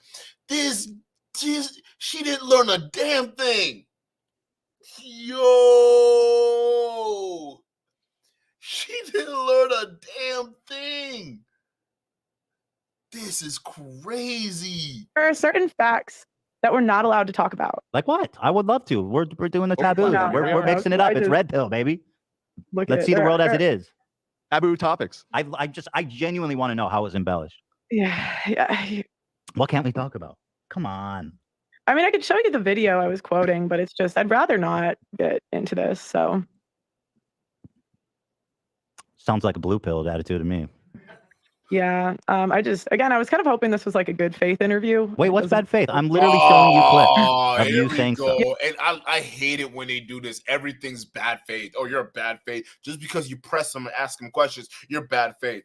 BBC interviews what do you call it, Andrew Tate. She presses him with the questions. Oh, she's a bad faith interviewer. Everything that doesn't go according to what you guys want is bad faith. Oh, cry me a fucking river, dude. Come on. He asked the right questions. Pearl wasn't ready for it. Say plain as day. Yeah, yeah. Wait, hold on. I'm sorry. What about this interview has been bad faith? I just think you're kind of trying to push an agenda and you're not. Yeah, here comes the Matrix. That's a clip of you saying that. You can disavow it. That'd be super easy to say I was wrong. Interview where I'm quoting somebody. Like if you watch the full interview, I am quoting somebody, and now you're trying to pin me down about a topic that I don't dive into. Hold on. So it's like, that's not the point of my channel. Okay, the point of my channel isn't. I know, but you said it. How is that bad faith? Hold on, let me see. Because I was talking about how the founder of Thomas Sowell talks about how the guy that made Roots talked about how it was a myth for his people to live by. No. That was Alex Haley. Alex Haley never said that.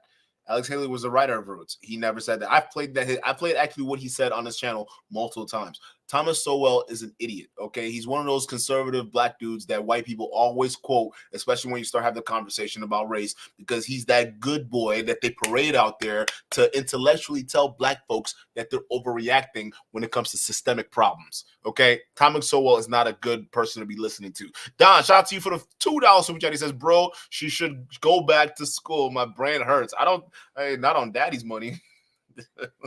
Daddy already spent $100K on the studio, remember?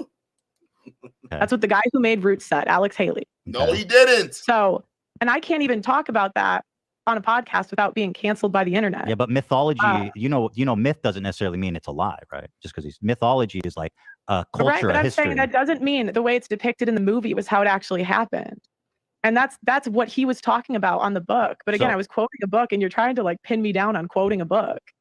Let me watch this again and see if I'm doing that. Stuff too, because that's literally the founder of, or the guy who made Roots said I wanted a myth for my people to live by. Yeah. So they often, but that's what they do. Is they embellish. So then you say, but here's what they do. And I'm not trying to say it wasn't horrible. I'm not trying to say it wasn't horrible. Right, but they want to make it like more horrible. But they want to make it more horrible that they can control people. So that they can control people. Right, but Nick, I'm actually gonna play to you what Alex Haley he actually said. A scene that was shot in Roots.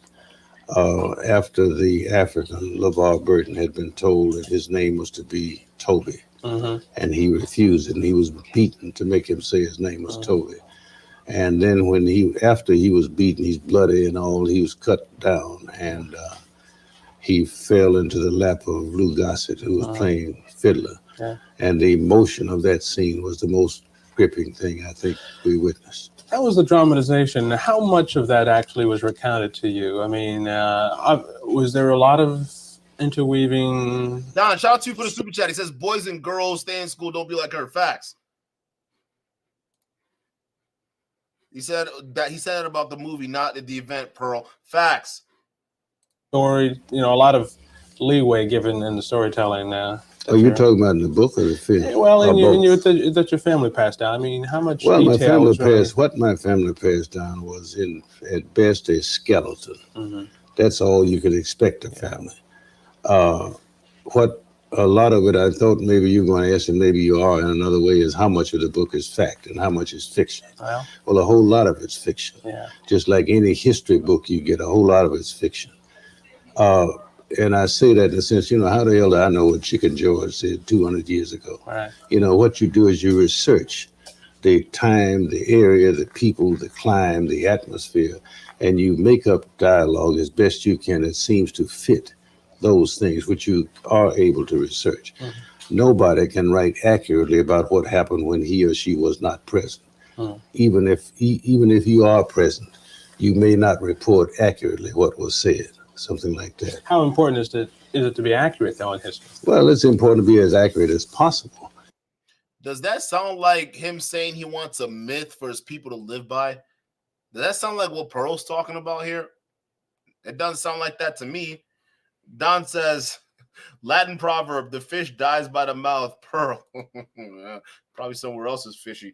I don't know what you're talking about. But yeah, he didn't say he wants a myth for people to live by. He just says that no one knows what was truly said back in those times. The best we can do is gather the facts and data we have right now to best make up dialogue as close to how they had it back then. But at the end of the day, we were never there and we would never know. But this dummy over here took that and made it something completely different to mock black people. I disagree. But wait. Oh my gosh. 5 minutes before I say Sowell talks about this in his book. So I'm communicating in the interview that I'm quoting an author. You're not being honest. You say they do this to. Okay, so you disavow. Just disavow it then. That's easy. Just say I don't think slavery was embellished. I mean, that's super easy. That's like a layup. Do you agree? You know what I mean? It's like just say you don't think slavery was embellished. I think there are certain facts that you're not allowed to talk about. I don't really want to talk about it today. But that Roots was what is a myth? Again, there are certain facts you're not allowed to talk about. And I don't really feel like getting into it today. Thomas Sowell compared Barack Obama to Adolf Hitler. Do you like that analogy? Thomas Sowell that's the author you're quoting. Idiot. Do you think that's a fair analogy? That's a quite one-sided way to write his whole work. But he wrote like 100 books. Oh, I'm just asking you, do you agree with that statement? Barack Obama is comparable to Adolf Hitler. No. Okay. See, it's not hard. It's not hard. That's awesome. That's easy to do. You also said George Washington was viewed from his slaves like a father. I guess that's part of what the what the myth, I guess, is that not all slave owners were evil. Some were father figures like George Washington.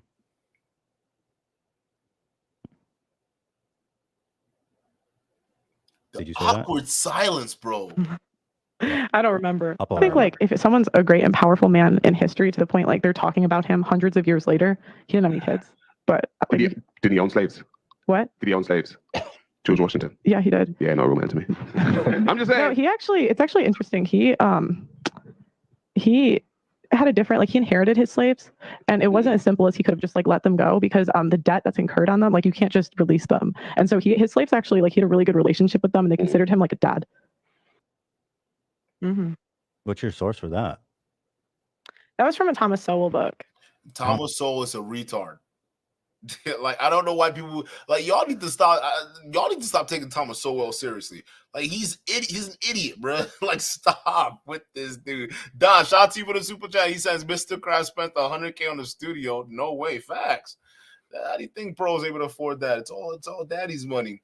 He says Ethan is so horrible and he's winning. What the fuck? Yeah, because Pearl is that dumb. Anybody can. If you're a bad person, if you just suck, just sit next to Pearl. I mean, you realize there are people in this world that suck worse than you. Thomas Sowell. So he's your guy. Thomas Sowell's the man. Thomas Sowell wrote a column about supporting segregation in public schools. George Washington You want me to apologize? Like, you want me to talk about every single one of this man's opinions? No, but you quote almost every one of his opinions. The fuck? Just stand on your square. I just want I just want to know what you think. Do you think racism was embellished? I mean, it's so easy. I mean, just say no. I think okay. There was a time where I started to read accounts from actual slaves. So these were like in like and I can't really talk about this. Like, even if I talk about this now, they're going to clip it. They're going to say things I didn't say. But it's like, I used to read actual slave accounts, and I was surprised how many didn't say bad things about their owners after they were free. Mm-hmm. And it's not to say like slavery was a horrible institution, but I can't talk about that fact without getting canceled. I can't say, hey, these slaves had a good relationship with their owners because without getting not canceled. true. Because it's just not true. You're speaking falsehoods. What George Washington was not a father figure to his slaves. Well, if you look up like I think it was Booker 47. Let's see, 47 of George Washington's slaves tried to escape. Would you try to escape if you? Okay, well maybe that one was wrong. I don't know. This was like a little bit on a podcast months ago. I don't really remember, but and I said I wasn't sure if it was Washington either in that interview at some point. But George Washington the whole thing I'm bringing up is I'm not even allowed to have this conversation without. What do you mean not allowed? That, but I mean, we're giving you the. I mean, I got months of backlash for this. I'm now like you guys are kind of trying to do a gotcha moment. No. I didn't know about the backlash. Like, I'm not really. I didn't know about the backlash. I promise I did. Ethan, shut the fuck up. You're lying. You knew about the backlash. You're lying, bro. Come on now. I had months. I just want to know what you think. Like, I had months of people like, it's like if I have this conversation, I had months of people calling my employees slaves. Like that's what they call it. Like that's horrible. Yeah, I disagree. Horrible. That sucks. Horrible. But at the same time, and like even the guy, and you know this because you watched the video of that guy. Mm-hmm. The reaction you just like you're acting oblivious, so I didn't know that, but you do know that because the reaction you just watched was my former co-host who insinuated that my employees were being colonized. Oh, I didn't know that. I promise. So I just wanted to get your Ethan. You're fucking lying, bro. Come on, Ethan. Come on. And I like I don't like Ethan. This is when he's being disingenuous. He's not dumb. Ethan knows. Ethan knew the whole controversy, bro. He's not stupid. So like the fact he's trying to play dumb is just gonna it's just gonna give her more fuel to go ahead and say, see, I told you these reaction channels, they always like to take you out of context. Ugh. Ethan, like, can you for once in your cold, dark heart just be genuine? Like, fuck, god damn it, dude. Art the Choke Hard. Shout out to me the $10 super chat. He says she needs to go to the Black Wax Museum in Baltimore. There's an exhibit there that is so graphic that the children aren't allowed. It shows some of the most horrendous things that has happened during slavery. Facts.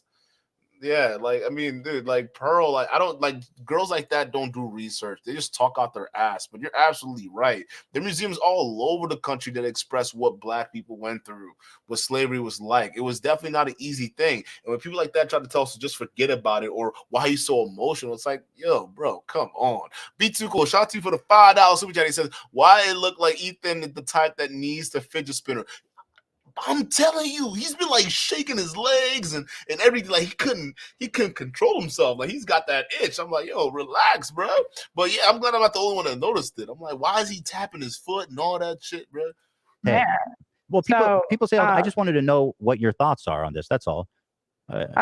Yeah, I'm not like my channel isn't about slavery. That's like a fringe. I know. I want to know about you. But I'm asking, like, why are you bringing this up when that's not really what my channel is about? I can only ask you things about. This is interesting. I want to ask you about it. But do I can only ask you things in a confined space about your channel? You can, but you understand how that looks to me. It's like you're just trying to pick out every single. Listen, Pearl. To be fair, Pearl is formulating her narrative right now.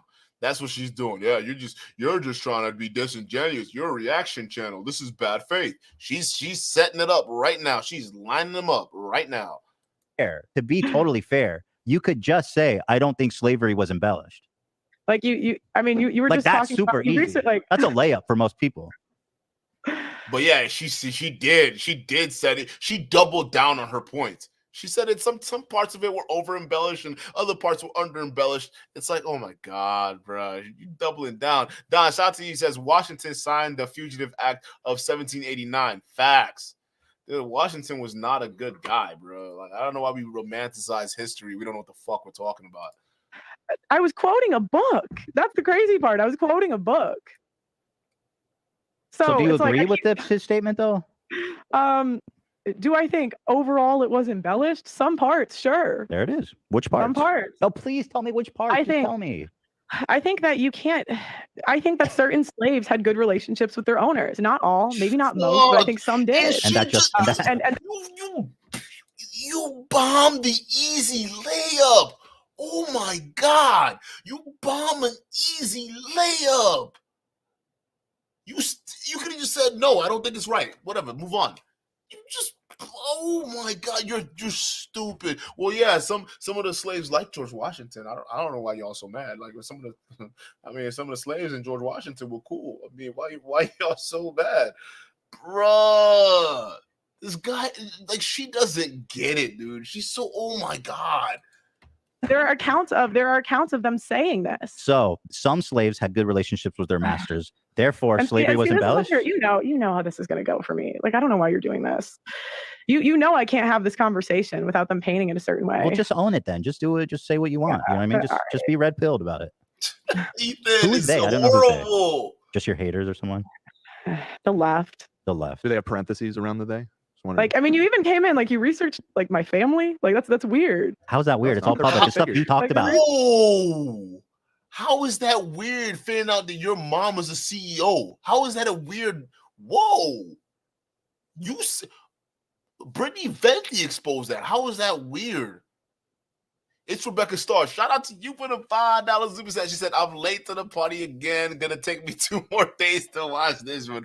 I'm sorry. This one's gonna be a handful. Like, this one's crazy. I already got I got aneurysm building up. All right. I might be keel over any moment. Y'all don't know. If Pearl says one more dumb thing, it might be the last one. I don't know. You literally talked about it. It's called preparation, which you clearly done none of. I didn't. Like, you literally do no preparation. And you talk about. I didn't talk about if my mom was the president of, like, the Where did we find that? But that's not a hard info to find. Brittany Venti exposed that. And she had the receipts too. That's not a hard info to find. Why is she so pressed about that? Did she not want people to know her mom was the CEO? Whoa. Is this something we should be worried about? Like, why is she so pressed about it? And then on their website. I just looked it up. I Googled who are your parents, and it popped right up. Is that they're famous? They're relatively famous. I did send a private investigator. On YouTube. There's all kinds of stuff. Yeah, I didn't send a private investigator to your house. I just did a little bit of research. Public information. Yeah, like, let me bring facts about your parents. To you, dude, you knew you were coming to talk to me for weeks. Could have easily done that. I know, but I thought we were talking about the issues, not like my family. We didn't talk about Oh, she thought it was gonna be another easy patty cake layover interview. You like Ethan Klein of all people? Really, you expected it out of him? It's like two snakes. This is like watching MLD and Saint the Sinner, but except for it's like H3 and Pearl. I can't decide which one I don't like more, but H3 is bringing the facts in. Pearl's not.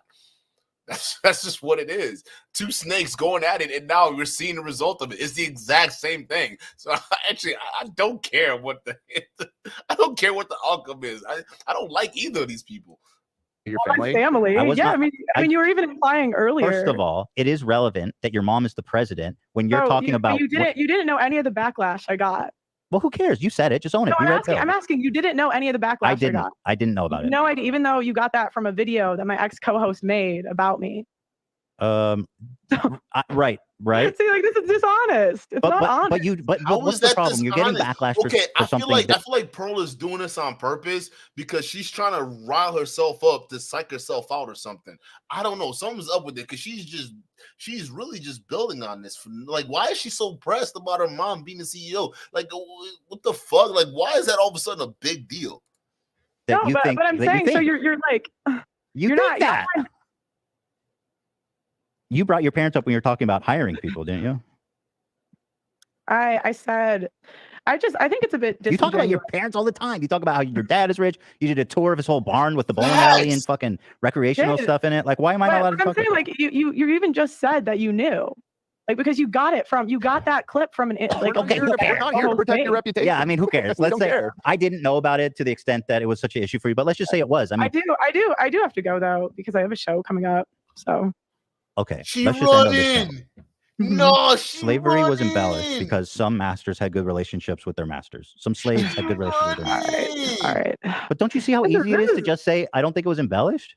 I don't think it's a You secret. guys act just like Abba and Preach. Like, you Pearl, act just like them. Wait, Pearl, I don't think it's a secret that some masters. Ethan is beefing with Abba and Preach. Ethan is not a likable guy. Okay, he made up false accusations against Fresh and Fit, which were your buddies. He actually made up false accusations against what do you call it, Myron. Because remember he had that one girl on there to interview about her night with Myron when he pulled her top over her head and made fun of her titties. Y'all remember that? Ethan tried to make it worse than what it was. Ethan is not a good dude, bro. Even if I don't like Fresh and Fit, why are you making up false allegations, bro? That's weird. Don't be doing that. Don't be hurting people like that, right? And I don't like Fresh and Fit either, but like I hate when nasty people like Ethan make you defend degenerates like Fresh and Fit because of your principles. You see what I'm saying? So it's the same thing here with the Pearl. Like I don't like Ethan, but I gotta defend him because Pearl, you're being ridiculous. Is she about to run, Chad? John, shout out to you for the $5 super chat. He says, done. There were slaves who had good relationship with their masters. They later became slave owners themselves, aka traders. We had the same situation here today. They're called Uncle Toms. Well, not really Uncle Toms, but y'all know what I mean. Y'all know what I mean. What do you call what's that guy from Django? Steven. They become Stevens from Django. That's what it is. So yeah, we've been know that. That's nothing new. It still goes on today. Had good relationships with their slaves. I don't think that's a secret. Okay. Thank you. I really appreciate you having me on. But I'm gonna go. Thank you. George. Thank you. Okay, I appreciate you. Have a good night. I just don't understand why you can't. She was panicking at the end there. Holy shit. Okay. Hey, listen. I genuinely did not know that it was such a sore point for her. I mean, it is a crazy thing to say. I mean, honestly, I will give Ethan that because I had no idea Pro was going to be so pressed about her mom being a CEO. Like, we knew she came from a mom and pop's business. I don't understand, like, why that's such a big pressing issue for her, right? Is it because she doesn't want people to know that she comes from a privileged background? Right? Like maybe she can brag about, working in corporate America and all these experiences only to realize that she only worked for her mama. Like, does she have mommy issues? Why is this such a big problem? So I give it like, listen, obviously Ethan Klein was definitely, he was definitely disingenuous in some parts, but realistically, why was that such a big deal for Pearl? Now it makes me want to be like, what else is in there? Like, who is your mama? Like what? Like, you see what I'm saying? Why was this so hard pressed on the CEO part? Or was that an excuse for her to just leave, right? I don't know. It was just weird. Harry Shotzi for the super chat. He says, well, the Healing Summit gained front row guest. Facts. Yo, Pearl and MLD are going to be going together. Hey, I bet you MLD's all over that right now. Hey, Pearl, I saw what Ethan Klein did to you. You want to join our Healing Summit? We're gonna be talking about YouTubers that cyberbullied us. She's going in, bro. Listen, the enemy of my enemy is the friend, and that's what Pearl's probably thinking right now. All right, but damn, chat, no cap. We invested into this one, bro. We invested into this one for sure, bro. I had no idea it was gonna get this crazy. We're like 4 hours in on this 2.5 hour fucking epic destruction of just Pearly things. And honestly, it goes to prove what I've been telling you all the time. These guys can talk. At the end of the day, when their talking points hit reality, it doesn't mesh well, and they look like idiots. Their whole platform crumples right underneath them, and it's actually very enjoyable to see. And I actually had no clue Ethan Klein actually had it in him to do this. So like, I gotta give him bravo, because up until now I had such low regard for him, and I still do, right? Because he's on some fucked up shit. But other than that, you gave Pearl, an old racist, a taste of her own medicine, so why not? Harry, shout to you. Yeah, she going to the Healing Summit. Hey, Ziggy J, shout out to you for the $2 super chat. She says Pearl was pressed about saying any comment. She was. She definitely didn't want that blowback. She's like, y'all trying to get me in trouble. This is not good faith. Oh my God. Nah, Pearl. Nah, it's a wrap, bro. She ran. Muxay, shout out to you for the $5 super chat. She says they, aka Pearl, and her racist friend try to make it political by referencing the left and the right to divide us. We see you, Dusty B. Fags. Dog, like I'm telling you, they try to this left and right thing. It's a grift. Listen, 2024 is election year, man. Watch the grift unfold. You got Patrick Bet-David already sucking up to Trump. This guy can't take Trump's dick out of his mouth. It's crazy. It's actually kind of cringe, bro. Like PBD, have some self-fucking respect, bro. We don't know if he's gonna win. He's got the indictments, and you got DeSantis now. He's running in the primary, so we don't know who's gonna make it happen. But like this whole Trump trend, you gotta ease up on it, buddy, because we don't know. But like that's the thing. It's 2024, and these guys, I don't think they really care about Trump. I think they just care about the bag that Trump can bring. That's really what it is about these clout chasers. That's all they care about is just getting as much views as possible. Shane, shout out to you for the $2 super chat. He says, Pearl, CEO mom goes against her talking points. That's what I was saying earlier. I was saying this exact same statement earlier. I'm like, wait a minute. If your mama was a CEO,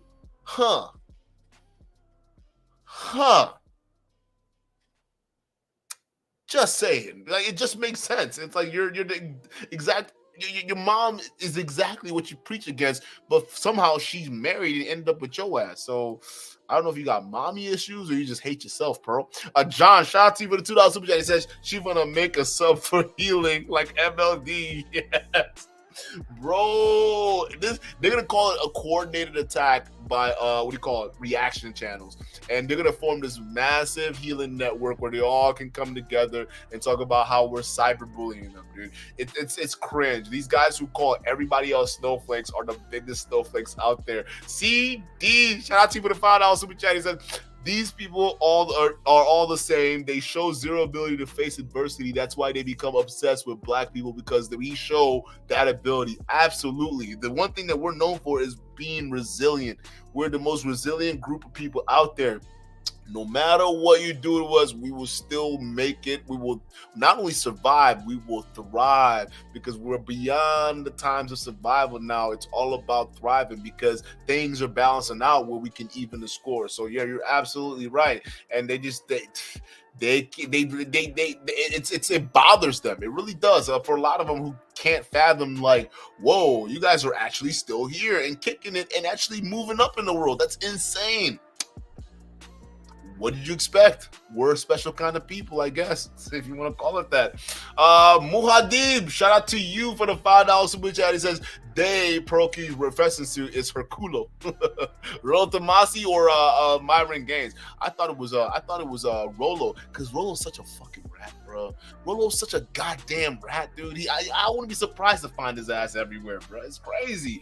But y'all guys, what do y'all think? Listen, Aya, you are absolutely right. We endured this shit. Like this was a stream to be endured, and like I don't think my head can endure anymore. Like my head is like just blowing up right now. But you already know we got some more crazy shit to cover. Again, with Andrew Tate, he just did his super special ultra war room meeting, and it was the most biggest disaster you could even call. Bro, it's like I can't even see a bigger case of self-snitching than what those two Tate brothers did on that emergency war room meeting. Y'all look just ridiculous, bro. If self-snitching had a brother, it'd be y'all niggas. Like y'all look crazy, and I have to cover that brain dead meeting because it's ridiculous, and y'all don't want to miss the insane self-snitching that went down. But y'all, as we close it here today, y'all know how I like my ones and twos. Let me know what you think in the chat. Put a 1 if you think that Ethan Klein won this debate. Put a 2 if you think Pearl maybe came back and edged it off a little bit. Let me know in the chat, and I'm gonna catch you guys on the next stream.